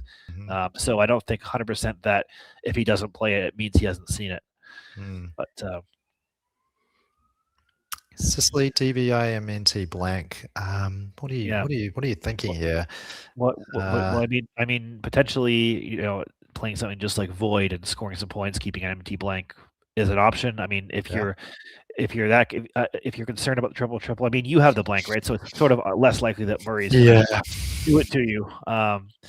And Murray might actually leave it open for you because he wants to cut back in the game. And then she plays Vim. Okay, that's interesting. Yeah. That of course doesn't block the triple. She could play maybe Vint instead or something if she's going to go there. But interesting. Might work out for her with a massive triple though. So we'll see. That is interesting. Keeping DNT blank, there's a pretty nice leaf, depending on, there are a lot of vowels left, a few E's, a few O's, but there are a lot of T's and N's and L's and stuff still to come too. So I think that he draws the Q. Well, it looks like Murray's Rackham is out. I'm sure that our producer is working on that one, and ERF comes down. Yeah, ERF. So that's a nice score, actually. I can't tell what his leave was. Obviously. Well, his leave had 2 U's, and I remember he's leaving UUN and something. There, EUUN. There we go. Yeah. So he still has unexpired on his rack. That's sort of what we're talking about. Is he doesn't need to play it right away. Yeah, he can play take that spot, so Cicely doesn't. Cicely, QDNETT blank. Cursing that she didn't find her way to one of those U's, I'm sure. Could she burn the blank to go unexpired? I mean, probably maybe, not worth it. But yeah, I mean, you're up. She could. She could do anything. I mean, I guess the nice thing for her perspective is all 4 U's are out, so the queue is less problematic in that respect. Even though, of course, we know that 2 of them are Murray's rack, but she doesn't know that. Yeah. And she is playing the queue. Mm-hmm. I mean, obviously, she is quite close to a bonus. So, and she does have places to play 7s with HI and also with BOD as well. Sure. So, she's pretty likely, as well as the S at the bottom, she's pretty likely to bonus here, and that's another T there. Yeah. Don't think that's gonna necessarily give her anything. So, no, Murray it's not. with EUUNTZE and wastes no time in playing ZE. Down onto Zen and yeah, I mean, this is a pathway back to winning for him because he scores quite a lot with this now. I think that the game is treading to a situation where he's going to be psychologically incentivized to try unexpired. I know. I was just thinking that. I was like, he's going to have to do it. It's going to get to the point where he's going to have to do it to win. Yeah, and so it doesn't matter whether he sees it, but I mean, it is right there. He's done well to keep himself sort of within touching distance. And this is, I feel like that the players' styles are showing themselves, where Murray is staying in the game with scoring plays and sort of closed board dynamics, and Cicely is bonused a couple times, or at least once, and shown some with that Pice play that she's not afraid to open, but she plays NATT, scoring a few points, staying ahead by a bit. Yeah, of course DT is not very synergistic, but does get when you have triplicate T's, there's not much you can do. So blank. Yeah. So Murray with EUTUNIA. Yeah. So here's a spot where I think unexpired makes a lot of sense. Getting rid of the other two, one of the 2 U's, and actually basically tying the game. So this is going to be pretty crucial here. It's come down so badly. Cicely drawing DOUTOG to go with her blank. So out dog blank. Dog blank. Sure out dog is not an acceptable out word. No. I mean there are plenty of dog words, can't dog, over dog, underdog, whatever, but not fire dog. Fire dog as well. That's a cool one. Yeah, it's a cool one. I have no idea what it means. This is dog on fire, probably. Dog on fire. I'm looking it up right now because I'm curious, and it's a metal stand supporting logs in a fire is what it says. Yeah. Actually, I think I did know that. Yeah. So hopefully Cicely doesn't play some sort of phony outward, which I think is, I mean, they're not really playable anyway, but that's a potential way for Murray to claw his way back. I feel like Murray still has some chances in this game despite the blank on Cicely's rack, especially if he pulls the trigger on it. Jake on the Bynum thing. points out that we missed the obvious hot dog. Yeah, there you go. And he says, "Fire dog is how you make a hot dog." Yeah, that's touche there. It's the only temperature you can have with a dog. You can't have a cold dog or a warm dog. Yeah, just as we're waiting here, I'm just looking at the standings, which are now updated, and Alistair Richards has now also 11 wins and a spread only less than 100 less than Howard. So this is heating up quickly. Wow, Dylan as well, of course, 11 wins. Joanne and Stanley also 11 wins. So those 5 are still very much in the hunt. Wow. Very, very interesting. In B grade, Murray is actually now Cicely tied her last game apparently. Wow. Okay. She tied with Laura Griffiths. So Shut out, Laura. Yeah. So Cicely's actually a game behind going into this game, and Liz and Murray on 12 wins in the lead. Nice. And I'll just it looks like something's happening here. He's playing he's playing the exact 2 tiles. Well, I think if we do get an interview after this game, that's going to be top of mind. If Cicely, we know Murray has not seen it, but maybe Cicely has. We'll see. This has Patrick's blog written all over it. Yeah. Shout out to Patrick Carter, a member of the Man Albert Club. Something he does every week is he writes a blog. Comes out every Sunday or Saturday or Sunday night. With a few either stories about games he's played or anagram quizzes or whatever, and it actually, if you're out there and you're running a Scrabble club, it's a great way to remind players that club is on Monday or on whichever day it is. I'd recommend it, and it's great that he does it every week. So he's very good at it. It's loves to write about Scrabble, and I love to read about it. So Cicely has. She's got blank UTGOOD fired up. And I don't think out good is any good. No. I'm thinking of 1984 double plus on good, and none of those things are words. I just want to point out that our producer Jake is saying that he randomly met Patrick Carter's wife Julie on a plane as he was flying to Nelson. Of course, sitting next to each other. Yeah, of course, Julie and Patrick, they're bridge partners, very good bridge players, and Julie also has helped out. Oh, she's a player as well, but she's directed several of our newbies tournaments up in Auckland. Really also great contributor to the scene as well. So shout out to her for sure. Murray. Okay, well, Cicely is going for GOOUT gout off gear. So keeping OD blank. Yeah. Makes sense. You just I think if you're Cicely at this point, you basically just have to shuffle your way around until you get something that's going to let you bingo, and just kind of keep doing that.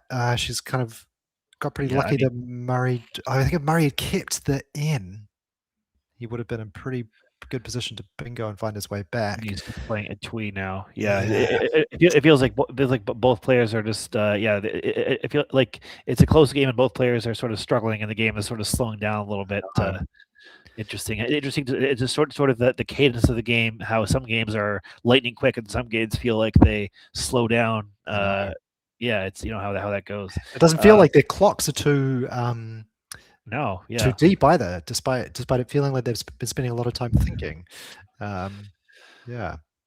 So Murray's kept a very strong lead. He still has chances here.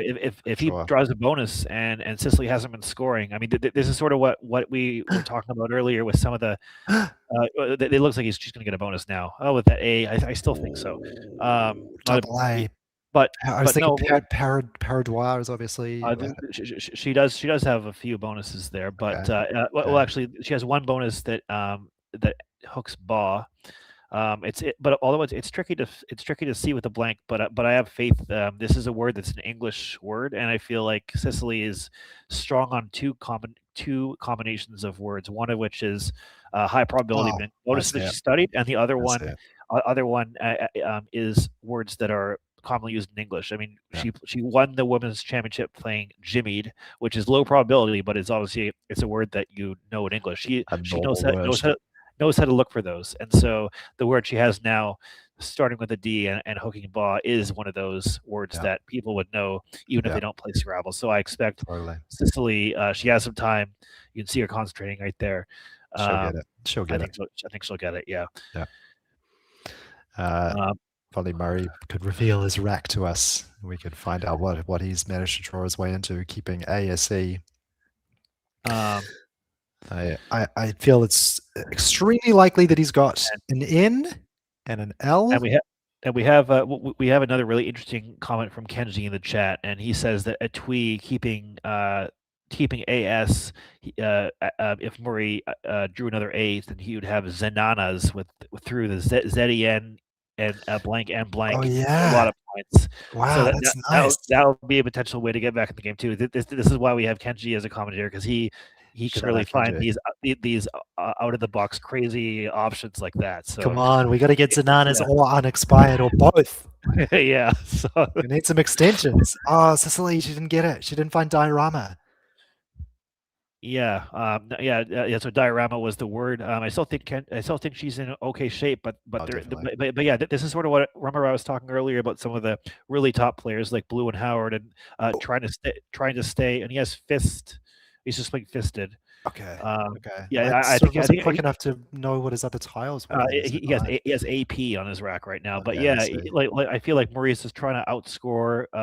Because like what I was saying was that these really top players, that they really try to stay over a bonus ahead so that someone can't either outscore them like this or just just have one bonus and win the game.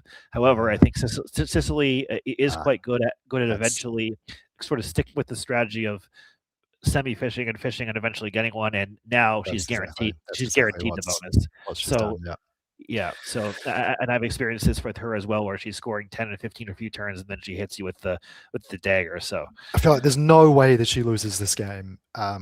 You play a Roints, you play rations. I can't see. There's 13 tiles left, and 7 of those are on Murray's rack, 6 in the bag. Yeah. So she's gonna. So what that means is that Murray can't bonus twice. Yeah. I think this is pretty close to a lock for Cicely, which is going to be very interesting for the standings in B grade. We have Cicely's going to jump to 12.5 wins. Murray's going to stay on 12. Liz may or may not have won. And so it's sort of a three-way race at the top there. But we still have a couple other players: John Baird, Carol Johnson from Australia, and Laura Griffiths close-ish behind. So there's still a little bit of a intrigue going into the final day. This is the last game of the day, I believe, is it not? I think. Let's go, Laura. Laura's had such a good day. Yeah, she's 8.5 wins right now. But yeah, we have 7 games tomorrow, and we're going to be streaming 6 of them, including the 2 King of the Hill games at the end in A grade. So that should be really, really exciting. Cicely is currently permutating all of the possible choices to find her highest scoring one. While she's doing that, why don't we tease some of the games that we've got tomorrow? So we've got Joanne and Val first up in the A grade.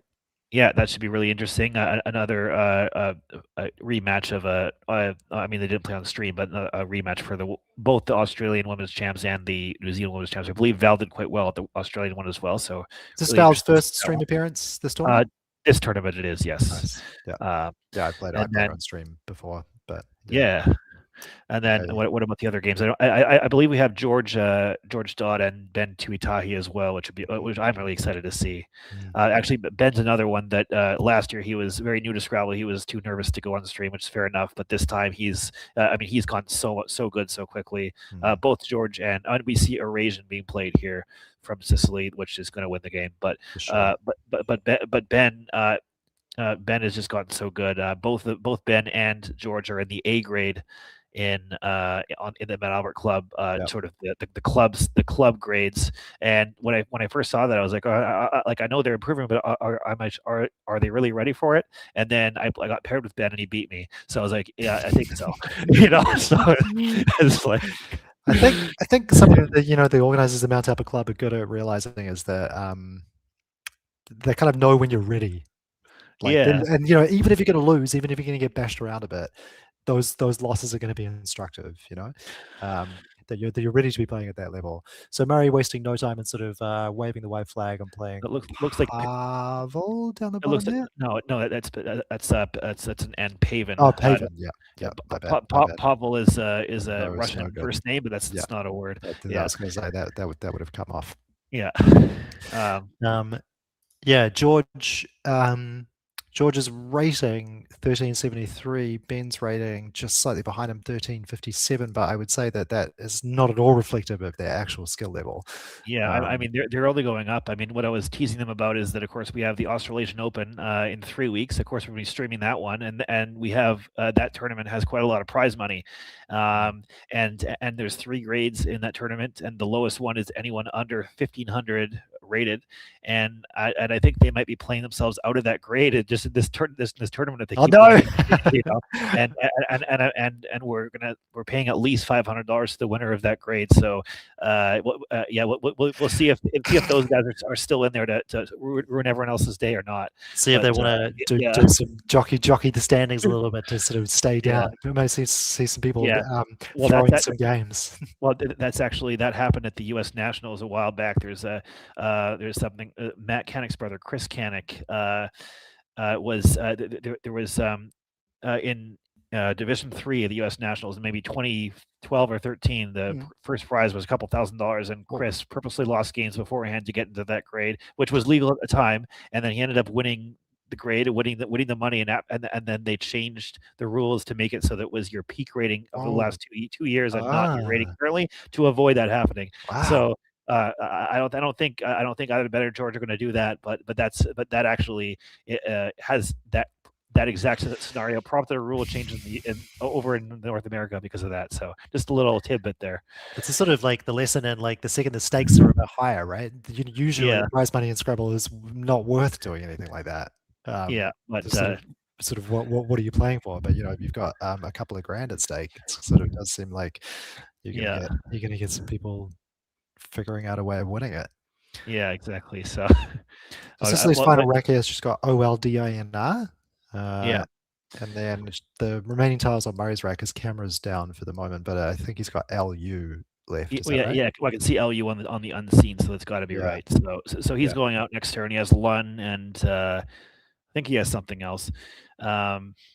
Cicely probably just going to play something. I mean, I don't think spread matters too much to her because she has a pretty massive spread lead. Yep. I think both these players and maybe even this commentator are eager to get to the group dinner we're having tonight. That's something that we like. If you join the Scrabble community, there's a lot of stuff like that, group dinners, and you get to know people outside of the game. It's fantastic. So just we'd really encourage anyone viewing this, especially if you're coming in from the spin-off or something, you're a New Zealander who doesn't play right now. We're a friendly bunch, and we'd love you to join our community. So So we see Lure going out for Murray, and Cicely 6-0 on stream. Let's see if we can talk to her or not.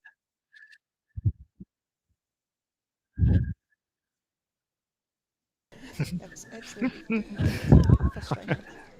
She sort of never really. Maybe I'll say that until she's on mic. Yeah.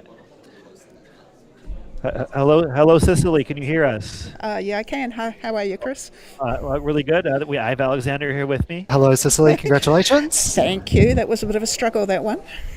Yeah, well, I mean, you started out pretty strong with expired for 90, whatever what that was. But we did actually have a question about that. So you made the blanket D, I suppose, because you didn't want to create an S hook with expire. But there was a little tricky situation there where that created an extension of unexpired possibilities. Ooh. Yeah, hadn't crossed my mind. Yeah.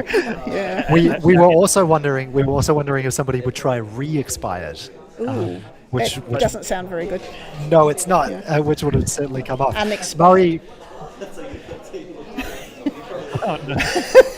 Murray was the first person to draw the UN as well. He drew the tiles and he played in U down there.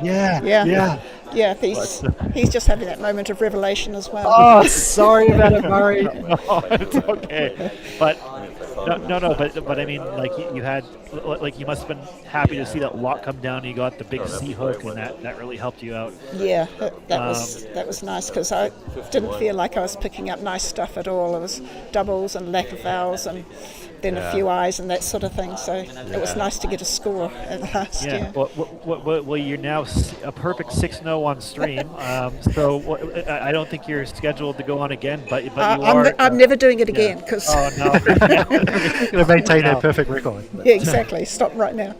But yeah, I mean the competition's heating up at the top of B grade. I saw you tied your last game, so it's between you, Murray, and Liz fighting it out there. So it should be interesting to see what happens in the last one. That's 3 exec members right there, or former ones. At the top is nice to see. Yeah. It'll make it exciting. That'll be good. Yeah, really competitive. You're doing so well, Cicely. Keep it up. Thanks, Alexander. Yeah. Okay. All right. Well, I think we're all ready to get some food in us for the group dinner, so it won't keep us any longer. But thank you very much. Absolutely. For playing, okay. And, see you later. Thanks for doing the commentating, guys. It's great. Yeah, no worries. See ya. Bye. Bye.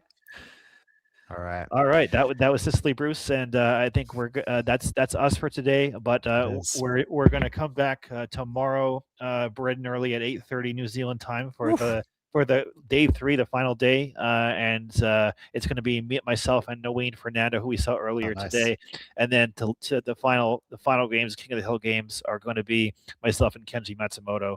So so Alexander, this is your last commentary on this stream. Do you want to sign off? I will sign off. It's been a thrill. I have just obviously been consistently impressed with everybody at every level of play. And I love to see that everybody is getting kind of like battle hardened on stream now as well. I feel like there was a little bit of nervousness, when we started doing this project a year or so ago, a couple of years ago, and now everybody's really taken to it. And it's great. Yeah, it's great to be able to take part, even though I can't play. And I've just noted as well that you've got Lewis and Alistair playing tomorrow, which is great. Yes, that should be a super exciting game. Alistair's second game on stream, and that should be fantastic. I mean, perhaps Alistair will be playing more games if he's in the King of the Hill round, so we'll see how that goes. Definitely don't miss it, for sure. All right, well, I'll see you in the chat tomorrow at some point. Yeah, all right. Bye everyone. See you tomorrow. Take care.